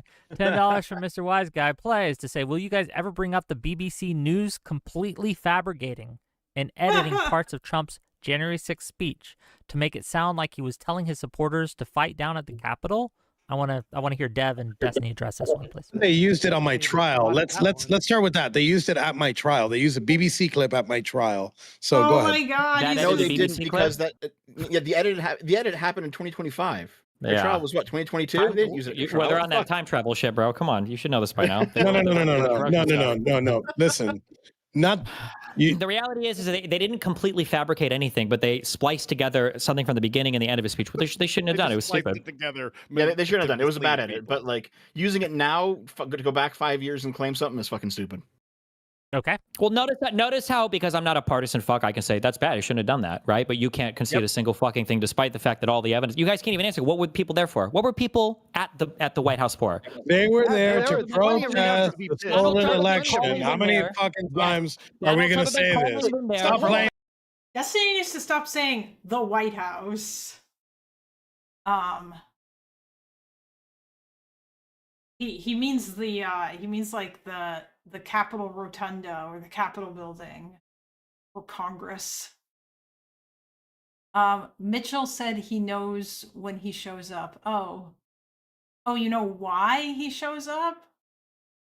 You see McGinnis walk up behind him and Boomer squint at the laptop. Oh, okay. I mean, it's not surprising that he and McGinnis are buddies. Playing these fucking violins, dude. You're asking retarded questions. If you're not partisan, the certification of the vote. They were called there for Donald Trump called them almost a month earlier to protest the certification of the vote. That's what they were there for, because they didn't like the outcome of the election. If you're not partisan, can you admit, protesting. More people in prison for protesting. You just said it. Fuck. Well, hold on. If he's not partisan, can you admit that if they actually subverted the election with voter fraud and this other stuff that the Trump administration is alleging, then that would be equally as bad, if not worse, than the insurrection that y'all are alleging occurred. I'm literally an American whose country was born from rebellion. Yeah, if the election was actually stolen, I think you have plenty of reason to insurrect or rebel, of course, which is why it was all the more disgusting that Donald Trump lied to you guys, and then you guys continue to propagate the same fucking lies over and over and over again. Every single lie that Trump told the day of the ellipse speech, Barr and other members of his government had already debunked to him. That's the issue. Just like the State Farm. They didn't need Trump to say anything. They didn't need Trump to say anything to believe that the election was stolen. Don't you get Donald it? Trump was the one spreading that lie. He spread it for 6 months before the election would fucking happen. Absent Trump. Yes, absent get Trump. him. There's Hold still on, a bunch of fucking shit going on. No, there wasn't. Yes, but there really there wasn't. was. Or he just spread the rumors. No, there really wasn't. Thought it was fraud. So, Hold on, so did you Donald forget Trump ran COVID? in Did you forget DC. what COVID was Well, like? I want to hear from Grid. Grid, go ahead, please. Yeah, man. I mean, so Destiny, come on, man. Trump doesn't Come run on, man. NBC or Fox News or any of the other major networks that were carrying the stories of potential election fraud. It's literally so disingenuous of you to say that Trump made this all up and he was the one that was promoting this, when literally every news agency in the country was not only covering it, they were looking for it. And I mean, come on, man, stop it. That's bullshit. You know it. Wait, let me just be clear. Was Fox News knowingly propagating lies about voter fraud on behalf of Trump's campaign? Was that a thing that happened? I don't know. Can you tell me? Yeah, they settled 100%. the largest. You're 100% sure that they were propagating lies. That you can prove that the Fox News Dominion, lied. yes, the whole Dominion machine voter fraud. That was Fox News propagating things that they knew were lies from Trump's campaigns and campaign surrogates. Yes, they settled the largest defamation of all corporate history. Then you just proved yourself wrong. Just real quick, because you said that hold on, Trump did please, this. everyone stop. No, Jeff, please, everyone stop. Grid, do you acknowledge that that's true? I don't know that Fox made that up themselves. I don't know that they were. Why I are you don't even remember here? that. You don't know about the largest election-related defamation case, one of the largest election suits. Then you don't know anything about it. Tucker Carlson getting fired from Fox. I mean, yeah, I remember it, but I don't know that all of that was 100% factual either. Again, pretty crazy to not know anything about any of that, but okay. Well, a lot of shit about. I don't J6ers say I know about. something unless I fucking know it. I'm not guessing. So just for everyone's edification, speaking there of was a that, conviction. There was a not a conviction. I think that's a word. Finding. They settled. Finding. I think they settled. There was a settlement. There was a settlement by $2 billion companies. I think the settlement was for like $700 million. But that doesn't support your 1.2 claim billion, that but yeah, Trump it was a lot of did this. Your claim is that Trump people like put this Sidney out there Powell, and he was the guy Trump doing it. People in his group were the ones going Trump to Fox News and people telling now. them. Okay, all right.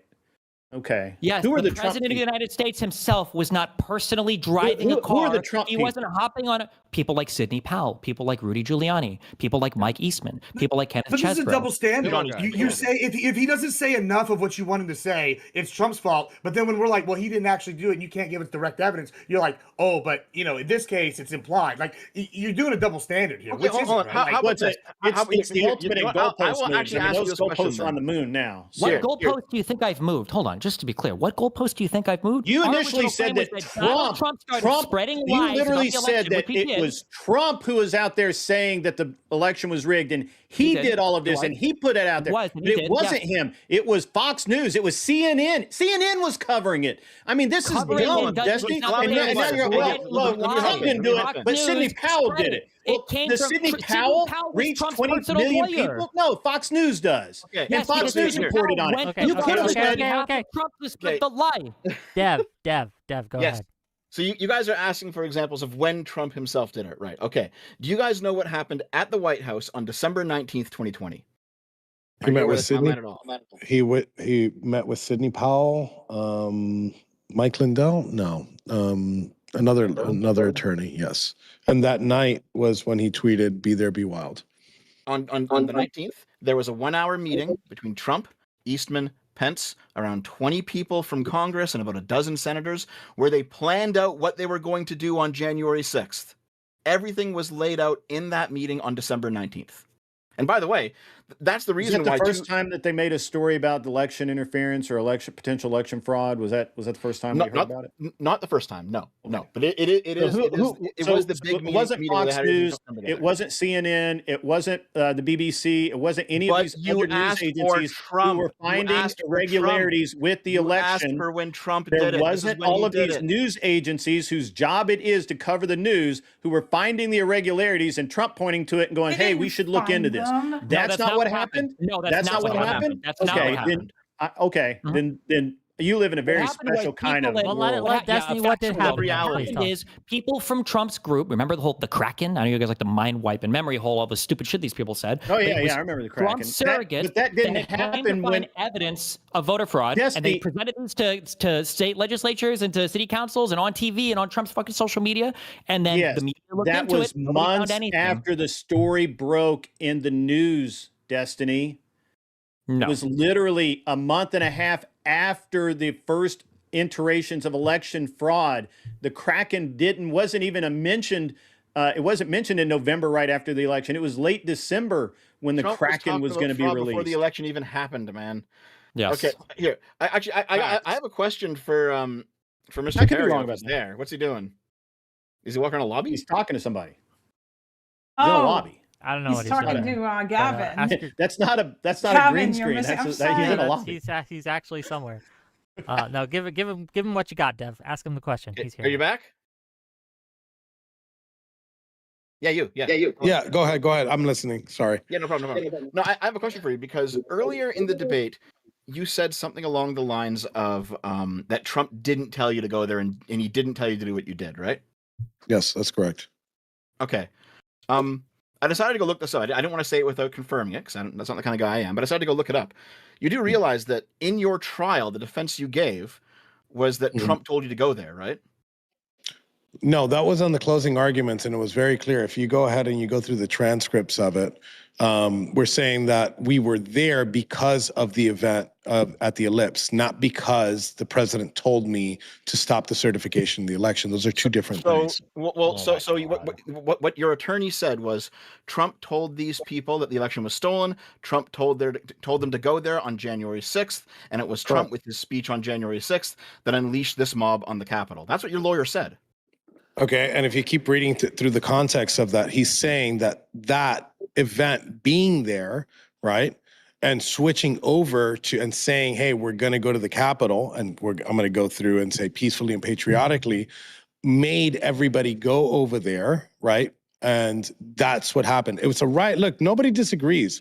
It was a riot. It was a riot that gone bad. But to go and say that it's an insurrection, it's bullshit. Come on, dude. Fair enough, things go Trump did bad, tell and you to then it go, went right? bad. And look, there was a big no. Trump Things did go not bad. tell I me. get it, man. I get it. Things go Trump, bad, but Trump told you Trump to go there. said on December 19th that there was going to be a rally. I was already at the November one. I was at the December one, and I wasn't going to miss a January one. Can you answer the question real quick though, Dev? Can you ask it again, just directly? Just I want to get Yeah, direct because answer here. Trump did tell you to go there. Then. You did say that. Trump put together. Did that. So Trump put together. Trump said to be there on January 6th. Yes, I was there. I don't think anybody would It will disagree. be wild. Okay. He put the event together. He didn't tell me to go. No voices in your head or anything. Yes, there's no voices in my head telling me. Trump Also, to wasn't be in my clear, head telling me to go That whole there. Kraken thing that started in November. Sidney Powell was fired in December by Yeah, Trump. just real so quick. that whole Jesiah bullshit from started. Pondering Politics for $10 says a Wick fact checked the fella in the upper right hand corner. Powell publicly talked about releasing the Kraken on November 17th. So there you go. So if we know that Trump was calling people there at least a month ahead of time, or around a month ahead of time, if we knew that he was telling people that the election had been stolen, that we had to fight like hell or we're going to lose our country, and then he sent a whole bunch of people Because that's what people believed at the time. Yes, and I still believe that because he told them, yes, because it's true. So, yes, because he told them, right. So what? And then a riot just happens to break out, I guess, since we're saying who could have possibly seen that. Well, no, Right? listen, And a lot of people. and then a riot breaks out, and then a riot breaks out. Why is it not until after Ashley Babbitt is shot and killed that Donald Trump finally tells people to go home? You mean the person that you celebrated her death? Why would him and Giuliani be making phone calls to congressmen telling them to change their electoral certification votes? Why wouldn't Trump call on the national? Because they believe it was stolen and that they should. That's called lobbying. It happens every fucking day. So yes, you lobby somebody to change their vote. Welcome to Congress. Why is there a whip? Why is there a whip in Congress? Why is there a whip and somebody that counts votes? It makes no sense. It makes no sense. It's like you don't know how the fuck this thing works, and you're so retarded because you know exactly how it works, and you're playing the fucking part. You're fucking. You You're an idiot. thought the election was stolen. You guys showed up. Yes, I did think that the election was stolen, period. The election was stolen, period. Period. By you people. By you people. You people stole the election. That's it. That's what it is. You promoted the Steele dossier. You went ahead and you fucking went ahead and you demonized Trump's supporters for so fucking long. There will be order in this court. There will be order in this court. In any of the cases, any of them, he lost every single. Ask the judge. Ask the judge. Order in the court. $10. God damn. Ace Chrome Cheetah to say kind of ironic, since for Tario, I'm sorry, I know I'm mispronouncing your name. Forgive me. For Tario to accuse Destiny of simping for the Justice Department, since there's evidence that he had been an informant for federal and local law enforcement. Were you an informant for federal and local law enforcement? Yes, I took down an entire sex trafficking ring in 2013. Yes, I put 30 people in fucking prison because they were a bunch of fucking pedophiles and sex traffickers. And if anybody has a problem with that, then I tell you what they're protecting, right? They're protecting fucking pedophiles and sex traffickers. So yes, I am very proud that I put 30 fucking people in prison and 2 of them are serving life terms. And I do it again. And every time that I find somebody that does some type of sexual assault shit or some sex crimes, like my buddy up there, Destiny, we'll put them in prison. And you know what happens to people like Destiny in prison? It's not nice. It's not nice. It's not nice. I think you're misunderstanding, by the way. You got 2 fucking civil lawsuits. Hold on. We gotta You better hope you never go to prison. You know what they do to sex offenders in prison? When they say 36, probably shit that you enjoy, I'm sure. When they said that 36 feds then were at the January 6th insurrection, you would have been counted among those, right? If you would have actually stayed overnight? I mean, I guess if you want to count me in there, yes. But I did not inform. I went to trial. I did not inform on anybody on January 6th. You know what I did? I strapped my fucking balls in and I sat there with my fucking brothers and I went to trial and I got offered a sweetheart deal to lie about the president and I took 22 in the face. And you'd never do that for any of your friends. You'd fucking throw them under the bus. You did the Roger Stone You'd throw them under the bus first shut. chance You you didn't get. say shit. That's crazy. So did you just admit that you had stuff that you could have given about Donald Trump or Roger Stone? Stone or whoever the fuck. I don't know. freaks were talking I to thought on you that were. thing I who thought you were decided not versed to, in all of because you were this. gonna get, you were I gonna thought get you were rewarded versed in for it all by of this. Donald I Trump thought with you a were the pardon. professional. That's great. You Thanks. read That's the shit new on thing. the I can add to my internet, fucking dossier. right? I read your Yes, they try to indictment. make I me read the fucking filings in lie. court. You Yes, got convicted yes, of seditious yes. conspiracy for the Wick, you're first You know time. what? I How many hope. fucking I years hope in this one country? day. I hope one Unbelievable. day Yeah, that keep you get hoping. persecuted for your Yep. fucking Oh my views and you go to prison God. because Well, if my people like views you are that I should don't get to survive insurrect the government prison. because I'm too People fucking like you retarded don't to read a survive voter roll, prison, because I'm too fucking right? retarded to They'll not fall put for the fake gloves news off on and put them Twitter, inside I your hope I mouth go to and you'll be prison found too, in the okay? shower. Yeah, I'm Okay. sure that Jesus. will be going to prison. Okay, That we would You'll got be it. found We gotta found take in it the from, hold on, shower. we gotta Okay, take it hold from on. we gotta take it from 11. We gotta bring it down to like an 8. Okay, just that's all I'm saying. Okay, so Okay, I want my just real I quick, want Let my me know when channel. you want 11 again. I want my well, channel I to wanna talk about what you remain just said. monetized. That's all I'm saying. Okay, that's all I'm saying. I I mean, kind of mine want to ask too. you I- about what you you just know. said, because you mentioned that Speaking of you monetized, Go ahead, Dev. Go ahead, Dev, please. you had put away some pedophiles in 2013, which you got, good job, by the way, fair enough. With that being said, why do you still support Trump, considering that he's obviously in the Epstein files? This is a red herring. What the fuck? Let's get back to the topic. Dev or Destiny, can either of you guys answer, like, out of the thousands of people that showed up that day, can you prove that they were all there because Trump directed them there? Do you have any proof of that? Because I got a whole lot of proof. A lot of people were talking about the election being stolen and didn't think need he Trump to tell froze. them shit. How could we possibly prove that? What kind of proof are you looking for? There you go. That's made your the claim. allegation. Hold on. You made the Sorry, claim. guys, I'm It's on back. you. I got disconnected. Well, so if a guy were to say, I want 10 people to come to my house ask me a tomorrow question, night, answer my I'm question. Hold on. answering you, fucking retard. Let me Let finish speaking, Destiny okay? respond. No, Let it's not Destiny an respond. answer. That's not a fucking answer. I I asked if if I you say, had fucking proof. angry if elf. You I have proof. say, It's yes if or I no. say You get 10 yes or people, no. Oh, hey, angry fruitcake, elf. shut the fuck up and let me finish. If I say 10 people come to my house tomorrow, and 10 people show up at my house, maybe 11 or 12, maybe somebody brings a friend, 10 and you dudes say, to can go you to your house. better than 10 dudes come into your mouth, you disgusting fuck, okay? You're telling me that I can't prove, how am I supposed to prove that every single the person only that showed one up was that's there not kicking here, because of bro. shit? Maybe on Let him camera, answer okay? the. Chill, Hold on. all right? Let him Yeah, let me ask respond the to your fucking question, question, okay? and then Let you me can answer the question, respond. okay? Fucking Let me crazy. or let me ask the question. It's not crazy. I know it sucks. Dealing in the world of fact is hard for you motherfuckers, okay? How are you possibly supposed to prove that every single person shows up because, like, Donald Trump, he announced the event and people showed up for the event and he was a speaker for the event and then they went there protesting under his name? I think it's safe to say that the vast majority of them, 99%, showed up because of him. Is that an Okay, that's a unreasonable? total Yeah, but I didn't. Gotcha, my Hold on. My question. invitation That's a did total not say fucking insurrection. Just real quick. My invitation Hold on, said, "Hey, just real quick. come to a rally." Just real quick. I want to make sure Kung Fu Joe, did that answer your question? Why or why not? Fuck no. Okay. No, it didn't. That's a total fucking Well, dodge. here, you That's know what? not- Does anybody know if it actually matters whether or not I use the cords that came with the power supply or not? Because I have no fucking idea which cords came with this power supply and which ones didn't. Because all of this shit is incredibly old. Does anybody know if it matters? Yes or no? Yeah, exactly. That's what we all love. We love yes or no's here.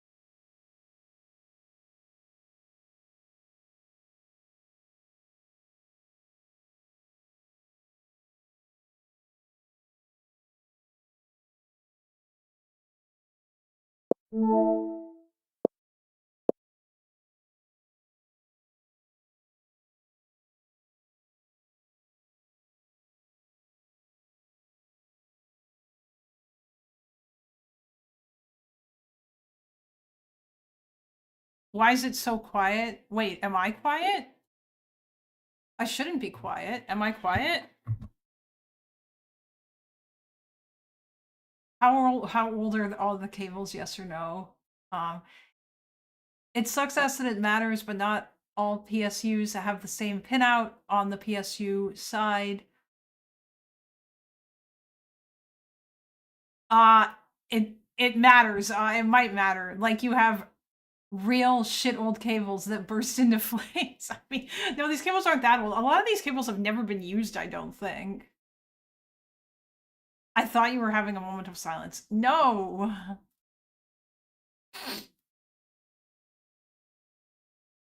They're different gauges, right? I mean, they look like they're the same and they're labeled the same. Like these are PCI, this is a PCI Express cable. I'm about done with this. Like the only thing that's left is to put the GPU in if it becomes necessary to even do that, which honestly it might not, because I think that my dad should be okay with the integrated graphics. I also worked at Canada Computers as a technician, and we had a customer fry an entire PC using PSU cables from his old PSU when he upgraded. Oof, that's not good. I mean, I'm pretty sure most of the cables that I plugged in, I'm pretty sure are from this PSU. I don't think that I have anything in here that's not. And I also didn't like because most of the cables that I plugged in are not, like, the only ones that I didn't actually are Molex cables, and those are not connected to the motherboard, so it's fine. Like they're literally just being used to power the fans. So I actually haven't. All the other cables are directly connected to the motherboard, so I didn't use it. He didn't want to reroute and tie the cables, so he swapped in the new PSU and left the old cables run. Yeah, that's not good, especially if his shit was incredibly old. Not all PSUs are the same. Don't mix cables, it could damage your PC. Okay, yeah, no, I mean, I haven't mixed anything. Because like I said, there's nothing, everything that I have plugged in here is coming directly from the power supply itself and is like wired into it already. The only thing that isn't are these power cables, but they're for the fans and they're not connected to the motherboard, so it's fine. Yeah, like I don't really have anything. And this should be okay otherwise. I think that this is probably fine. I think I'm probably done. The only time that I might have to worry about that though is if I connect is if I give Dad the graphics card, but I don't think that I should need to do that. I think he should be fine.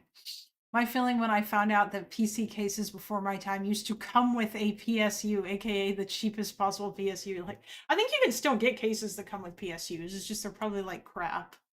I don't know. Like now I'm like kind of an insane purist, and generally speaking, I tend to only buy like I want fully modular power supplies because then I don't have to worry about dealing with a bunch of cables. Disgusting. Yeah, true. Well, by really dangerous, I mean there is a non-zero. Yeah, I know. It will probably be fine, but yeah. The issue is that I'm not sure. And I think I may have mixed all these cables together. I have like a bag full of cables, and it's like a Corsair bag that I think came with my old oh, who's that? Oh.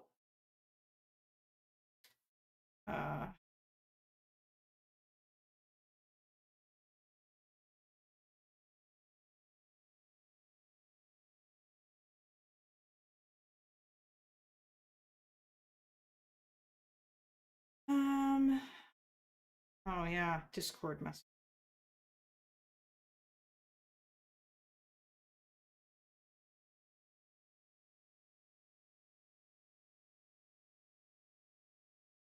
Okay.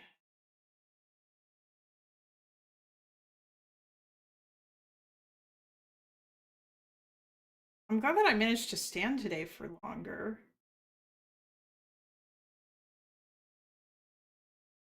Than I was before. That's nice. Yeah, we've been going for almost 5 hours now. I think I'm mostly done with this. I just need to close it up. But all right. In that case, Renee Good deserves to get I asked you very straightforward. Kung Fu Joe, I'll answer for you. Right? Right, Don't Destiny? mind.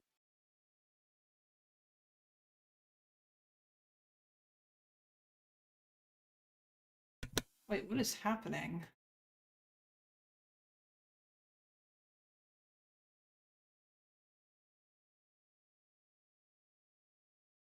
I'll give you because your people are hyping up this whole ICE thing. So by your own account, Renee Good, it was good that she got shot in the face, that she deserved it, right?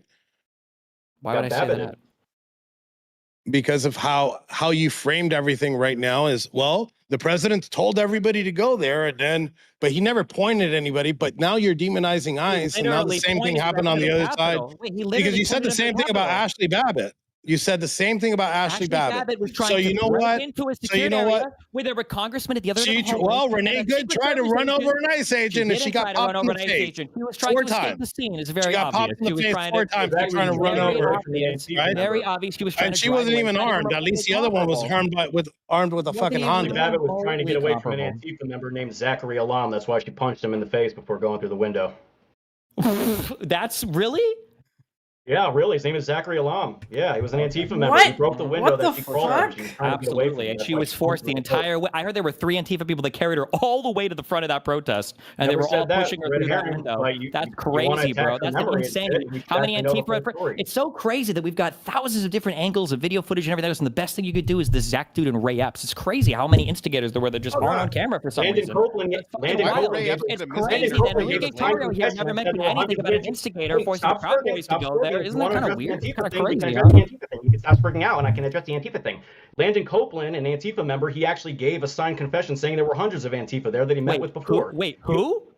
Landon Copeland. No, who the fuck asked retard? This has nothing to do with what we're talking about. She tried to climb through the window on her own. We can all see it on video footage. Nobody's pushing her fat retarded fucking ass through the fucking window. You're retarded. Sorry. Done. You're done. Okay, both of you, dangerous than the please, woman please, driving please. the car? I want to give Dev wanted to answer Kung Fu's question. If we can get back to that for a moment, go ahead, Dev. Answer the question if you'd like. Just to refresh my You memory. remember Kung the Fu Joe, question? what was your question? Go ahead. Ask it again. I want to know that if he has proof of like what percentage of people showed up there because Trump told them to be there. So I can't give you a percentage. Trump announced the event. So He you was gonna can't. be there. He So told you people can't. No. Hear me out. Because Trump did announce the event. Yes, he announced it several times on social media, and also, more importantly, he retweeted. This got like over 100,000 likes. He retweeted Ivan Raiklin's tweet, where Ivan Raiklin said, "America, Mike Pence must do this tomorrow to defend our Constitution from our enemies. Big tech censorship, MSM censorship, corrupt officials at the federal, state, and local levels." And then it says, go to the, so yes, he's promoting these things. He's retweeting these things. At least some people who saw that ended up going. Yes, there's a connection. You don't know here. how many. You Hold don't on, know how hold many on. Just because let me ask you there this. was Is it more than zero? Kung Fu Joe. Obviously, please. yes. Just real quick. Just There Kung were Fu Joe. plenty of Would other you motivations for people to be Hold there on. than Trump. Yes, There- but were Kung Fu all- Joe, can you just acknowledge that perhaps at least a majority were No. probably there because Trump invited him? Can we just infer No, that? absolutely not. Why Absolutely not? I think there's plenty. Why of, is that unreasonable? Because I have a list of reasons why it's unreasonable. There was a lot of expanded mail-in voting. That's sus. That's one. The heavy-handedness during COVID under Democrats mostly. This list is things that mostly Democrats are responsible for. So in a way, you could say Democrats were responsible for January 6th Okay, because real they quick, pissed off a lot of fucking people. Here, They let pissed me off ask a you lot this, of man. people. So here, Changes I'll to ask you this. election procedures without legislative approval, restricted poll watcher access in some urban counting centers, high voter turnout, and record vote totals. Are you going to tell me that all these other things on top of like a year of COVID, like heavy-handedness, is not going to make people suspicious, right, of the Democratic Party when they but were we're not pushing this shit asking the hardest? why are they suspicious of the Democratic Party. We're asking how many do you think, and you don't I'm have to getting give us there. an exact number, percentage-wise, showed up because Donald Trump announced an event and said, "Come to this event." Actually, here, let me ask you this. Okay, Go so ahead, Kung Bob. Fu Joe, are you aware that Turning Point USA was in contact with the Trump campaign to actually facilitate bringing people to DC for the event?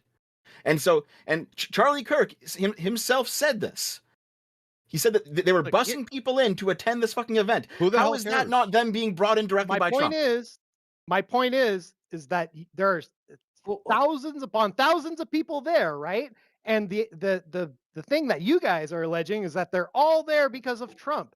I never I'm saying said that's all. bullshit. We don't fucking never know said that. all. Right, Destiny. Okay, you said can't all. even put a percent. Okay, put a percentage on it. What do you think it is? Can you even put a percentage on it? Honestly, no. You have no way of fucking knowing that. Of course. If Donald Trump 95 hadn't now, made the that's fucking calls to be bullshit. there, Come on, if Donald folks. Trump had made the calls to be there, the people wouldn't have shown up. They're pissed anyway. Dude. I would have. A lot of people would stop. They were pissed. Hold up. I could talk. I could speak from experience here. They were pissed because of I could lies that speak Donald from Trump was experience spreading. here. Yes. Destiny, you don't know what the fuck you're talking about. Even if Donald Trump didn't say tell me one anything, lie. he said Tell on me one lie November then. 14th, Yeah. November 14th and December 12th was not promoted by Trump, and there was tens of thousands of people on the ground on DC without Trump saying a fucking word. So we could stop. We could cut that shit off. We could cut that shit off. That has no merit. That has no merit whatsoever. I also think it's. And he needs that. He needs that as part of his narrative. It's part of his narrative. He needs that. He can't prove it. Destiny ignores already. the Look, fact that I'm You counting guys them here. literally already said Destiny. nobody even knew about the January 6th date until Trump called people to protest there. A November 14th protest on the night of the election makes People sense. were talking about this all over the place, independent of Trump, and they were pissed about the stolen election. Trump No. said, "Oh, I'm upset about, Yeah. or we're worried about mail-in voting," and everybody's like, "Oh, well, let's keep an eye on that." And then, wouldn't you know it, a bunch of mail-in fraud. We're all like, "Oh, now we know what to look But for." there Now was you're no like, mail-in "Holy fraud, shit, right? we're Never only found there any of that because mail-in Trump made fraud, them." right? Okay, so Oh, just they real quick, found it? $10 from Good to know. Josiah, Pondering Politics, to say multiple convicted January 6ers and many who pled guilty said they were there and did what they did for Trump. Check the court records. Dev can probably quote it verbatim. Can I address that? Go Because ahead, address it, yes, please. that's what's called.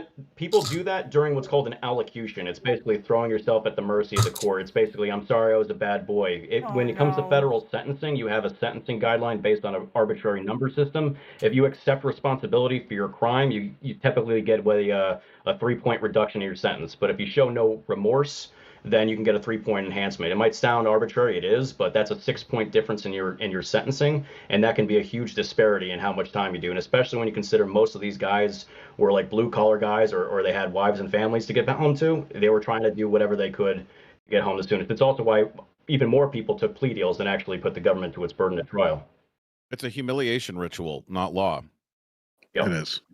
So it's not a humiliation. Yes, it is when you're ritual. doing forced. And an allocation statement. An allocution statement. Hold on. Let somebody Let else. Destiny respond to this. Destiny, go Trying ahead. to put the blame on somebody else is like the Yeah, opposite point of a after fucking Destiny responds, allocution we'll get statement. to Because the whole point of allocution is that you're supposed to show you're taking responsibility for whatever the fuck else. So if you were to do an allocution statement, you were to say, well, it was just because of Donald Trump, the whole fucking time. Welcome to DC. Welcome to the DC circuit. Yeah, welcome to the federal circuit in Washington, DC, where they want you to throw Trump under the bus. There was a snitch in the jail with me named Tom Civic. He got released on bond because he wrote a letter to the judge saying, "I'm sorry, I supported Trump. I'm Antifa now. I'm a good boy. I won't watch Fox I'm News." sure. And Yeah, they all let him those out. corrupt judges, all the Antifa, Transifa. Why did they charge people in their hometown? Destiny. Can I ask a question here? Why did they charge people in their Hold on, hometown? just Why real would you charge quick, people real because the quick. crime happened in I'm giving DC? you his name. Look it up. I'm giving you his name. Tom Civic. Look it up. I don't need to make this up. I have enough experience with this. I'm not making it up. I'm giving you a defendant's name. It actually happened. Look it up. Actually, according to NPR, yeah, but well, look it up. Tom Civic wrote a letter. His judge released him out on bond. His restrictions were that he couldn't watch Fox News and far right content. But yeah, he was saying that we were cult members in the jail because we sang the national anthem at night. Yeah, that's what they expected. It was a humiliation ritual. Suck it. Yeah. Oh my So I got a question for Destiny here. Since he said that, I got tried by a member of my jury, I want to go back in a time machine really quick, and I want to give him the same example, and I want to see if he feels the same way. Pre-civil rights era, and even after civil rights era, in the South, specifically in Alabama, there was a lot of black African-American defendants that got sentenced to not life in prison, they got sentenced to death. And they went to trial, and ever since then, a lot of them have been overturned. But because the reason why they were overturned, it was because it was a white racist jury as members of the jury, which were clearly, and they had said that they hate N-words. So in that case, can you say that those people that got death sentences in the state, we'll focus on the state of Alabama, would you say that they got fair trials too? I would say probably not. Okay. Do you have evidence that the jury came out and was making statements like, I hate all Trump supporters and I'm going to convict all Trump supporters, or? Destiny, I have a couple of those examples that are worse. When the judge in my case asked, and 3 individuals did the same exact thing. Jury. Did any of the jury come out and say anything like this? Did the jury? Yes, they did. As a matter of fact, the jury came out and said that we hate all Trump supporters. Dude, listen. No, they said worse than that. They asked, do you know about Enrique Tarrio and the Proud Boys? And they said yes. Do you have strong feelings towards Enrique Tarrio and the Proud Boys? Yes. What are those strong feelings, and describe them? Nazis, anti-Semitic, racist, all sorts of things. Okay, based on those strong feelings, can you, as a member of the jury, judge this case, set those feelings aside and judge this case by the evidence and the evidence alone? Do you know what those 3 people said? They said no. They said no.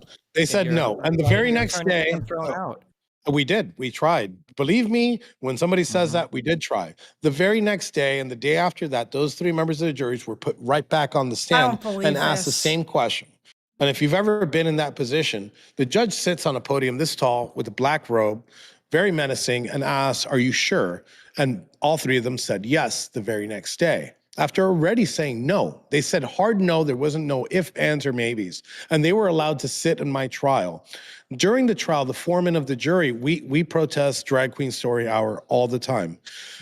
We asked if he was politically active. He said no. After the trial, actually months after the trial, months after my sentencing, we find out that this gentleman puts together Drag Queen Story Hours in the DC area, an area known for Proud Boys protesting Drag Queen Story Hour, and specifically one of his events. So people can hate me all they want, but the process wasn't fair. And this happened many, many, many times over. So I'd encourage you to rethink your position when it comes to Okay, I'm gonna let my conviction. I'm gonna let Destiny and Dev respond to that, and then I have Josiah really wants me to read these out. So once Destiny and Dev respond to that, I'm gonna read something from Pondering Politics, Josiah, and then that's the order we'll go into. Go ahead. Well, I'm trying to find information about this Thomas Sibick guy who assaulted the police officer. Tomsibick. No, yeah, but He was- are you saying you're saying that he got out on bond because he wrote some letter saying that he was Antifa now or whatever? I said Antifa facetiously. He said he was no longer a conservative or Trump supporter. He was a liberal, and that was I believe it should have been September. Would have been in September of 2021. He wrote a letter to find this letter or whatever. I can look it up. Hold on. No one. Well, okay. While you guys are looking that up, so here's what Josiah has to say. He says Terrio said Trump had nothing to do with the November 14th, 2020 Million MAGA March, but here he is the day before, hyping it up and saying he'd show up, and he made an appearance with his motorcade.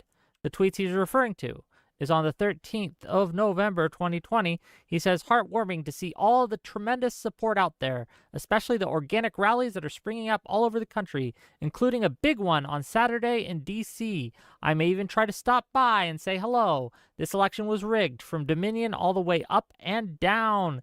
And then he also, yeah, that's what he says on the 13th of November. Hey guys, sorry to cut in here. I'm sorry to cut in on your thing. I got to run. I got another event that I got to go to. I really got to say I appreciate you for putting this together. I appreciate my brother Tim Hale, everybody else on this. Destiny, thank you for being here. Dev, thank you guys. Appreciate you. I'll be back if you guys want to do this again. I'm open. Okay. Have a great day. Thank you for coming. Keep in touch with yourself. I will touch myself. No, not on screen. Take it deep. Hey, I got a link to that letter. I'm trying to put it in a chat, but it's not pulling up. Can I do the screen share, or is that what I should do? Or send me the link and I will put it on screen. Alrighty. Just DM it to me directly, please. You got it. And now he freezes. I'm opening it up. Hamster internet at its best. I'm going to share. What am I looking at here? Oh, that's the handwritten. Okay. Back over there. Yeah, see it. Yeah, there's a handwritten. Be able to read. Yeah, if you don't see it, click on the share button, bro. Or view stream or something. Read it, Wick. Okay. This is from Julie Kelly. There is one get out of jail free card. Write a letter to Trump loathing judge like Amy Berman Jackson condemning Trump and have the defense lawyer accuse January 6 detainees of acting like cult members. Tom Sibick, charged with same crimes as many others in D.C. Gitmo, first detainee. And this is, he writes, it's cursive. Give me a second. Your Honor, my name is Thomas Sibick, and in an attempt to provide an understanding of who I am, I felt compelled to write because my conduct on January 6th was unequivocally an aberration of the high moral standards I hold myself to. What happened at the United States Capitol that day does not provide an adequate representation of my character. Although I strive for excellence, I will be the first to admit that I am not perfect. My life has been full of joyful times, However, there has been a fair share of growing pains, none more significant than what I am currently experiencing. The shame, dishonor, and regret endured are without question the worst emotions ever experienced. I disagree with what occurred that fateful day, especially the trauma suffered by Officer Michael Ferone? I'm not sure the name. It is without question unconscionable. January 6th was a disgrace to our nation that felt a sea of, I don't know this word, Trump is ultimately responsible for, but we are strong and will heal from it. While many praise Trump, I loathe him. His words and actions are nefarious, causing pain and harm to the world. He is not a leader and should be ostracized from any political future. What he honestly needs to do is go away. Throughout my incarceration, I have had ample time for self-reflection, which has enabled. Oh, geez. Okay. Hello?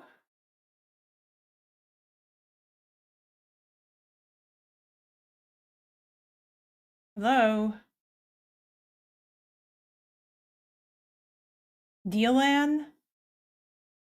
You're in here.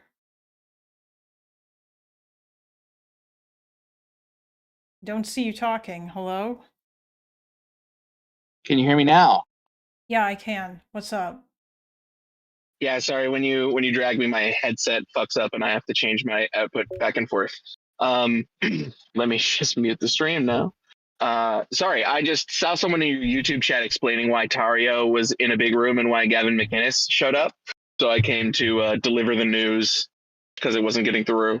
Oh, okay. What's up? Yeah, Yeah, quickly, it's if 'cause I may, building the Word War computer. Debate. Yeah, Word War Debate is a Andrew Wilson conservative debate, competition project.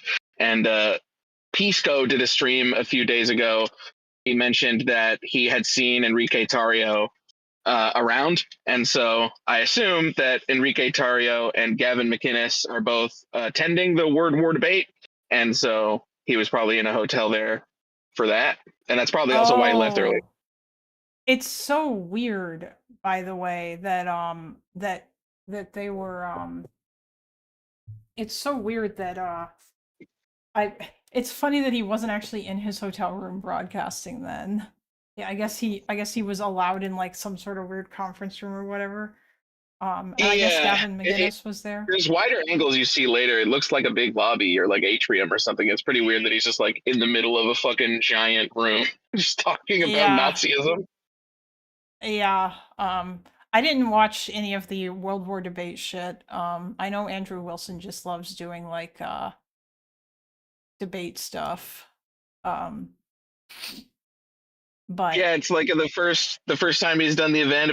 Apparently, Rob Knorr like helped set it up as well as other people. But yeah, Pisco debates Ryan C. Mullally one more time, so I'm sure that's gonna be awful. And then Anna Kasparian versus Pearl Davis, and there's another undercard that I forget who it is. oh, that already happened. That was like it was streamed like last Yeah, that night. was like a day or two ago. Yeah. Yeah, it was But yesterday. so was the Tario debate, right? Yeah. Yeah, the Tario debate was the day before yesterday, I think. Yeah, I mean, I can't believe that Pearl still exists. I'm very surprised that she's still around. Like, literally crawls out of her hole to get bitch slapped by Anna Kasparian. Can't wait to watch it.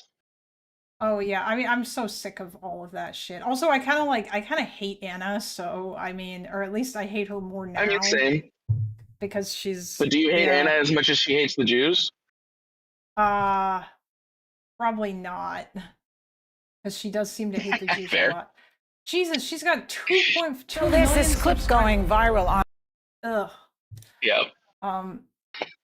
But like 29. Yeah, I'm a little more Israeli about my hate of anti-Semites. When they hate the Jews, I tend to hate them back with an iron fist. Oh yeah, she's got like a fuckload of subs, but 3.5k views, 8.1k, 13k, 25k, 89k, Yeah, Pearl's whole thing was that she was 228. clearly botted, and then she fell Oh, the fuck off. yeah, probably. Apparently she managed to like abuse the fuck out of the shorts algorithm or whatever. But yeah, these are all over the Yeah, that place. too. That too. But I mean, I don't But know, she's like like Benny Johnson. Like you'll never find a real life person who gives a fuck about her.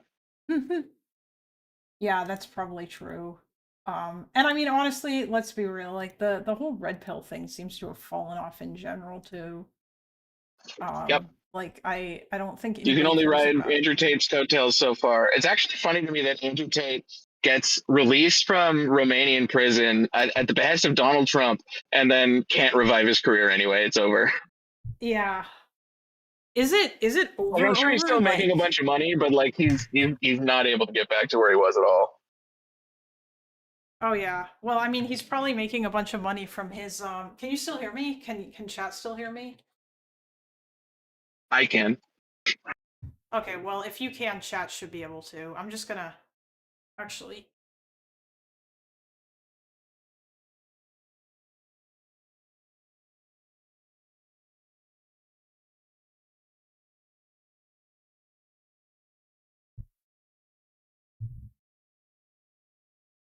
I have a standing desk and it's got like a thingy on it, so I can just do this. Oh yeah. I need to get one of those. They are pretty based. They are pretty based. I'm quite fond of them.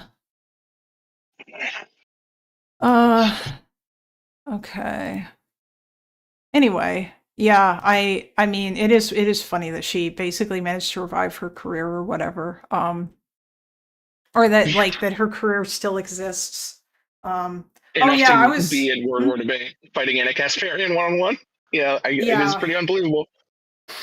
I mean, I don't even think she's that great of a debater. Like every time I watched her when she debated She's not, Destiny, yeah. she just got like she doesn't really have anything. She just moves from one thing to the next, and I don't Yep. know.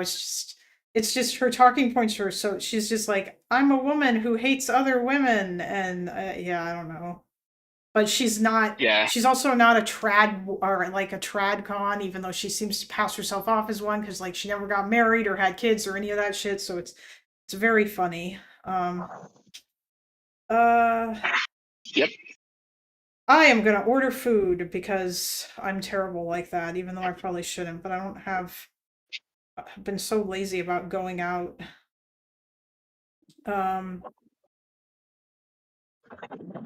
Anyway, I don't know if there's anything else that we want to do. Oh, That's all up 60 to you. I should probably head out. I was just here to give the lore on Word War Debate and Enrique Tarrio being in a hotel lobby room with Gavin McInnes because of that. That's all. Oh, okay, awesome. Base, thank you for the info. I'll talk to you later. Yeah, you're welcome. Possibly. Hell yeah. Bye. See ya. Bye. Okay. Oh, right. What was going on? People.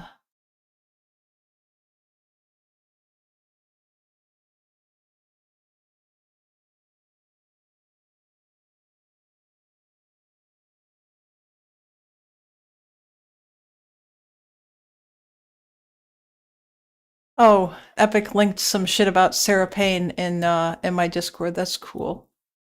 It's cool to see that. God damn it, I can't believe that, like, Jesus, that fucking Adan person wasn't even the real Adan. That's so annoying. Like, fucking hell.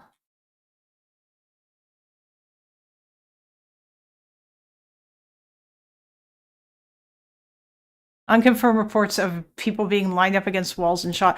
Oh, that reminds me. Although I don't know if any of the Israelis are still here. No, not Sarah Palin. Sarah Payne. She's a Chinese or she's a Chinese scholar person, or she seems to know a lot about China, but she seems to know a bunch about other stuff too. Yeah, Sarah Payne. There was so in earlier today there was somebody in Lego Fortnite, or not Lego Fortnite, in Loner Cord who was arguing about how Gaza was a genocide, and they were making that claim based on the fact that they said that a lot of the same shit was the case with Srebrenica and like the claims that were made by the Serbs there. But then they said that there have definitely been instances of Israelis like lining prisoners up and shooting them, like summarily executing them in Gaza. Is that the case? Because I feel like everybody would be talking about that if it was. I don't think I've ever heard anything about that. Huh. Okay, she's on. Oh, was a political scientist that pivoted to geopolitics. Okay, but she's not a historian though, right? I might end up being. Okay, although I'm sure she knows about.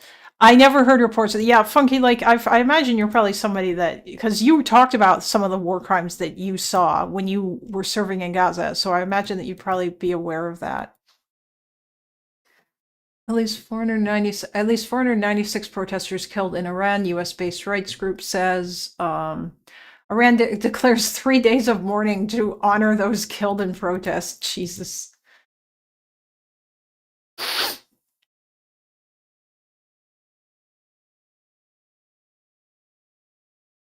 The martyrs of the national resistance movement of Iranians against America and the Zionist regime. The Iranian people closely experienced criminal terrorists launching ISIS-like urban violence against civilians. The security forces resulting in many deaths, a level of violence not seen until... Wow, these guys are really... They really think, like, bro, it's over. Iranians are not, like, they don't believe any of your shit. It's just, that's so funny.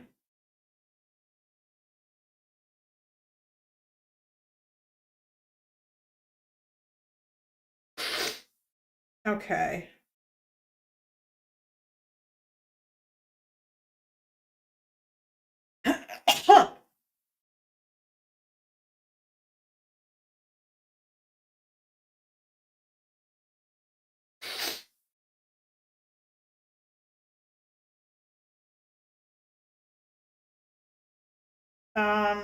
Right.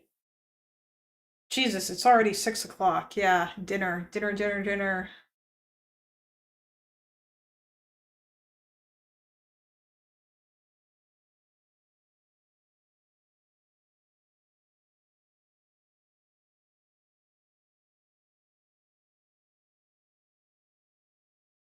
Sarah started out as a historian and did a poli-sci after that. Oh, okay, cool. She did doctoral work on Chinese and Russian history. Oh, based. Based. Okay.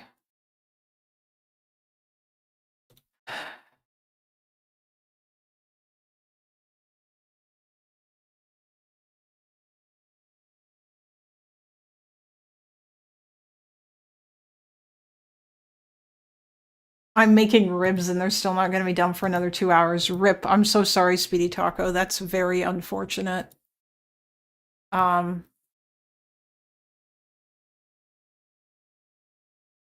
Anyway, we've done about 5 hours now. So yeah.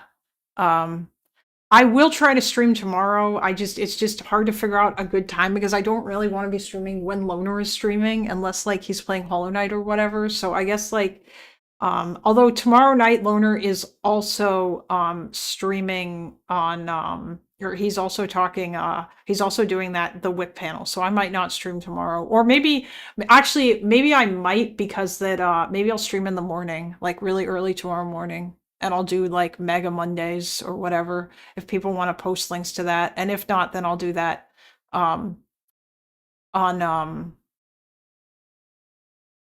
if not, then I will do that on Wednesday or on I'll do it next week. Yeah. But you know, might be interesting to take a little break from my usual stuff and to do some American politics or some mega stuff to see what kind of stuff people. I don't care about what Vosh has to say about Iran, Chase. I don't care. Unless he's gonna say some crazy shit. I mean, I guess a part of me is kind of curious, but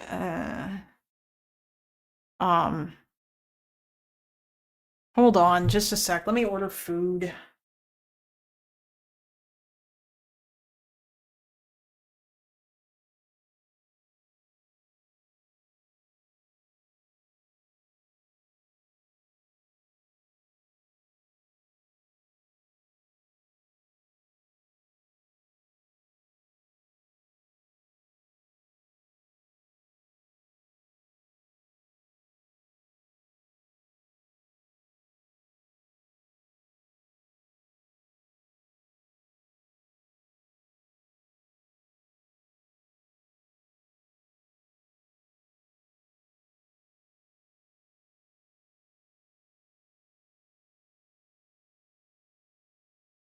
I'm just gonna.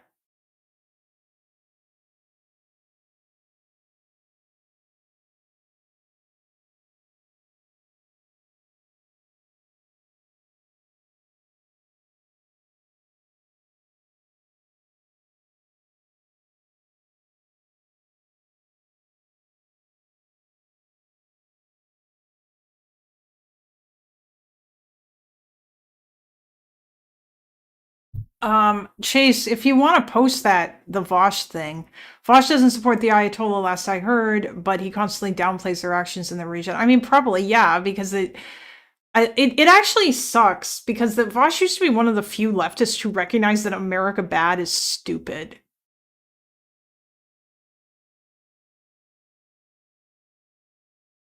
Kyle has become my Vosh. He randomly did a video last year on protests in Nepal, Indonesia, and talked about how the times have changed and is completely silent on Iran. Oh, you mean Kyle Kalinske? I mean, I doubt Kyle Kalinske is going to say anything about Iran. Kyle Kalinske thought the Houthis were based for their Red Sea blockade. Like, Kyle is just America bad.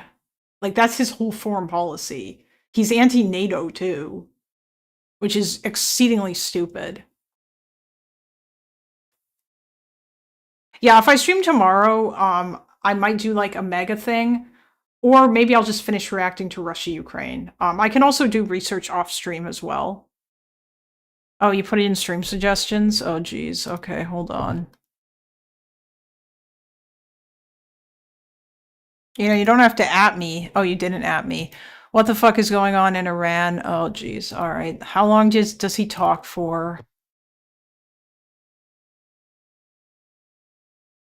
30 minutes. All right, well, you know what? We'll just see.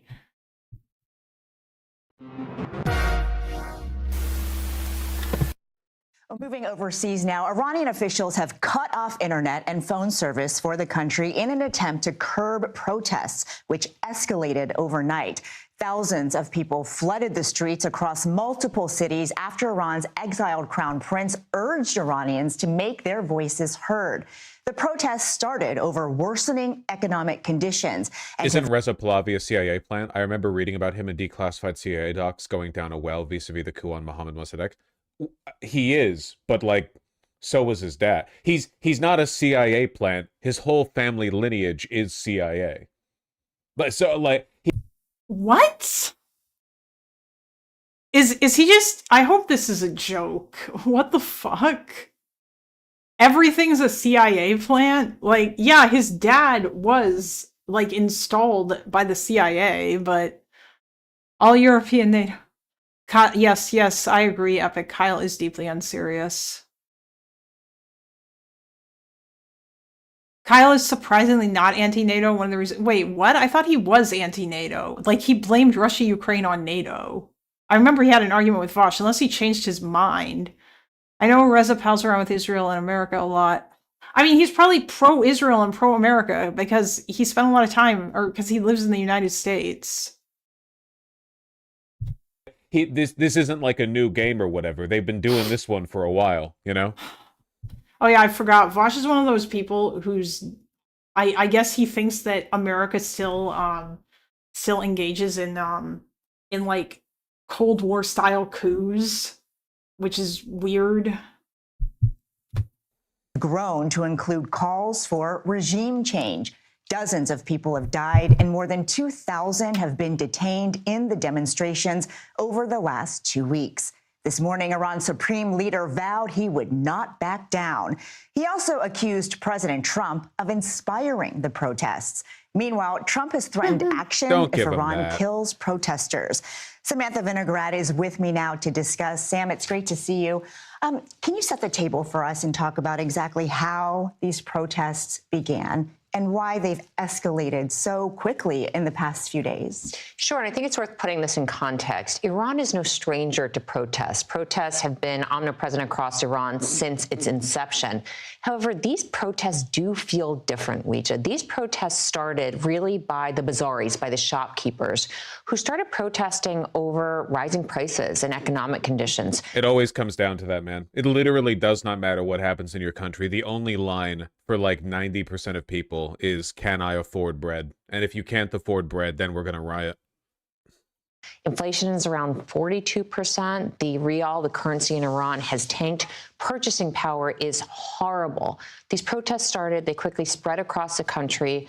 More folks are getting involved, and they have evolved into calling for political demands as well, including the overthrow of the 86-year-old supreme leader. Jesus, 86. Also, what is this that he's even watching? What is this? Like, what is this news channel? Take Out? Is this some, oh, it's CBS. Okay, I've just never seen this. I'm surprised Vosh is watching CBS. I mean, doesn't he realize that it's a Barry Weiss, like, plant thing? At the same time, this feels different, not only because the Bazaris are involved, who've typically been supporters of the regime, but also because Iran is just in a different position geopolitically than it was before. Syria has fallen. Iran was attacked by Israel and the United States. It is less strong than it was before, and the regime so far, relatively speaking, for now, is being less heavy-handed than they have been in the past. For example, in 2022, when we saw probably one of the biggest widespread demonstrations in that country. Moving forward, what is the big difference in terms of the plate of options they have to curb these protesters compared to, 4 years ago? Well, in terms of alleviating the underlying drivers of the protests, the economic conditions, their hands are tied. They are under crippling sanctions because of their nuclear program, support for proxies, and more. And the only pathway to lifting those sanctions is really some sort of nuclear deal with the Trump administration. So we'll see if this in any way does kickstart more of a dialogue with the United States. Yeah, that'll fucking do it. Oh, I'm sure Trump would be more than willing to lift sanctions on Iran. All they'd have to do is agree to a nuclear program deal. Oh, I'm sure. Man, I really wish they were able to get that nuke. States, but what many of us are watching for What? is whether the Does Vosh think that Iran should have nukes? What the fuck? Or is it because he actually wants them to nuke Israel? I mean, if that's the case, that's insane. whether the regime does heed President Trump's warning that he will respond with lethal force to help protesters if Iran engages, if the regime engages in more violence or not. So the next couple of days are going to be incredibly instructive. And the president has many times in recent days said that Iran would be, quote, hit hard if they continue to kill protesters. Can you talk about what imagine that. Imagine living in a country where the government kills protesters. precedent is for U.S. intervention in a situation like this? Well, I think it Do is they have ICBMs or just nukes? Neither. Also, ICBMs are higher up in the tech tree than nukes. notable that the regime has reason to believe that Trump means what he says. President Trump has struck Iran before. They know that he has both the intent and capability. I think it's because Vosh has the fallout understanding of nuclear deterrence and thinks it makes the collapse of the regime impossible. Yeah, that's kind of ridiculous. Also, why in the fuck would you want... Jesus Christ. Vosh has just lost his mind. He used to, realize that all of these regimes were not good. I don't know that he's unironically pro-Iran, and he'd probably say that he's not, but he probably thinks that they're the lesser evil, or that, Israel is worse. Higher up in the tech tree, he thinks about this like it's a Civ 5... Well, yeah. What the fuck is he on about? ICBMs... Our delivery system, nuke is the capability to launch operations within Iran. They know that Israel was able to assassinate senior officials within Iran. So they know that they could be at risk if they don't listen to what President Trump is saying. And I think that is likely giving them pause in terms of how they choose to respond to these protests all across the country. And the president's last reaction and... To be fair, the Iranian government kills protesters by the hundreds. To be fair, the Trump administration would be doing that right now if they thought they could get away with it. The only thing keeping the Trump administration from just... Oh, come on, dude. I mean, yeah, they probably would, but that doesn't mean Iran is okay. You can't just pivot to be fair, America is also bad. From just mass executing people is the fringes of liberal democracy holding this country together. It would be death camps if it wasn't for that. Action on Iran is still very fresh. Sure. Thank you. Oh, I forgot. Vosh is insanely black-pilled now. you. Thank I would rather Iran continue to be ruled by the fucking Ayatollah than be some cucked out Western-controlled pro-Israel regime. If only there was a third way. If only real democracy was on the table. What? Why does he think that it's not? What the fuck? I mean, I feel like if quote unquote, if actual democracy happened and Iran voted in the Shah, or they voted in somebody that wasn't hella insanely anti-Israel, he would just say that it was all just a fake thing. I don't even know if Iranians care that much about Israel.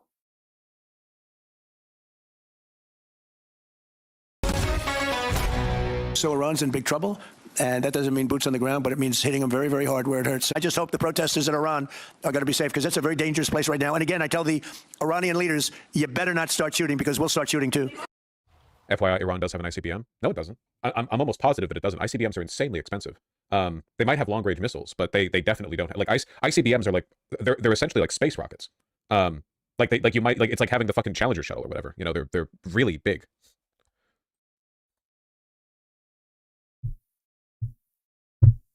Iran has Scuds. Isn't that like, I mean, I don't actually know how old Scuds are. Are they really that new? Like having a challenge shuttle or whatever.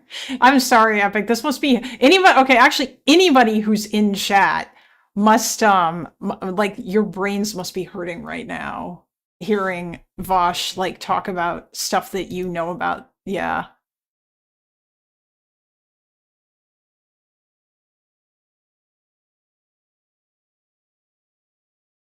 Also, sorry, my mic was way too loud. Iran has TBMs, IRBMs, and MRMs. I don't know what any of those things are. I'll have to look them up later. They can reach most of NATO. Poland built a missile defense network in response to Iran's weapons programs in like 2010. Called Aegis Ashore Poland. Oh, nice. Oh, Iraq also has Scuds. Well, I mean, Iraq had Scuds. Yeah, I remember that Saddam shot 1 or 2 at Israel a long time ago. TBM equals theater ballistic missile. MRM equals medium range missile. IRBM equals intermediate range ballistic missile. Interesting. I'll just stay in here, you know, in case. Okay. Well, as we approach 2 weeks of deadly protests in Iran, President Trump issues a big warning to its leaders. It comes, as the Wall Street Journal writes, this may be a rare moment when revolutionary change is possible. The fall of a regime that has spread terror and mayhem for 47 years will be earth-shaking. This is an opportunity, called an obligation, for the U.S. and the world to Does North Korea have ICBMs? I think North Korea bragged about developing an ICBM, but I don't think it's real. Like, I think that they boasted about it, but I don't think it works. They're just really, really, really complicated, man. Like, nukes are pretty simple. You shove a bunch of the spicy rock into a metal crate, and then you put a little trigger in there, and you make sure it's surrounded in a big casing, and you've got it, man. It's simple, easy peasy. You can do it in your backyard. ICBMs are, you know? to the side of the Iranian people. River. White House correspondent and the brand new anchor of Fox News Live, Aisha Hasni, joins us now. So first of all, congratulations, and so great to see you this morning. So, you know, you really do, following all of this stuff. Tell that to Oppenheimer. I could be wrong, but my understanding is that, like, the big difficulty with the Manhattan Project wasn't necessarily that making a nuke is difficult. It's that it was all untested physics, and also it was really, really, really difficult at the time to enrich uranium at the speed they needed to build a bomb. Like, once they knew for sure the math, because He's in my lap. I can't show you guys because obviously I can't tilt the camera, but he's laying in my lap. It's super adorable. And he's purring. I also can't read chat from here because I can't see it because it is way too small. Hi. Aren't you a sweetie?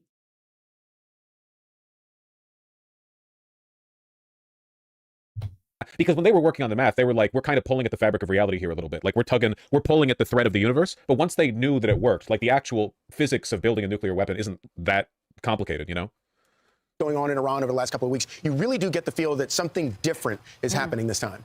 Yeah, it's hard, right, when we live so far away to really understand what's happening on the ground in Iran. And these videos that are coming out thanks to Starlink, Elon Musk's Starlink, we're getting a picture of it. And I spoke to an Iranian-American friend just a short time ago, this morning, who has a ton of family in Iran right now amid this blackout, trying to reach their family.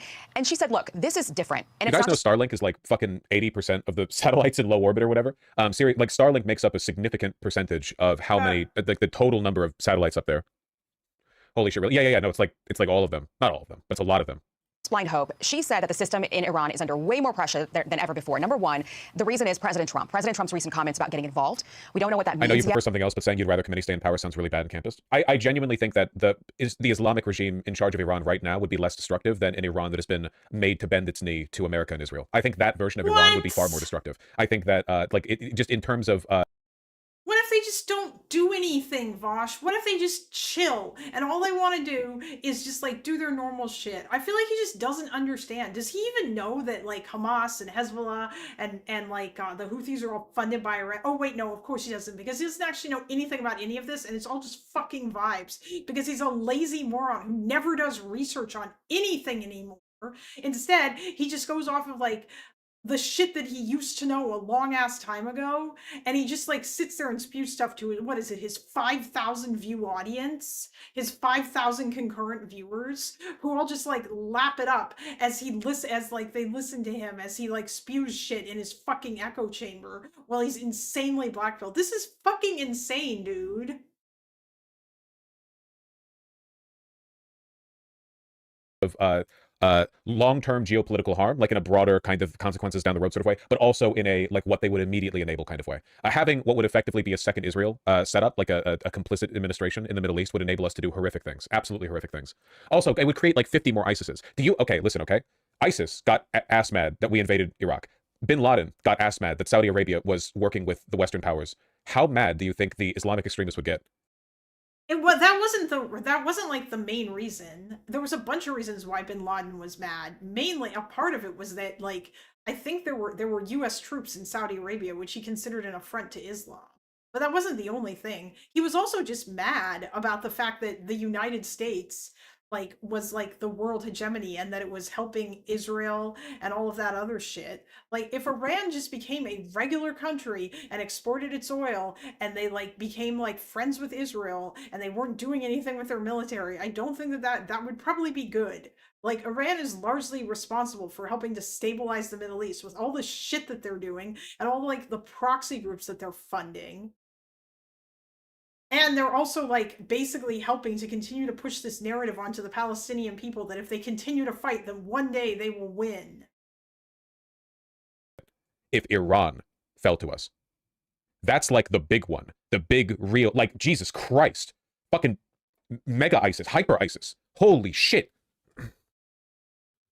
But neither does the Ayatollah. And we just saw what happened with Venezuela, and we've seen what Trump has done with Nigeria. Second, Operation Midnight Hammer. We all remember this massive operation. It put Also, I don't think that Iran like falling to its people or something like that happening in its people is going to be the same thing as the United States going in and invading. It's kind of silly that he thinks that.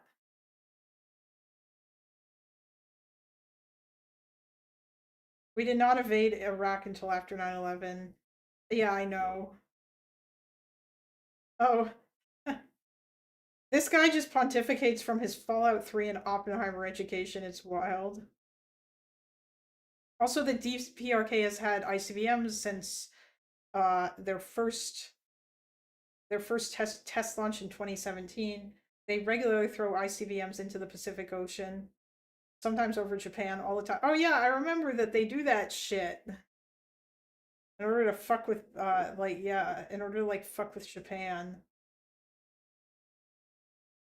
It put Iran on the defense. It Why are we showed how assuming the Ayatollah was thrown out via US puppet? I don't think it necessarily would. I'm saying that if the option is between those two, I think the Ayatollah is preferable. Obviously, like a robust secular democracy would be the best option. incapable their intelligence and their military is. And Just so you know, Vosh, that's like what the Iranian people want. They would like a secular democracy. They don't like the regime, and like I kind of doubt that they're gonna like just take it lying down after all the shit that they're currently putting themselves through. Like after like all the risks they're taking to go out in the street, I kind of doubt that like if that gets replaced with just like an American puppet state that oppresses them and isn't a real democracy, then I don't really think that they'd be okay with that either. You know, it's kind of like how in Ukraine people got really fed up with all the corruption shit, and now if anyone tries to pull any corrupt shit, then all the Ukrainian people are back out on the streets protesting again, which happened like a few months ago.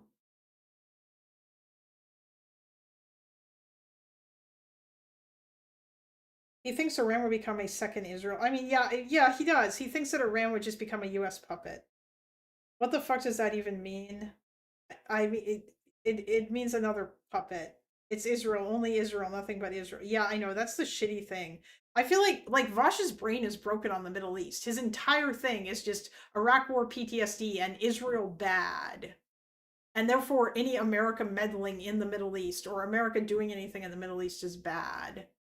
And any like regime or any like countries in the Middle East becoming pro-America would therefore also be bad, which is fucking stupid. And number three, every other protest so far that we've seen in Iran that has broken out in this massive way has always been about human rights. You'll remember that uprising around Mahsa Amini. This one is different. These protests really started off in the bazaars, in the markets, which is saying a lot because the merchant sector there is usually very supportive of the regime. So this is really an economic uprising. The population sort of waking up, fed up that the system is not working out for them. And the other question is, what would happen to the Ayatollah?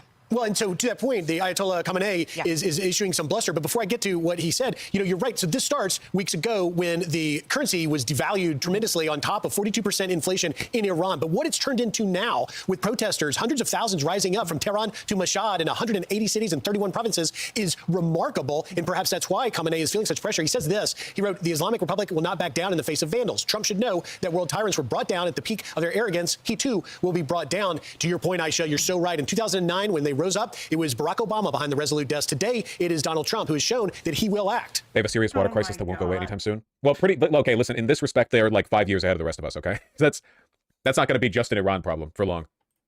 Absolutely. It's a different world. And I think that world leaders are paying attention and responding in a big way. And that's what my friend told me, that the Ayatollah has to be afraid of what President Trump could or could not do when he says. Oh yeah, that's another thing, obviously. Climate change is something that I'm sure eventually will start to impact us. Although, let's be real, by the time it really, really, really starts to impact us, likely, I'll be dead, and all you motherfuckers will have to deal with it. So, I mean, I'm not actually saying that. We should do stuff to fix it. It's just so hard to talk about that with so many other problems happening. And it's just, yeah, like that's another sort of reality thing. Unfortunately, there is it's very difficult to get people to convince people that climate change is something we should deal with when it's not a problem that they're facing right now. Yeah, but you were like 50. Come on. You still have 40 years to go. I'm not actually 50, by the way. I'm like 41, just as an FYI. I know that Queeman's community likes to say I am. I didn't think that I looked that old. And I say that mostly because, but I know you're just joking, or I say that mostly because that yeah, I don't know. I didn't think that I did, but I mean, maybe I do. Although then again, I feel like if those guys see like women who aren't like wearing like tons of makeup, like I don't think that any of those people know what like an actual real woman looks like, because I suspect most of the women that they see are just like the whatever they goon to on their computer screens, and those women are not representative of most real women. Oh, you don't look old at all. Oh wait, I was just making a joke. Yeah, I know you are. They're too online. Bosch knows nothing about climate, hydrology, and water management. Iran water crisis is 83% of fault of poor management. Yeah, I can believe that. Maybe don't build a dam on top of a salt reserve. Peak IRGC engineering. If I was being honest, I would say you look safe. I would say you look 30 something. Oh well, thank you. Yeah. I mean, back when I was 30 something, I don't really think I looked that different from how I looked then. When I was working at the store, people thought that I was like in my 20s, which was funny. Like with Cuba, the commies blame their own failures on the West. Oh yeah, I mean, I think Vosh probably like doesn't hate Cuba as much as he probably should, or maybe he does. I don't know. Like Vosh used to not be a tanky, but I have no idea what he believes anymore. When he says he's going to get involved, what does that actually mean? Yeah. And so she's saying that her family is hearing reports over there that he might be looking into running, into leaving. And so let's imagine that scenario. Dude, he's like 1,000 years old and he's a religious leader. I really don't think he cares that much. Yeah, he's an 86-year-old religious zealot. I'm pretty sure that if a bomb fell directly on his house, he'd be, yeah. If that happens, are we looking at a power vacuum? I mean, what happens to Iran? Think about how widespread Iran's... Oh yeah, I mean, the Iranians who were, one of the Iranians who came on and talked to Lerner did mention that he found it very unlikely that the Ayatollah would leave because that, he's pretty, like, dug in, and that he probably would just stay there. But, I mean, that doesn't necessarily mean that other people won't run away. Tentacles are in that region. It funds so many different proxies all over that Mideast region. You're talking about a total overhaul of the system in Iran if you want to see real meaningful change. And there is an opposition leader, the former prince, Pahlavi. He wants to lead a transition. He's not a tanky. He's a Cali Sockdem. I live around these people. Wait, he moved to Seattle, but it doesn't remove politics from him. He's the people I found outside IRL. Oh, I was just gonna say he's a sock dem. Yeah, he's a democratic social. Although, what am I thinking? Destiny seems to think that Vosh is basically just a Vosh's weird market socialist shit is that like he's basically just a capitalist in denial because that Vosh's entire like it's just he's literally just like he just wants I guess like or like markets but with co-ops or capitalism but with co-ops, so therefore it's not I don't know. But obviously he's still okay with or like I think that he knows that there's going to be a revolution or that he wants there to be a revolution, and that's definitely something that he suspect or that he would like to happen. Yeah, I know he calls himself a libertarian socialist. He's a Demsock from LA. That's like 1/3 of LA. Damn. Transition, but my friend's telling me Vosh is an equestrian supremacist. I would be remiss if I didn't read that. Bring out your horse jokes. I know everybody wants to make them. telling me we're not sure if the people of Iran want that either. I'm hearing that the Iranians really Holy shit. Fox and Friends is not Fox and Friends. Morning Fox? Which mini segment are we on? Are being less pro Shah than fucking Associated Press. I'm telling you, for 3 straight days, every new headline from the Associated Press website on the Iran protests was that this was like about the Shah, you know? want elections, they want to vote. Yeah, well, they haven't had that in a long time. Yeah. Aisha, we're so happy that you're going to be the new anchor of Fox News Live from 12 to 2 p.m. Tell us a little bit about it. Well, we're going to get into Iran today with Senator Tom Cotton. I have him in the 1 o'clock hour. We're also going to get into what's happening in Minnesota and all of that on the ground against those ICE officers. We're going to talk with Majority Leader John Thune. And then we're going to have the Ruthless podcast guys on as well to break it down. People must remember the Shah is the reason the Ayatollah got into power in the first place. Yeah, of course. But the story plays out a million times, right? Western colonialism ends up inspiring reactionary nationalist blowback that ends up making those countries worse than they would have otherwise been. It's the same story over and over and over and over again, you know? Is it really? Tehran in flames as protesters chant, "This is our final battle." Smoke and fire engulfed a Damn, they're really getting up to it out there. mosque in the capital. Thousands took to the streets despite an internet blackout that has sparked fears the regime will initiate a bloody crackdown now that there's less chance the proof will reach the outside world. It was another night of mass rallies across Iran as the protests show little signs of stopping. Gavin Newsom is like a right-wing Cali Democrat. Is he? Oh, you mean in the sense that he's not as far left as a lot of people in like cities like LA and California are. He's like an actual liberal rather than a or so like he would be considered right-wing by those people. Or he's like a moderate.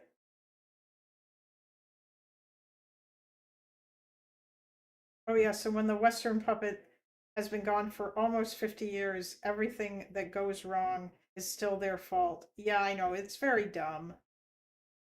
Like, you can't, at some point you have to stop, like, blaming America. I don't even think, by the way, Iranians don't even hate the United States. Not really. Not from what I've seen, anyway. I don't think they care that much. In the sense that the California Democratic Party is made up of 2 caucuses of Dem Socs and Soc Dems, and Newsom comes from the right-wing liberal caucus, basically. Even our Republicans are left of the... Oh, yeah, of course, because California's pretty left.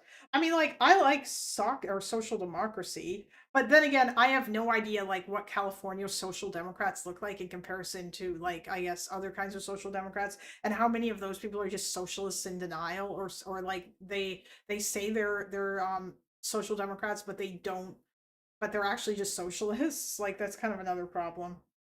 I'm a liberal in the California Dems. I don't like some of the commie mayors we have. Yeah, I get that. Newsom had to sue the mayor of San Francisco to build houses. The son of the former Shah, Reza Pahlavi, hailed the magnificent turnout and called on all Iranians to mobilize. What if we tried popping up an existing regime for once and encouraged them to liberalize? It sounds so stupid, but I truly believe this, that if we had just worked with the Afghani government after the Soviets pulled out, right? After the, the Mujahideen, everything, right? And we had just traded with them and encouraged them to liberalize, I 100% think that by now people would think of the Taliban as like a slightly reactionary wing. Like, I genuinely think it would be more liberal than Pakistan.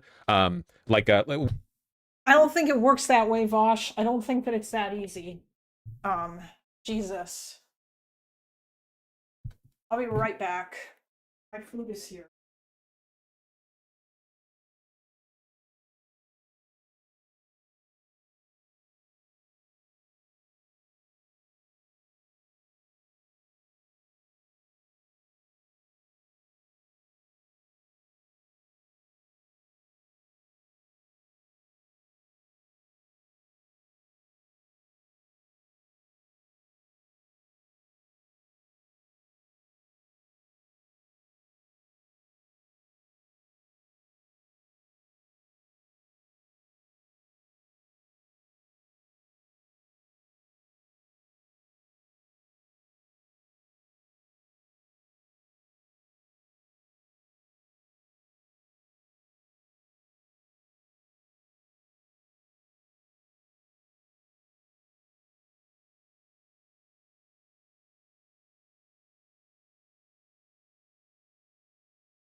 We're talking like not quite like Turkey, I think, but it would be relatively okay. Like, you have to create conditions that incentivize good governance, you know, which we have certainly not fucking done in Afghanistan.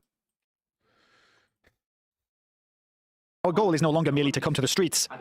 The goal is to prepare for seizing the centers of cities and holding them. The protests were triggered in late December by Tehran merchants angry about rampant inflation, but they've now morphed into massive anti-government demonstrations. Bosch, no. Remember China, no. But the thing is, it literally worked with China. The normalization of relations between America and China during the Cold War, you know, Nixon opening the world up, literally did contribute to both economic and political liberalization within the country. That literally happened. In fact, the authoritarian like shift in China over the past 20 years literally followed the arbitrary decision for American leaders to villainize China because they had become a dominant manufacturing base, and we needed a new global enemy in the post-Soviet era, right? Like, literally, China and America in like the year 1999, we were fine. We did not talk about each other like we were enemies. We weren't like best friends or anything, but we were fine. And then during the Bush administration, they were like, well, how are we going to, you know, justify domestic surveillance and military spending if we don't got a big enemy overseas to threaten people with? And they decided, I'm serious. What? What the fuck is he talking about?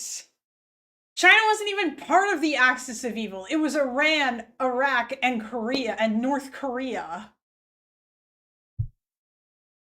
What the fuck? I mean, unless I'm wrong, like, Epic, am I wrong? Did Bush, like, antagonize China a fuckload? Is this a thing that happened? What the fuck? I'll be right back. I'm getting my food.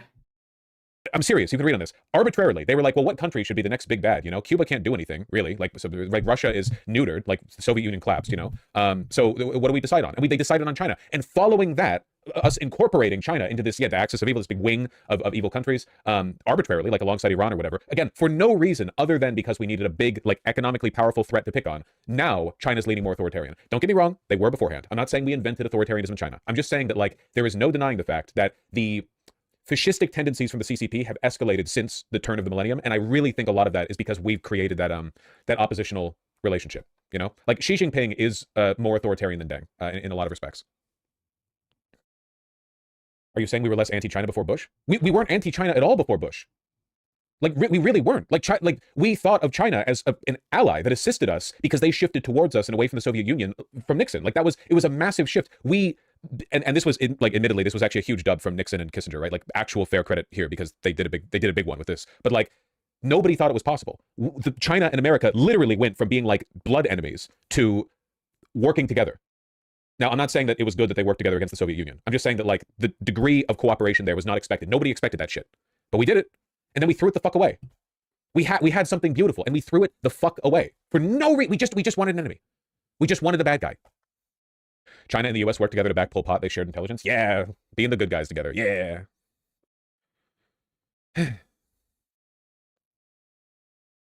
Well, the Soviet Union was terrible. Yeah, but like, so are we. So, you know, I'm not really making moral judgments here. I'm just saying, like, China's shift is probably at least in part because of us.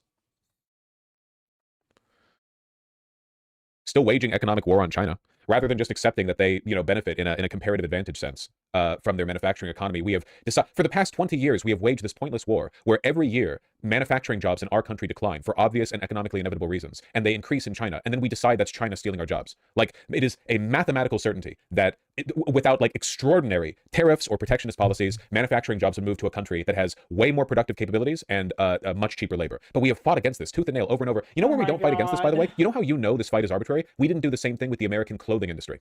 America used to produce its own textiles, Levi's and whatever. It was a big source of jobs here in America. Now it's all Mexico, Bangladesh, whatever else. You don't hear about that much, do you? You know why? Because China didn't take those jobs. That wasn't the narrative. The narrative was manufacturing jobs. Even though a fuck ton of people were employed in textiles in the United States, we didn't decide to make an enemy out of that. Like, that wasn't the issue we decided to hang our hat up on. It's completely manufactured. I mean, the US did the same thing to Japan in the 80s that they did to China in the 2000s. Yeah! Literally, like, to this day, the cyberpunk aesthetic, the whole, like, you know, America is going to have, like kanji underneath every street sign because the world is going to be Japanified. That was, like, a literal threat. That was, like an actual concern that people had back in the mid to late 80s because they thought Sony was going to invade the west coast of the United States or something. It was insane. We just want enemies, man. We just like enemies. We love having enemies. We're fucking evil. We keep creating enemies because we like enemies.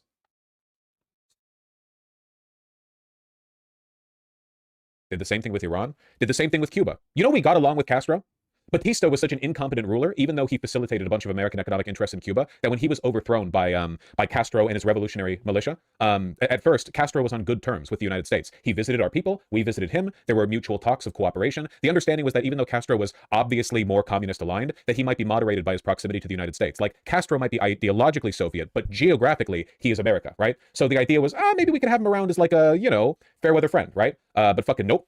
At the start, Castro was much more moderate and pro-America. Yeah, I wonder what fucking changed. Washington iced him out. At first, it was like, maybe we can get along with this guy. But then, like, the administrations changed. An American, I forget which president it was. It wasn't JFK. It was, so the next administration, the one following the one where Castro took over Batista. Was it Eisenhower? I feel like, wasn't it? No, I don't think it was LBJ. I think it might have been Eisenhower. I don't remember. I would have to reread the wiki article or whatever. But the point is, like, we got along with him. What changed was not Castro started hating the U.S. What changed was a shift in our foreign policy, and we decided to make an enemy of him. The Bay of Pigs happened under JFK, bro.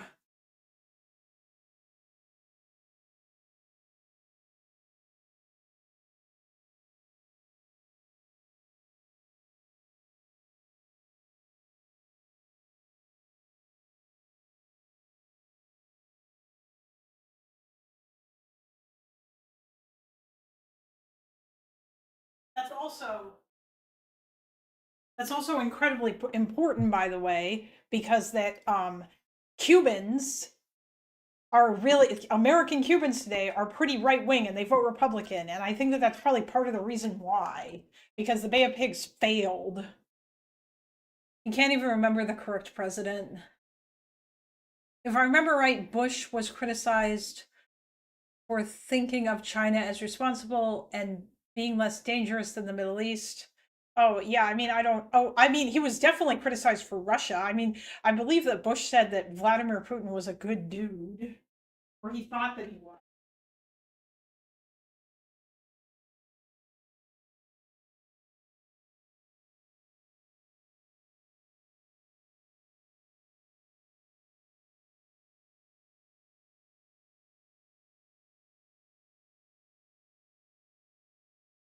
All right, let's watch Vosh while I have dinner. Oh boy.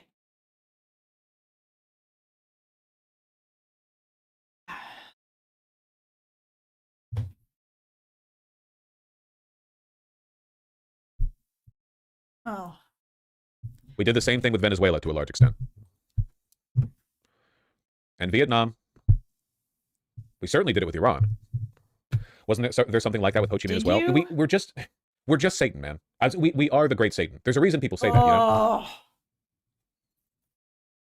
It's really difficult to find some kind of like, beef between America and a foreign country that does not at its root, I know that Vosh like does think America bad, but I didn't like I'm aware that he thinks that, but that's not his entire foreign policy. But I swear that he used to be a little bit more recognizing of the fact that America is still a better world hegemon than like China or Russia would be.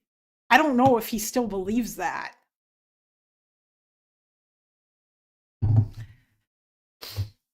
Funnily enough, you know what's one country where this isn't really the case? North Korea. One of the few examples where the conditions that created North Korea and led to where it is now and why it is the way it is, not really our fault. Not saying we didn't have a hand in it, but like the Korean War, I think that you can lay a much more blame on China or Russia. No, we did Russia. We did Russia. That one's on us. Russia wanted to cooperate with the West after the fall of the Soviet Union. They were very eager to liberalize and democratize, or at least many people within the country were, but we actively facilitated the oligarchification of the country. We turned its resources over and allowed it to be taken over by former Soviet officials who the industry was carved up between. Sorry. That are threatening the Islamic regime. Analysts say this time the protests feel different. The fragility of the Iranian government. It was the former Soviet officials that did most of the oligarchy. Yeah, it was, but like we facilitated it. We allowed it to happen. We encouraged it to happen. We literally sent like envoys to the country encouraging all of it. Like we had a responsibility to steward the. Let me put it this way, okay? If the Cold War had gone a different way, and the Soviets won, and America collapsed, I mean full-on collapsed the way that the Soviet Union did, I think that we all would understand in that moment that it would be the responsibility of the Soviet government to reach out in that we all, and the Soviets were let me put it this way, What do you okay? say? Hold on. If the Cold War had gone a different way, And the Soviets won, and America collapsed. I mean, full-on collapsed, the way that the Soviets... Of this, I mean what Kalinda said. He believes what he say. Yeah, of course. I'm not muted now, but I know I was muted a second ago. that the Soviet Union did. I think that we all would understand in that moment that it would be the responsibility of the Soviet government to reach out in the interest of cooperation and attempt to stabilize, normalize, democratize, whatever else, the United States. And I think that to a large extent, there would have been like a there would have been a Oh, I just got a hamburger and a hot dog from Harvey's again. And I got some donuts because I couldn't help myself. Wait, who the fuck is that? Who just joined? Oh, hey, Sev. Belinda, you wasted my time today. I would I'm like to sorry. remind I you. didn't know that person was fucking kosher Kathy. Bro, I insulted so many Israelis. You guys should hate Indians for that. Wait, is he Indian? What is he? I don't think he's a real What? Indian. I don't know. People say he's just a guy who 'Cause puts he- on an Indian accent. Because as soon as I said Indian, he started doing a perfect Indian accent. That makes me think he's not Indian. No, yeah, he's definitely not. I don't know if anyone's ever heard his real voice before, but this is always the accent that he puts on.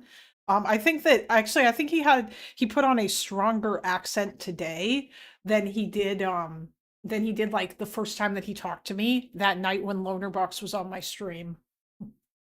But I don't, yeah, Interesting. I don't know. Well, Did that's interesting. yeah, Why- he's what? What is wrong with him?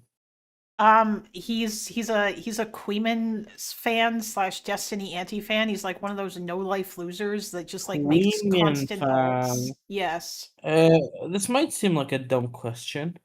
Who the fuck is Queeman? Oh god, it's so cool that you don't know any of this. You're so lucky. Queeman is a he's like a Brit barner. He's a British dude who Loner used to actually really like and would host sometimes. But now he's like an insane drama streamer whose audience is the same Let as me like guess. other. He thinks Loner's an Israeli propagandist thing. Mossad paid.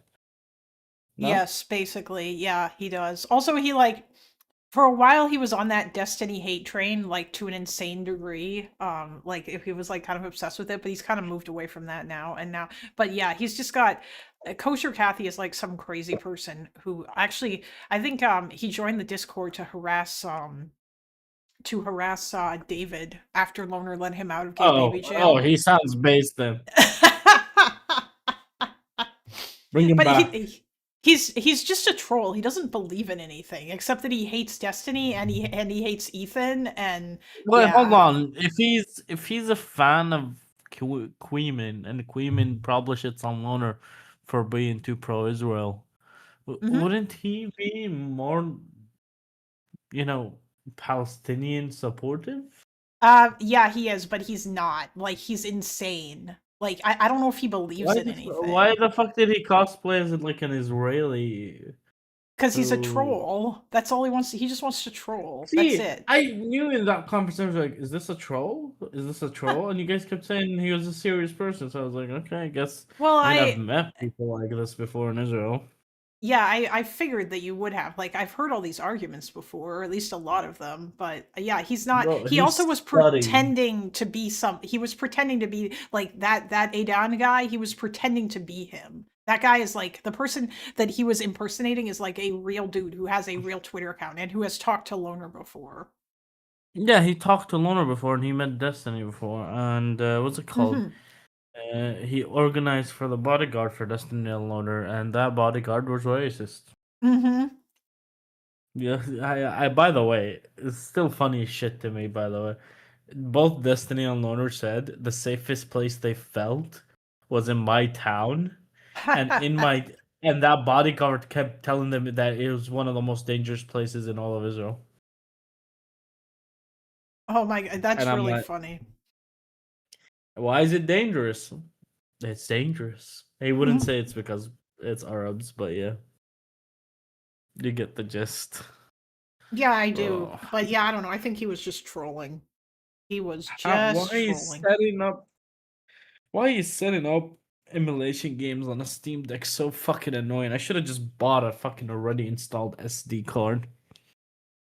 Wait, you're trying to do emulation games on a Steam Deck? Yeah, you can do that. Oh, wait, what? Yeah, I know. Wait, what kind of games are you trying to play? Oh, you mean like I don't know. old? I got a bunch of games from Sulfur because I know her as the Pirate Queen. So I told her, "Give me all your ROMs." Oh, you're And talking she, about like console game ROMs based. yeah, the old ones.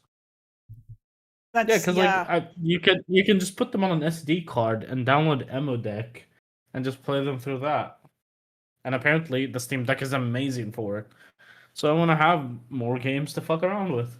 I'm just trying to prepare the Steam Deck for my honeymoon because my honeymoon's probably gonna be like a month or so, Oh, and I need to play video games. I cannot not play video games. I need are to you bring it going to with me. Syria? Oh wait, you can't do that yet because I haven't. Why would I go to Syria for a honeymoon? She would shoot me. I think I'm going Well, to Greece. oh, based. No, it's because you told Yeah, me before that Santorini. that all the Arab Israelis or all like the Palestinian Israelis that their first Well, thought yeah, was, those are oh, the ones trying to get married. oh, that yeah, that you They're might gonna get marry married in Syrians. Syria or whatever. Yeah. Well, it Based. doesn't look great because you know, Israel loves land. Mm-hmm.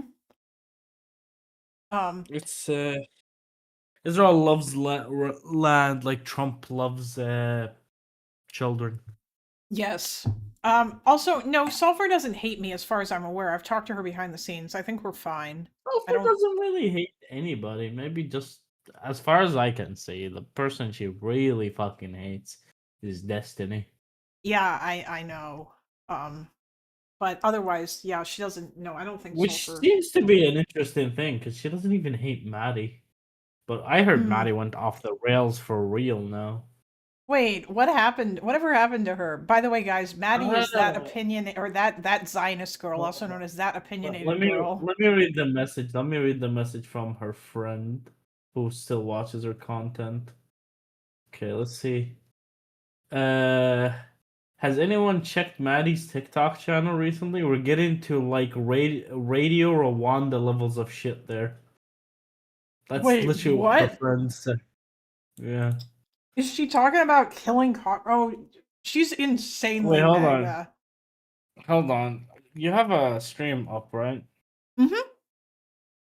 You should just watch some of her TikToks on what's it called? Oh, jeez. All On right, stream. you want to link me her TikTok? It's just that opinionated girl. There's no other opinionated women in the entire planet. Huh. Not that opinionated, anyway. And always wrong. I mean, I talked to her. She's like just an insanely partisan person. Like she just loves Trump and thinks She he can does do love Trump. no wrong. She does love Trump. Like, way too much. That opinionated girl 13. Is this 3. Oh, that Bro, opinionated girl how does she 3. have 170K, bro? She makes like 5K a month from fucking TikTok.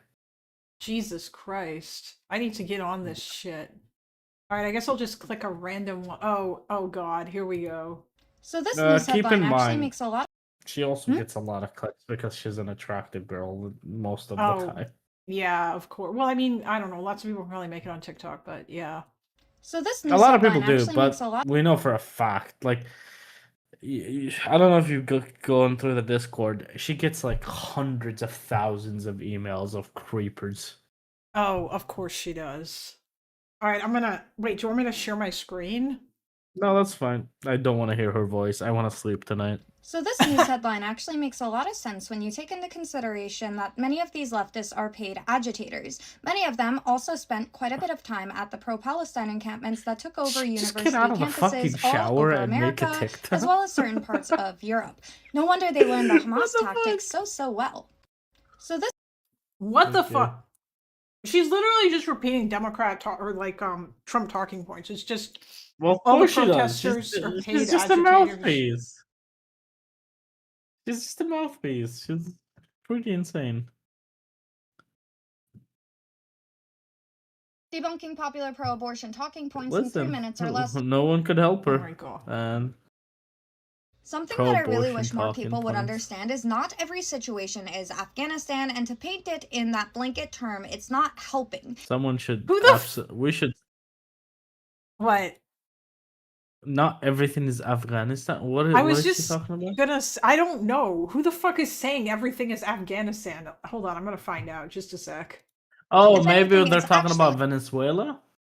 Oh, Like how maybe. oh, we're gonna fucking occupy Venezuela. Don't we remember Afghanistan? Now that their party's the one occupying. I It's mean, like, well, it's alright. why the fuck doesn't she just say Iraq? Whatever. I don't know. Well, because in hurting Iraq, I'm American. pretty sure someone convinced her that 1 million people were killed there. Oh, well, I mean, I feel like she would still have. I don't know. Anyway, hold on. I'm gonna keep going. Well, yeah, no. Here, to her, a brown life is at least 10 times less worth than a white life. So for her, 100,000 people died there. Interest. I Still a lot. 100% understand Americans' apprehension towards getting involved in certain geopolitical issues, especially in the Middle East. But we have to understand that there are different circumstances I and there are provided you different content for the day. Enjoy. I'm gonna go to Thanks, bed. Sev. Thanks for making my life worse. I appreciate it. Have a So we're good clear, night. Insomniac. Just so we're clear, Israelis, this person, when she was in Israel, was recognized by Israelis so fucking often that I wanted to fucking crawl into a hole. They all wanted pictures with her. Oh my god. You guys look up to the worst fucking people. Listen, I'm sure that Insomniac would yeah, I mean, And all her Israeli friends from TikTok were racist. is it because she's a no, Insomniac is they look up to her because that she was for a while insanely pro-Israel and she was making crazy She pro-Israel still is. videos. Oh, okay, yeah, she is. Although I don't know. Wait, didn't you like bring her back or did she turn back around? I bring her back for like an hour and then she turns around. So that's why I was like, I'm alright. Oh, I see. And it Okay. wasn't me. It was her fucking boyfriend. I didn't do shit. Oh, I thought meeting you helped humanize Palestinians to her or whatever, but it is kind of weird. Like I don't know. Well, it probably helped humanize Palestinians till I blocked her. And then Palestinians were scum of the earth again. Oh, okay, okay, so she's like Teuton. She talked to you for 5 minutes and she felt like Palestinians were here. Yeah. I don't know. Listen, Teuton's retarded, but he's not evil. No, you're right. I don't even know if you can call her evil. The thing is, she's not a bad person in person, but when it comes to politics, she's one of the worst people you could ever fucking talk to. Oh yeah, I mean, if she makes $5,000 a month, like it's unlikely that her mind is ever just so gonna we're clear, get changed. that's from TikTok.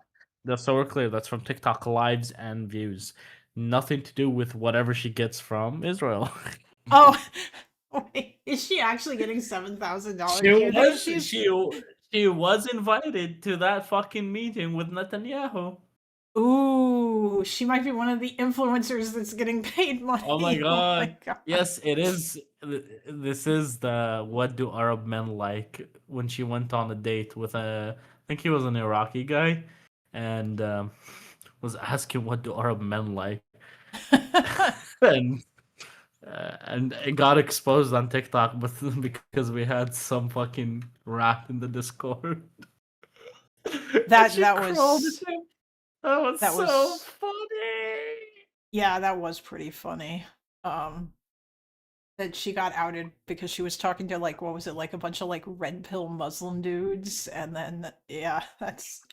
And then they fucking pulled up that picture of her just like talking about going on a date with an Arab man, even though she said she would never date an Arab on live. So fucking funny. Listen, as funny as that fucking shit is, I don't know who it was, but I kicked him out of the server. Probably. I fucking cleansed the server. Regardless, yeah. I'm glad that happened. That was fucking hilarious. I mean, it is really funny. Wait, this person She started saying, what's it called? She started saying it was Photoshop. I mean, she obviously didn't have any other defense. Oh my god. Is Photoshop is AI the new Photoshop? It's AI. Yes. Yes, Oh yes, it my is. god, it is. Although it would be much actually, you don't even need to Photoshop Discord. All you gotta do is just open Yeah, Discord on the probably. web You just a browser fake. and then Yeah. yeah. Alright, Just anyway, enjoy. yeah. I'm out. Yeah, thanks. See you. Good night. Good- Oh my god. What the fuck was this about? Something that I really wish more people would understand is not every situation is Afghanistan, and to paint it in that blanket term, it's not helping. If anything, it's actually hurting American interests. I 100% understand Americans' apprehension towards getting involved in certain geopolitical issues, especially in the Middle East. But we have to understand that there are different circumstances and there are different reasons and strategies for dealing with it. Not every military action we take means that that's going to turn into a forever war. And I get it. We have trauma. The service members that were in Afghanistan, they have trauma. And I don't blame people for having it. We have 100% overextended ourselves. We have 100% gotten involved in things that had nothing to do with us. But when it comes to Iran, this has everything to do with us. If you don't think that China and Russia have a vested interest in making sure the IRGC stays in power, China specifically, so that they could freeload off of their oil even more, especially now that Venezuela. Oh, she's like pro-Israel, so she would say this. This makes complete sense. Can AI do text chat? Last time I checked, Chat GPT still doesn't know there are 3 R's. No, that's been fixed. I tried to bully Chat GPT into like thinking that there were only 2 R's in strawberry, and it was very it wouldn't listen to me. Venezuela is gone, so that they could start preparing for their invasion of Taiwan, something that could very really set off World War III. I don't think that you're actually doing your research into this. I get that we don't want American lives at risk. I don't want American lives at risk. But at the end of the day, we have to ensure our security for generations to come, and we could only do that really right now by hitting China where it hurts, and that's in the oil industry. On top of the fact, yes, the IRGC is gross in their human rights abuses, and the people of Iran deserve to be free. I think our interests align with their interests, and I think now is the Do you support Ukraine, Maddie? perfect time to strike. Something that I really wish I need to get on a live and debate this person again. Although I talked to her before, and like it was like pulling teeth, because all she does, not only is she like the most condescending motherfucker in the world, but all she does is like she just repeats Trump talking points.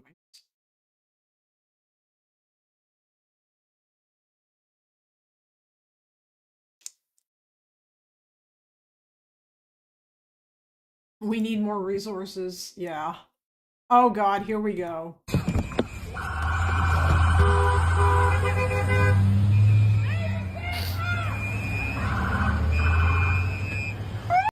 This is gonna I'm gonna get so fucking triggered.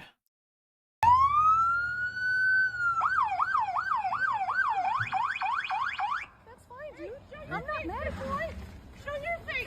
I'm not mad at you. That's okay. We don't change our plates every morning, just so you know.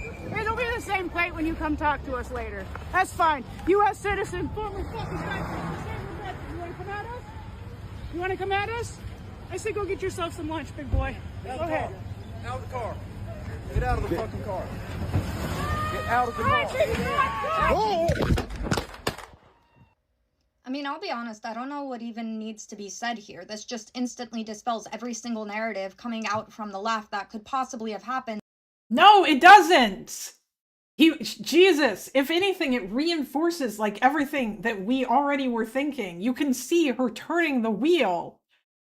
She wasn't trying to hit him. Surrounding Renee Good. She was not an innocent bystander. She knew exactly what she was doing. She was not frightened by the ICE agent. She was sitting there with a shit-eating grin on her face that was quickly wiped off of it because she thought she was immune from the consequences of her own actions. That's why she signed up for something like ICE Watch, which was a neighborhood group that would go around harassing federal agents because she thought nothing would happen to her because she had been so brainwashed by these leftist leaders that told their Jesus, this is so fucking gross. None of this justifies, even if all that Ice Watch shit is true, it doesn't justify fucking murdering her. People that they are untouchable, that they are immune from the law, they're immune from consequences, and unfortunately for Renee, it didn't appear to be that way. What we see is Renee's wife going around harassing an ICE agent, right? Videotaping it. She thinks that it's funny, she thinks that it's a joke. Then she tries to get into Renee's car so that they could drive off, once again to be free from the consequences of their actions. It didn't work out that way. Renee took off directly into the ICE agent. You could hear the exact moment that her vehicle makes contact with his body. If you don't believe me, then you could just watch this other angle of it that once again shows the car going directly into the body of the ICE agent. At that point in time, he has every single right to open fire on her. She had just assaulted him with a deadly weapon, putting his... No! He, like, literally was almost out of the way, and she wasn't driving fast enough to hit him. She, like, angled the vehicle, the car, the wheels, so that they were pointed away from him, so that she could drive past him. Yeah, she even waited for him to record the plates, like... life at risk. She knew Yeah, but Chase, you don't understand. To people like this, all liberals, everybody on the left is a leftist. Like, we are all the worst thing. Like I said, people like this legitimately think that we are coming for their way of life. Exactly what she was doing. She did not get caught up in anything. This is not an innocent soccer mom. This is another crazed leftist who fucked around and found out. This is like, this person is just a fascist. Like, she literally, she's fine with authoritarianism as long as it's her side that's doing it.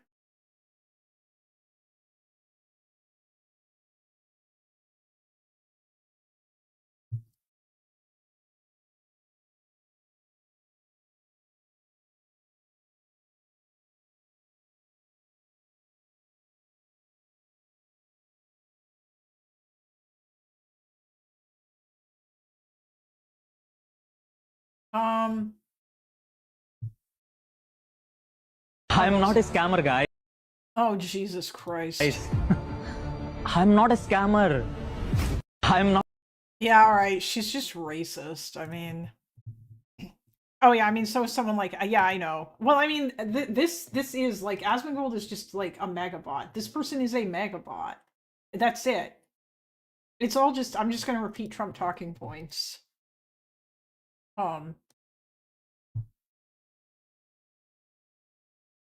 That's an Indian accent. Yeah, I know. I mean, she's racist. It's not like all these people are the same to her. Anyway, let's finish the Vosh video. I don't want to say like an earnest effort there. The Soviets did genuinely try to reach out to countries they had ideological parallels with. So it's kind of like it kind of varies. I think that we would at the very least agree it's a good thing for them to have done, right? We inflamed the situation in Russia after the Soviet Union collapsed. We made it much worse, you know? Like, they were in a very delicate place, and we deliberately pressed on all the nerve endings, all of the little incentives that, facilitated this, what we live with now. The Iranian regime is, I think, at its highest when we talk about fragility, because also economically and in terms of the number of people on the streets, the diversity of the people on the street. I would say this is the closest I have personally witnessed the potentiality of the end. On Saturday, Why did Ukraine turn out different? It kind of didn't. I mean, what do you mean? Ukraine has, for the most part, been a pretty failed country up until the end. Like they also were victimized by the shock doctrine. They were economically looted both by Soviet officials and by American investors and industrialists. They had a non-functioning democracy that was largely co-opted by the Russian sphere of influence. Only recently have they started to express actual national autonomy, and that's just because Russia was stupid enough to fucking poke the bear, the other smaller bear. Revolutionary Guard said they will protect the revolution's achievements amid threats of retaliation. This is the country's attorney general just warned that those continuing to protest will be considered an enemy of... That's an Indian accent. Get your racism right. At least be racist accurately. Real competitive racists actually learn the difference between different people's shaking my head.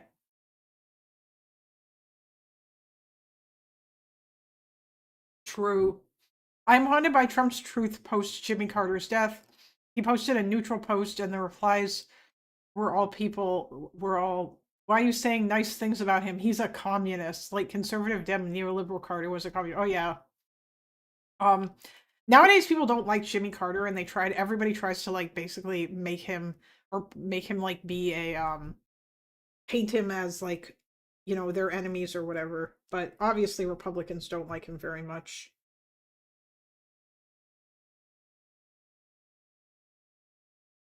Even though he helped ensure that Israel made peace with Egypt. Of God, a charge that carries the death penalty. These statements coming after Washington declared the U.S. supports the brave people of Iran. Human rights groups have denounced the deadly crackdown in which dozens of people have been killed and more than 2,300 people arrested. 2,300, damn. Well, we'll see how it goes, I suppose. All right, last one that I'm watching. I've been so focused on my own country falling apart. A new image to spur the waves of protesters who continue to flood Iran's streets. A municipal building burning into the night in Karaj, just outside Tehran. The regime safeguarding its... Nah, I think I got the gist of it, to be honest. Look, I totally support the protests. I just really, really, really hope the Iranian people are able to keep the West's hands off themselves.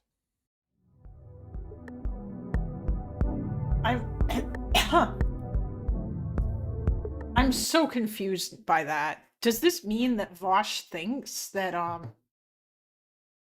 ooh, did the Germans know about the Holocaust during the war? Oh, this is that Simon guy. This guy has like 1 billion channels, and he's got like a very unique British accent. He made a really good video about the Rwandan genocide, and he also made a good video about Adilo Globachnik, the one of the forgotten Holocaust perpetrators, the man of 1,000. Yeah, he's got so many goddamn channels.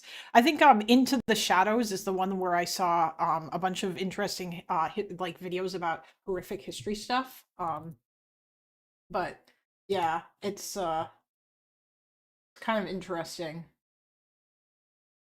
Was Hitler democratically elected? I mean, not really.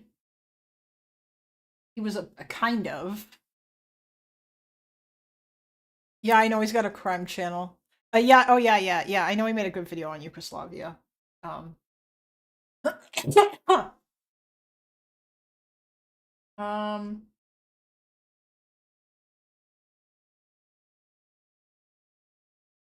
I'm just looking for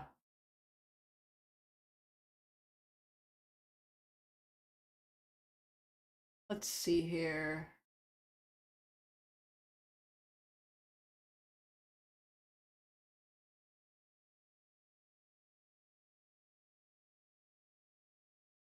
Seems like the thumbnail answers the title's question. I mean, I'm glad that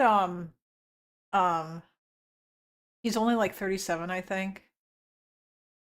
Oh, you're asking if I play Arc Raiders? No, I haven't tried it yet. I don't know if I will or not. I don't know if it's like my kind of game, but I mean, it might be interesting to try. Insomniac sent you a video.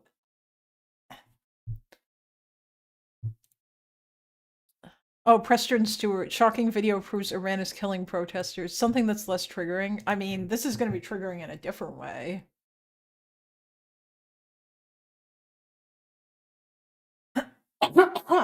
Reports now estimate that more than 2,000 Iranians have been killed by the regime over the past few days, but the protests aren't stopping. They're continuing to spread across the country. Now, as a warning, we have some graphic footage that I'm going to show today, but these are clips that I think are important to share as they show Iranian citizens scouring body bags searching for their loved ones. And meanwhile, President Trump has been briefed on options for the United States to assist the Iranian protesters, including the possibility of direct military action. Now, starting out with a report from Iran International with footage showing south of Tehran, several dead bodies in body bags. They say, quote, according to eyewitness accounts accompanying these videos, dozens of bodies were visible at the site, with additional bodies reportedly located in another nearby industrial shed. They say 2 eyewitnesses in search of their loved ones told Iran International they saw more than 400 bodies there. They say this points to an unfolding mass killing that is not confined to a limited number of cities. Iran International says the most conservative estimates indicate that at least 2,000 people have been killed over the past 48 hours. Now, I want to stress the numbers here are very, very hard to dial in. In fact, just earlier today, human rights activists in Iran reported 466 deaths. But the internet is shut down and there's very little information actually making its way out. In fact, that's kind of the goal of the Iranian regime right now. What we're seeing from those in charge in Iran is labeling the protesters as terrorists, vandals, and domestic threats, which is widely viewed as a precursor or an excuse for a violent crackdown on the citizenry. Any media that does manage to make its way out of Iran is immediately labeled as fake or manufactured and not legitimately what is happening on the streets of Iran. In fact, as this internet shutdown has been occurring and limited footage has been coming out, albeit footage showing widespread protests across the country, Iranian state media has instead shared clips of their reporters driving the streets of these cities to say, hey, everything is okay. Nothing going on at all. Everybody go back home. In fact, they're promoting on Monday a pro-regime protest, counter-protester protest, if you will, in Tehran. But despite the regime's best efforts, there is still reporting coming out giving us an idea of what is actually happening as the Iranian people rise up.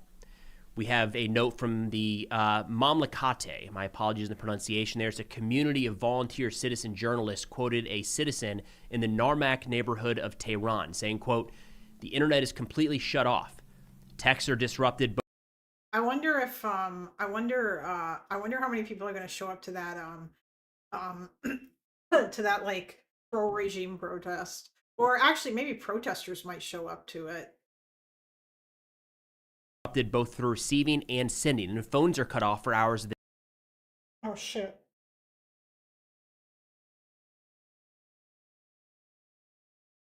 Whoops. Hours of the day. Thursday was the most glorious day of my life. Millions of people were on the streets of Tehran, and many of them had come with families and kids. Suddenly, everyone started moving towards the Haftaj Square to take over the police station. Unfortunately, right before my eyes, 7 or 8 people were shot at, and a massive massacre happened that night. But unfortunately, no news of it got out.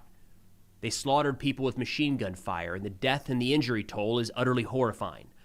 The morning after, I went out to see what the neighborhood and city looked like, and I saw all of the streets covered in blood.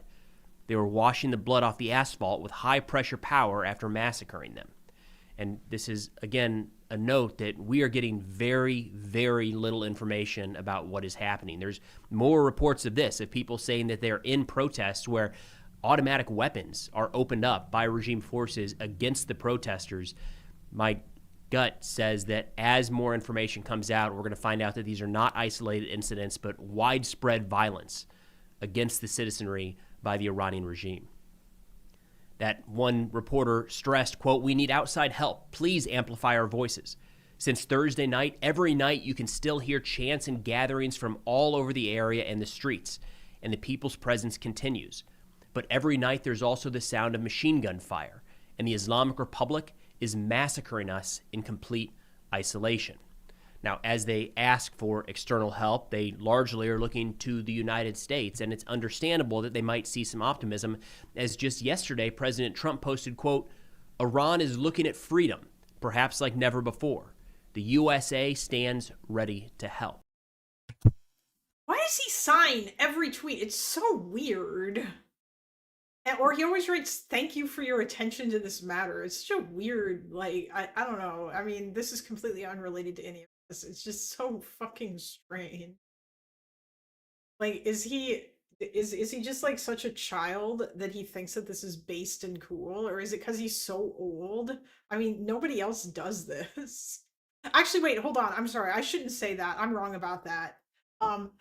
I had customers that did this when I was working remotely on tech support stuff. I had customers who would write out their chat messages to me, and then they would like put their name at the end. It was very weird. Like, they don't understand how chat works. I thought that was really funny. Maybe Trump is already an AI, perhaps like never before. I mean, he could be. Trump is he's always in business mode. Like, I don't know if Trump ever signed all of his tweets. Help. And just a few hours ago, we got reporting from Barack Ravid at Axios that President Trump has now been briefed on the options that he can take to assist the protesters in Iran. Quote, all options are on the table for President Trump, but no decision has yet been made, a U.S. official said. They added that the discussions had included military strikes, but most of the options presented to the president at this stage are not kinetic. They say while U.S. military strikes against Iranian regime targets are among the options being discussed, many inside the Trump administration think major kinetic action at this stage would undermine the protests. More on that here in a moment from Democratic lawmaker Mark Warner. They say a U.S. official and a senior Israeli official both said that there are some signs of dissent within the Iranian security forces, but it's unclear how widespread it is, and none of the officials said the regime appeared in danger of imminent collapse. So again, very mixed signals between the limited information we're getting from the protesters and the very clearly distorted picture we're getting from the Iranian regime. Turning to an assessment of what the U.S. intervention might actually look like, we have a clip here from Benem Ben Taleblu, the Iran program director at Foundation for Defense of Democracies. Let's give that a quick listen. What does intervention look like with President Trump? It depends a great deal. President Trump covets flexibility. He covets creating a sense of uncertainty, both in terms of the minds of the partners of the U.S. as well as the adversaries of the U.S. I don't think the president would start immediately with kinetic, although he certainly does have that option, particularly post-12-day war. You know, I've just had a piece with a colleague at the Foundation for Defense of Democracies. Wait, what is GBN? Is that... Oh my god, the battery on these headphones is actually getting low. Holy crap. I think since I bought these are about like a year old now. And the battery on this thing lasts like 8 hours. I'm gonna turn off.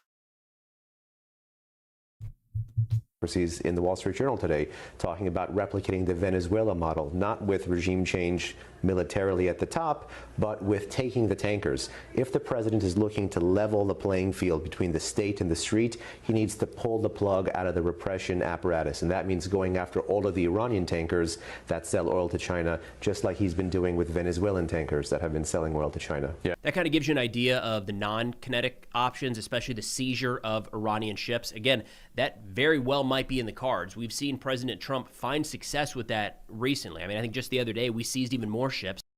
GB News, British Fox. Yeah, that's what I thought, because I remember Loner talked about that. I figured as much. Ships off the coast of Venezuela. We took a Russian flag tanker about a week ago, and there's been no significant international outcry. That does, if you're President Trump, looks like something he has in his cards that he can do at relatively low risk. So would not be shocked to see the United States start to seize tankers here in the coming days. Now, it's not everybody rallying behind the take immediate action camp here. In fact, CNN said, quote, there are concerns inside the administration that military strikes could backfire and undermine the protests.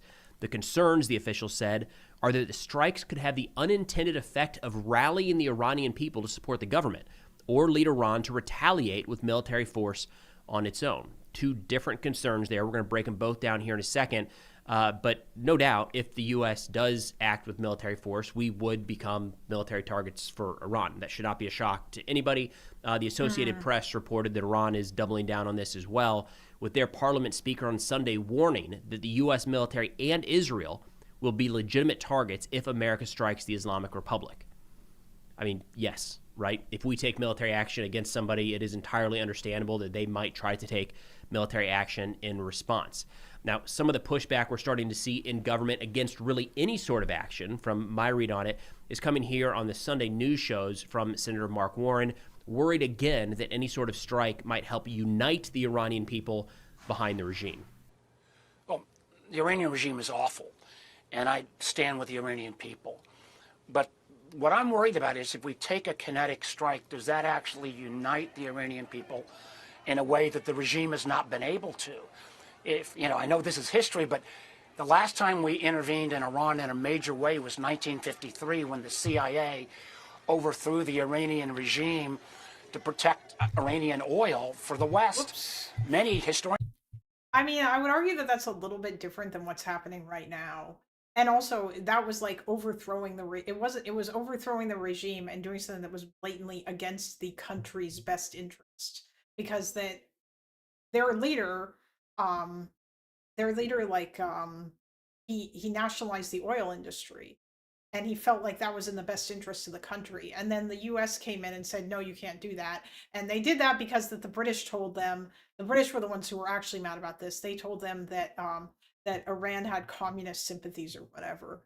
And so I think that was part of the reason. And then they put the Shah in there.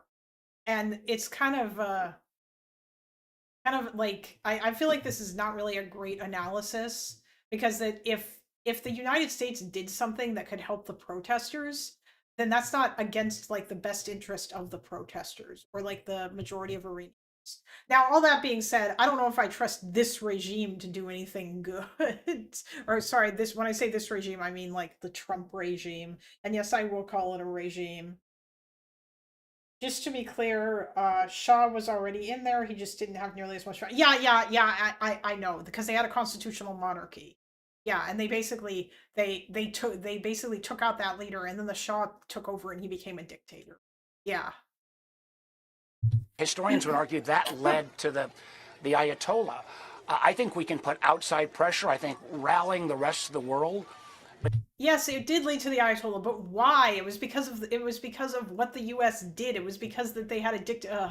But taking a Connecticut strike, unless there is a plan on what next. Now, I disagree with the senator there. I am on board that there needs to be some sort of plan, and we shouldn't just throw a few bombers overhead, hit a couple targets in Iran, and hope that actually does something. But we do have a lot of capabilities in our toolbox, to include cyber, and of course the kinetic option of going after.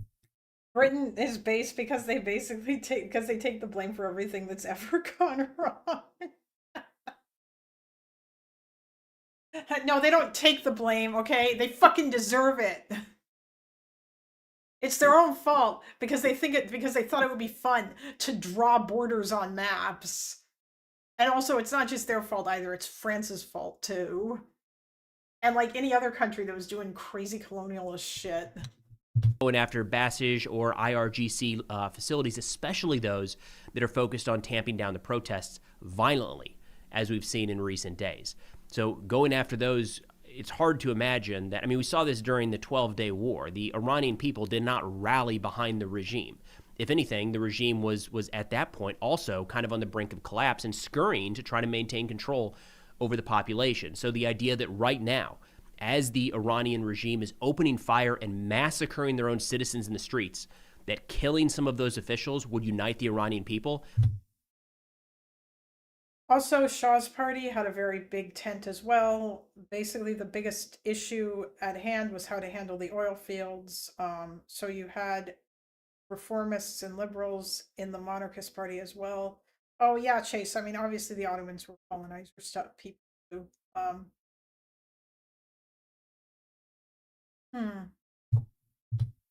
I think I might have to go and get headphones in a sec. Although it says 30% battery, so we'll see how long this lasts. I think is a poor assessment there by the senator. Now, even if the United States does take some sort of deliberate action here in the next couple of days to try to help the protesters, there's still a lot that needs to be done on the ground. We have a comment here from Nadav Eyal. My apologies in the pronunciation there. He's a columnist at Israeli outlet Ynet, throwing a little cold water on all of this, saying, quote, "The tremendous courage of the Iranians is an inspiration to all who cherish liberty, but it's not enough on its own." And we have seen in recent days a lot of folks refer to this as not protest, but a revolution. And that is kind of being echoed by the Iranian regime as they are labeling these people as terrorists. The head of the military said that they are at war. These are foreign actors coming in designed to disrupt and overthrow the state. But Eyal says here, there's a lot more work still to be done. Quote, "Reports of mass shootings of protesters by Iranian suppression forces are not a good sign for the revolution. What we want to hear is refusals by security forces and they're joining in. Weakness is a fundamental and necessary matter." So it's a good point. We haven't seen any government forces kind of turning or laying down their arms or walking away from their posts. So far, everything that's come out, not just from the government, but from the protesters themselves. Yeah, that's an incredibly big concern. Maybe that'll start to happen the longer this goes on and the more people are ordered to shoot protesters, but I don't know. Like, that's also the other problem, because you kind of start to wonder about those crazy IRGC people, like the youths of the IRGC. How many of them are out on the streets? Does the IRGC part of Well, actually, that's a good question. Is the IRGC part of Iran's like internal security force? Are they going to be out on this?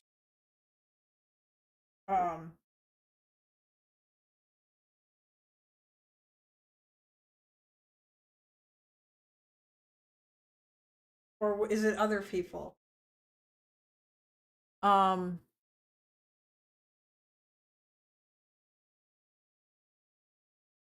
The part that left out is Reza Khan Pahlavi, who was well liked as Shah by the public. But the Soviets and the Brits removed him and put his incompetent son in charge, who could be deposed by Khomeini. Oh, so it was the Shah's son that they put in charge in the coup in 53. Interesting. Oh, are you asking if I think this will escalate into civil war? I have no idea. I don't know enough about like the various factions within Iran to know if that would happen. Like I think that part of the reason why, although I mean it could, because like part of the reason why Syria escalated into civil war is because that Assad like clung on to power so hard, and because that he was getting assistance from Russia, and from Hezbollah, and from Iran, like via Hezbollah. So I mean, all of that stuff is kind of like a sort of crazy thing there, right? And I mean I mean it could, but I don't know if it would escalate into the same level of civil war as like what happened in Syria, because Syria didn't just become Syria also broke up into a bunch of different factions who were trying to defend themselves as well. And so they weren't just necessarily fighting against Assad. And then ISIS became a thing.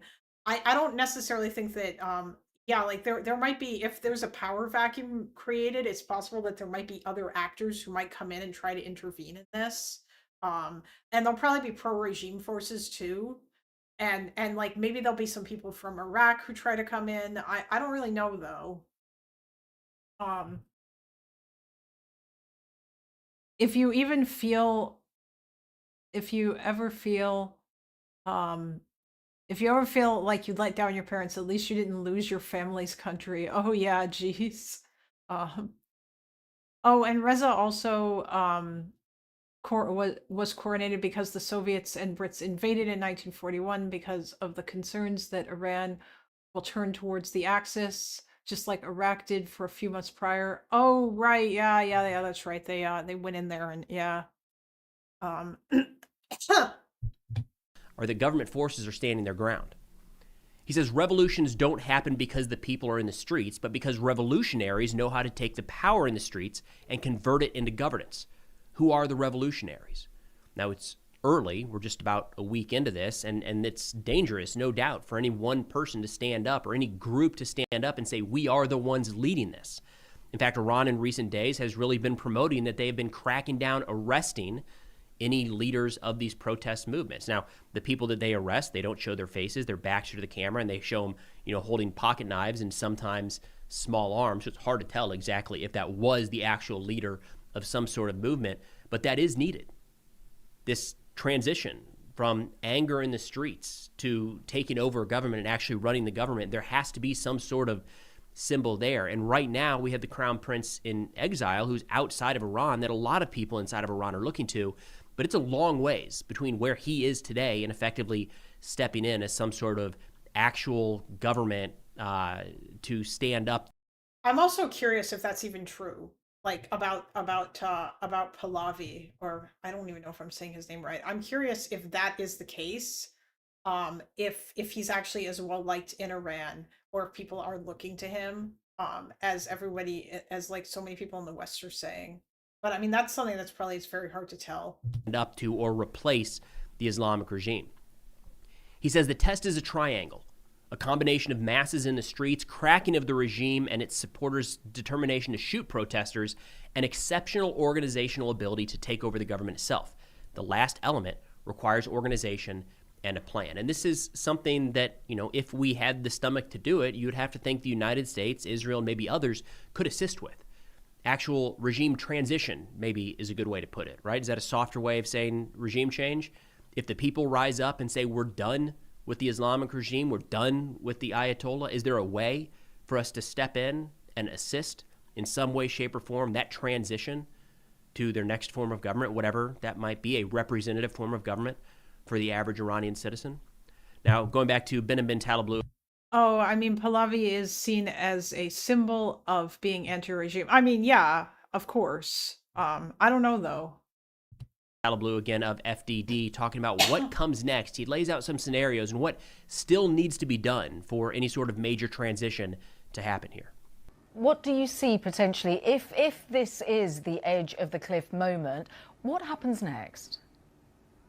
Well, all eyes should be on several factors. The first, of course, is the security forces. The Islamic Republic has a cocktail of security forces, some volunteer, some formal elements of the state. It has thrown different elements of these security forces, whether they're vigilantes, whether they're police, whether they're the Basij, whether they're the IRGC, at different groups of the protesters at different times and in different ratios.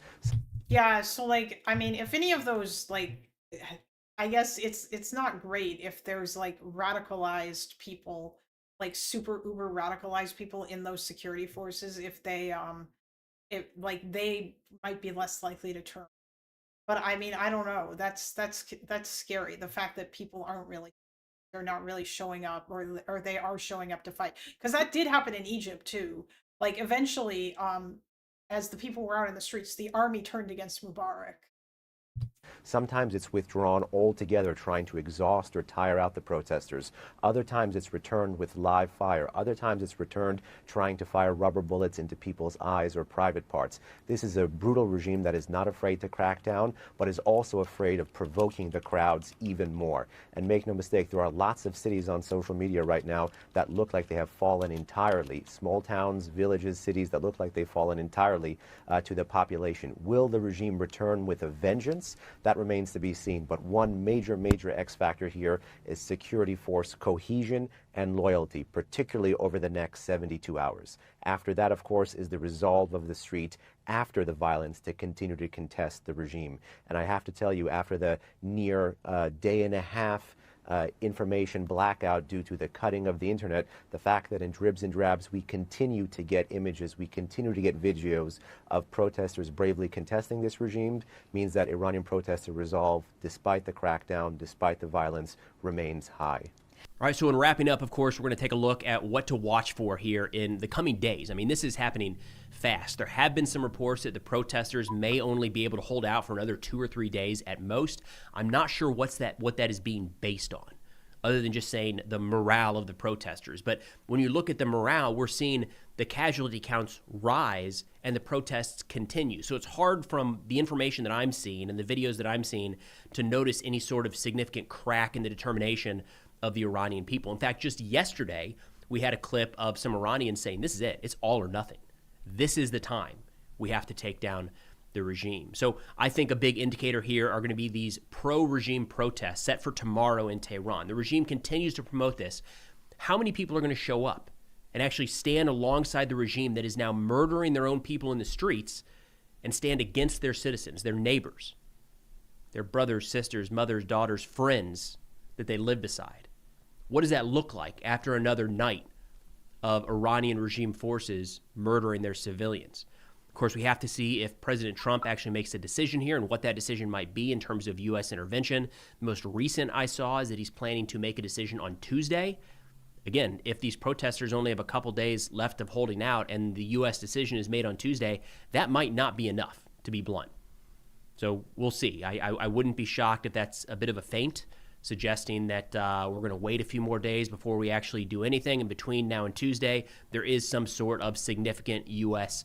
response. That could be a cyber attack to take down the comms of some of these regime organizations. It could be sanctions. It could be sanctions isn't a good way to look at this. Something like seizing a ship, more immediate, could be in the cards here in the next couple days. And then, last but not least, again tying into what Nadav Ayal said there, who's going to step up and take charge? Who is the unifying figure here? Who is the group that could actually stand in should the regime collapse at any point in the near future? Those three things are going to be worth watching here in the coming days.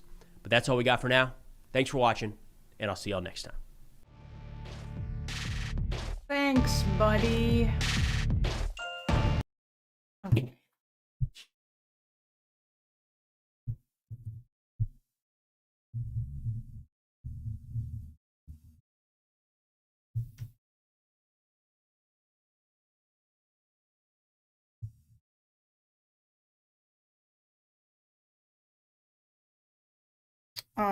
Okay. Yeah, so,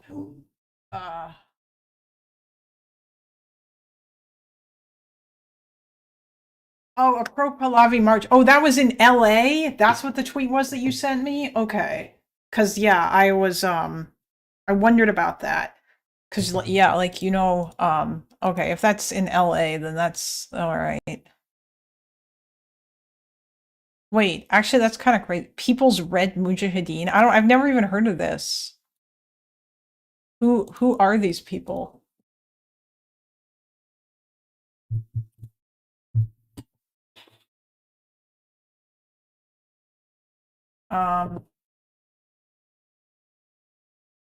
Is not a precise name of a known prominent group. People's Mujahideen organization. However, it is likely a term referring to an Iranian dissident group with complex blend of Islamist and Marxist ideology. Ha ha! It's the Red Green Alliance. That's funny.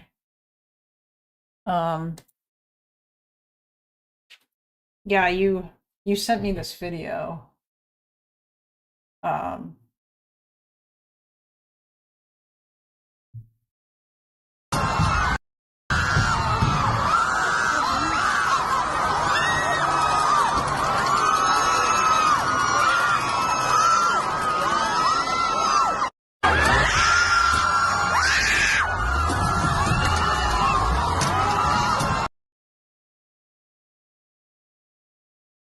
Damn.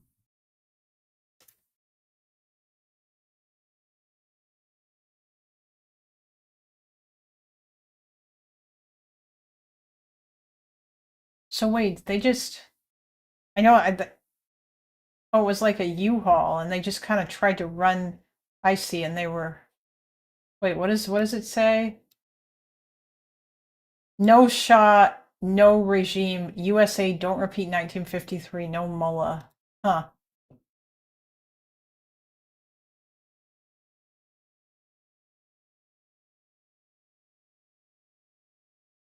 How do they know that these guys were pro-Pahlavi supporters? Like, were they saying that kind of shit?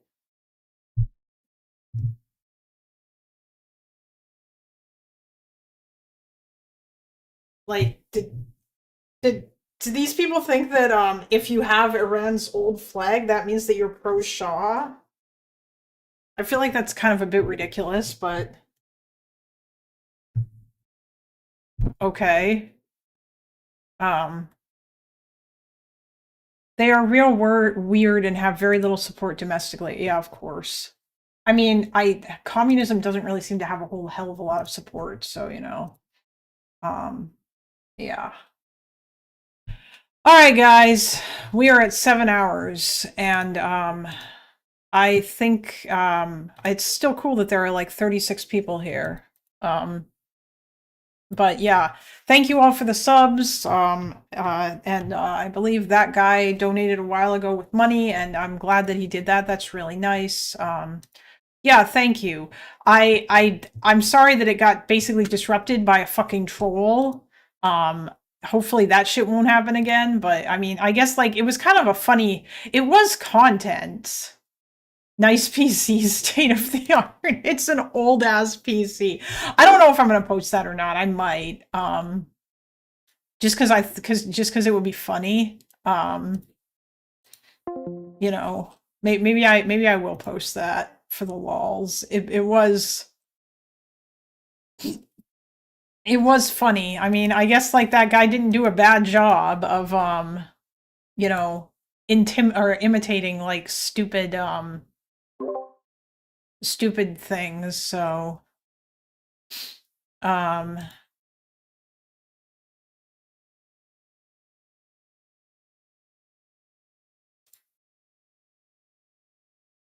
anyway.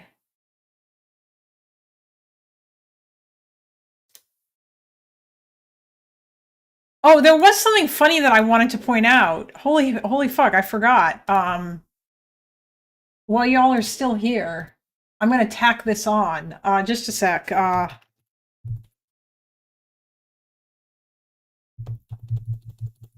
I just thought this was really, really funny. Let's see. Hopefully Hassan, I don't think Hassan tweets that much, so that's good. So hopefully I should be able to find, oh, that's right. I fucking forgot. I need to log into fucking Twitter. Hold on just a sec, guys. Just a moment.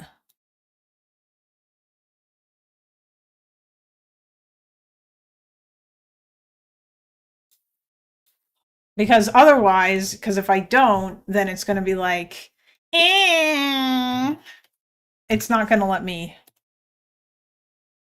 Yeah, it's going to be fucking dumb. I just want to show you guys something that I saw that I thought was really fucking funny on Hassan's thing.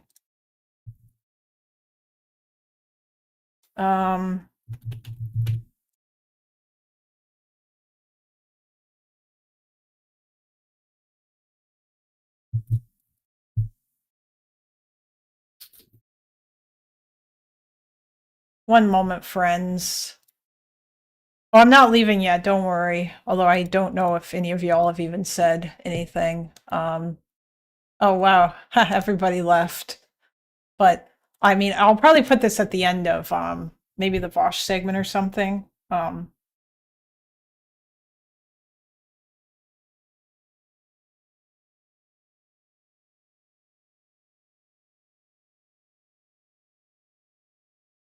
Wait, is this guy back in the waiting room?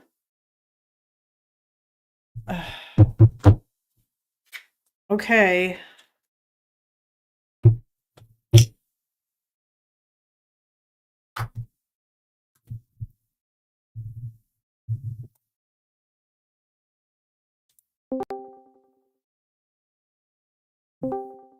What do you want? Hello? Hello. Just quickly about the troll that interrupted your stream earlier. Yeah, kosher I was just gonna Kathy? say. Yeah. I was just Also, gonna say wait, that wait. I think Hold it's on. worth uploading. Probably. Go ahead. Yep. I can hear myself. Is the stream still on? No, but I can turn down my headphones. Hopefully that will remove you from my microphone. Check. Okay. Say Okay. things. Hi. Can you still Hello? hear yourself? No, I can't. Okay. Okay, sweet. Go ahead. Yeah, just in terms of the troll, fuck, I think it was decent content, decent enough to post. I don't think anyone said anything too crazy other than the obvious troll, but I just in all of that, it's interesting that and worth noting, I think, that none of the people talking to the troll could tell the difference between a troll and a right-wing Israeli who really believes the ideology and tries to shoehorn facts into their ideology, which means, I think, in my case, like just for me in my mind moving forward, when people are dancing around facts and like unable to engage with stuff, I think it means whether or not they realize it, because I think some people don't think enough to know what they're saying. Like they don't have like a plan when they go into a conversation mostly. So I think that person did, obviously, because they're a troll, but most people don't. And the fact that they sounded identical to someone who just has an ideological position and tries to shoehorn all the information you throw at them into that position, I think trolls and like extremists are just the same. I think they're just the same for different reasons. They both have different reasons to escape everything you say and stick to their ideology. One is on purpose and the other one is accidental, but like they're just the same. And I think it's just worth noting that for the class, you know? Yeah, no, yeah, you're right. Okay. Because you, Sev, and was it Addie? Addie? Yeah, Addie, all three of you. Yeah, all three of you were tricked long enough that like it could be just someone who's ideologically devoted and and doesn't know. So it's worth noting that they come off the same when they're a pure troll and when they're an ideological zealot. They just come off the same. Yeah, you're right. That's true. You are absolutely correct. All right. And Seb was in here like apologizing that he insulted a bunch of Israelis, but like I don't think it's worth it. I don't think it's worth apologizing because I think they come off the same for a reason, and that's because they're committed to something before they come to the conversation. I was gonna say, was he apologizing or was it? He was regretting, I guess. Maybe he didn't apologize, but he did come in and say like, you made me insult a bunch of Israelis because this troll was here. But like just his lamentation of saying things that he wouldn't normally say about people who are zealots, it's just telling. That's all. I just wanted to point that out. That's all. Yeah, he was also annoyed that like he was like, I wasted your time, but then he gave me content. No, he was pulling your leg for that. Yeah, he was pulling your leg for that. I'm sure, but yeah, it was. It's still pretty funny. It was funny, and that's why I don't think you should apologize. But yeah, I just mostly came in here to say that zealots and trolls sound the same, and it's for a reason. But it's a reason that they don't understand. Yeah. No, I know. I mean, I do think that would be funny. That guy has a ridiculous amount of dedication. He is a champion of the unemployed, clearly. Yeah, I definitely feel similar to the rest of your audience that were saying things like, "I knew that was an Indian accent. Why didn't I say something earlier?" Mm-hmm. Yeah, I feel like I should have realized it, but yeah. All right. Yeah. I don't mean to take your time. I just wanted to say that. That's all. No, it's okay. It's all good. Have a good one. Hell yeah. You too. Much love. All right. Okay. Let's see here. So I just thought this was really funny. So Hassan says, this is about this video here. Actually, we'll just watch it.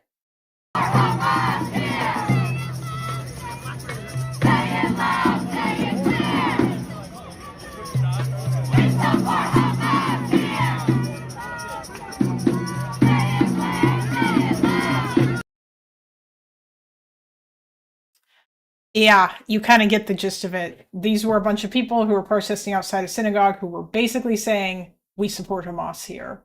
Now, the synagogue in question, they were, I guess they were doing an event for selling, for land sales in Israel, and I think some in the West Bank, but that's not, we talked about this yesterday. I don't think these people gave a fuck about that. Even if it was just a thing that was trying to get people to immigrate to Israel and that was just selling homes in Israel proper, they'd still be out here doing the same thing. Yeah, like they don't, and honestly, if your issue is with West Bank settlements, you really should just go there and hold up signs saying that instead of that you support Hamas. Okay, so Hassan says, as a lesser evil voter, I will once again repeat my harm reductionist credo. You're not a lesser evil voter, Hassan. You did not. Where was this during the election? Hamas is 1,000 times better than the fascist settler colonial apartheid state. And the real harm happening here is that another illegal stolen land sale is taking place at another synagogue. Like, Jesus Christ. The fascist settler colonial apartheid state. Wow, he just got all the buzzwords in there. Goddamn. Oh, he forgot genocidal.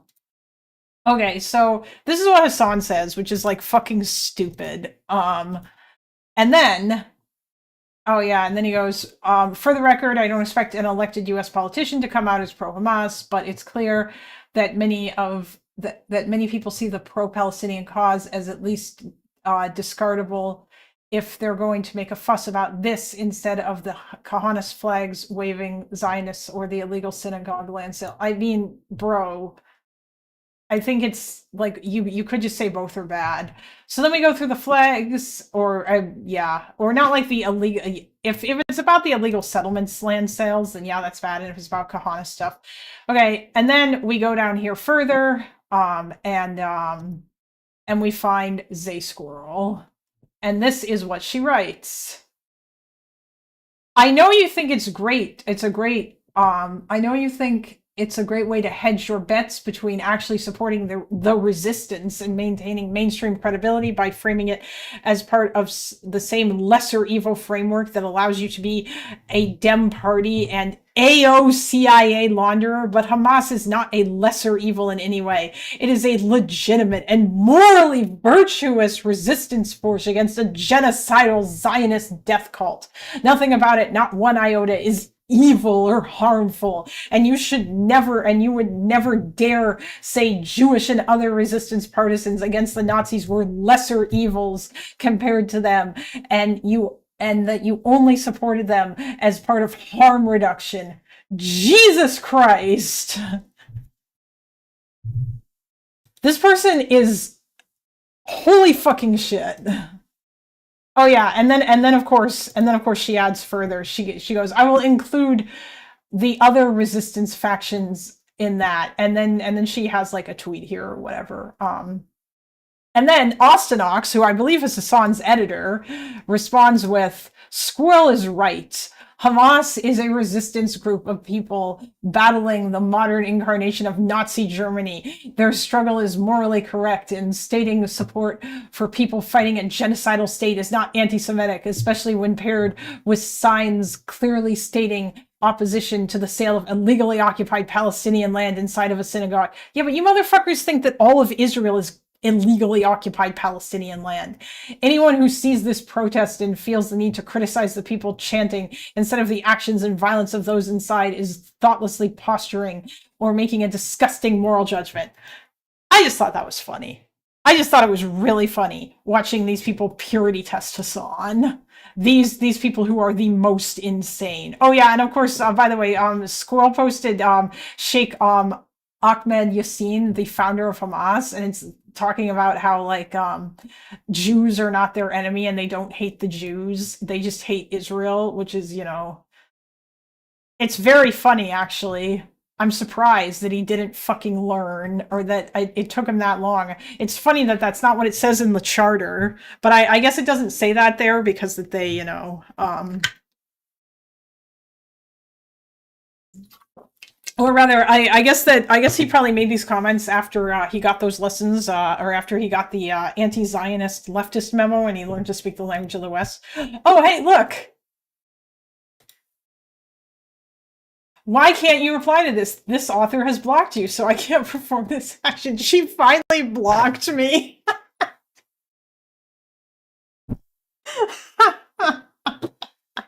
That's so funny. I quote tweeted her twice, like shitting on her, and she finally blocked me. That's very amusing. I'm getting recognition, yeah. Well, I mean, this person is basically allergic to any kind of pushback whatsoever. Like she will not take pushback. I'll have to screenshot this and post it because I consider this to be a badge of honor that she felt the need to block me. That's absolutely based. I fucking hate this person so much. She is like chronically insane, and she's either getting paid by Qatar or or Russia or something, or she's just crazy. Or like, I don't know, she's just like living on like government assistance. I think she lives in the UK, but I'm not entirely sure. And I don't know. But like, people like this account. Mehdi Hassan follows this account and has retweeted this account. Or actually, I don't know if he's retweeted it. No. Ryan Grimm has retweeted. Ryan Grimm follows this account, but so does Mehdi Hassan. Like, people think this account is like a good source of information. I wonder if the Zay Squirrel will now alienate herself from Hassan since she contradicted him. Yeah, possibly. Yeah, I think I saw, hold on, let's see. Followers that I know. Yeah, Mehdi Hassan follows this account. It's kind of ridiculous. I mean, and like, I don't think that he follows this account because that, I don't know, maybe it's just to see what crazy people are saying, but I have no idea. I know that some people follow this account just to see what kind of crazy shit she's saying, but yeah, I can't follow this account, which is funny. But you know, I had her blocked for a while too, just cuz, but that's very entertaining. This is like BE turning on Asan. She's more unhinged on her Discord. Oh yeah, I know she's got a Discord. Which I think is kind of funny. I assume she's incredibly like strict about who she lets in there. I think she runs the R Palestine Discord too. The one that Sev tried to get into and then but they wouldn't let him join because he refused to say that Hamas is based. Because you know, if he did, he might get arrested. And also he doesn't believe that, but yeah. It probably looks like Der Stürmer. It might. She's fucking crazy. She's one of the people editing the IP Wikipedias. I don't know if that's true anymore, Tuckman. I actually don't know if that was ever true. I don't know if that was one of the things that she was doing, but it might be. I have no idea. I'm just saying that, like, the article in question that said that, I don't think that it mentioned that that was something her group was doing. It seemed more like what they were doing is they were, like, review bombing movies and, like, downvoting pro-Israel people on Reddit and basically controlling tons of stuff. I just know it from a Haviv podcast. Wait, did Haviv say that did that Ashley Reinberg person, did he say that, like, the squirrel was one of the people editing Wikipedia? Okay, I mean, that's kind of crazy. Although I don't think that's the case anymore because a lot of those insane editors got banned. Not that it matters. I mean, Wikipedia is still like ridiculously bad on, like, Israel Palestine, but it's generally an okay an okay starting point if you're looking for, like, sources and stuff. She vandalized Destiny's Wikipedia page in the past. Yeah. I mean, I might. To be honest with you, I'm a little bit like, I try not to do this, but that Ashley Reinberg person is kind of is a bit nutty. Like, that guy is like he's like I don't know, like, I think he's MAGA and, like, he kind of buys into other stuff, but also somebody wrote a post about how the article wasn't necessarily great, but I mean, I don't necessarily, or about how the article that he wrote about, like, Reddit wasn't necessarily the Reddit to terrorist propaganda pipeline, but I don't agree. Oh, Ashley Reinberg, he's the one who wrote that pirate. What's the name of that? That one website, the pirate page. No, it's not called that. I don't remember what it's called. The Reddit to terrorist propaganda pipeline. That article, Pirate Wires is, I think, the name of the website. He wrote that article, and somebody else wrote a Medium post contesting a lot of it. But it seemed like most of their criticisms boiled down to the fact that Ashley Reinberg's title kind of sold that he was saying that that these people radicalize people through, like, and make them, like, terrorist supporters or whatever, or, like, to make them, like, promote, like, terrorist propaganda, when really all he really shows is that they just engage in, like, fucking internet slacktivism, which is true, they do, but they do still support terrorism. Yeah, the squirrel doesn't engage in any real kind of activism. All she does is just, like, downvote people on Wikipedia and then scream on Twitter all day, or, like, vandalize Wikipedia articles. Although that is I think, a bad thing. But yeah.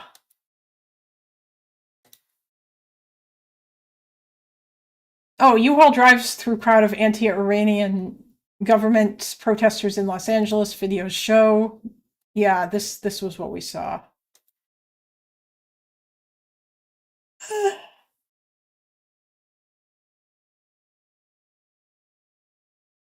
All right, it's 8 o'clock. I'm gonna go and have a good, enjoy the rest of my evening. I'm sure everyone here is subscribed, but if you haven't subscribed, please subscribe. I am so close to monetization. And at some point I'll also try to do more to get my Kick going. I mean, I haven't really done much with it, and I should fix that so that if people want to, they can subscribe to me over there as well. But anyway, have a good night, everybody. Bye.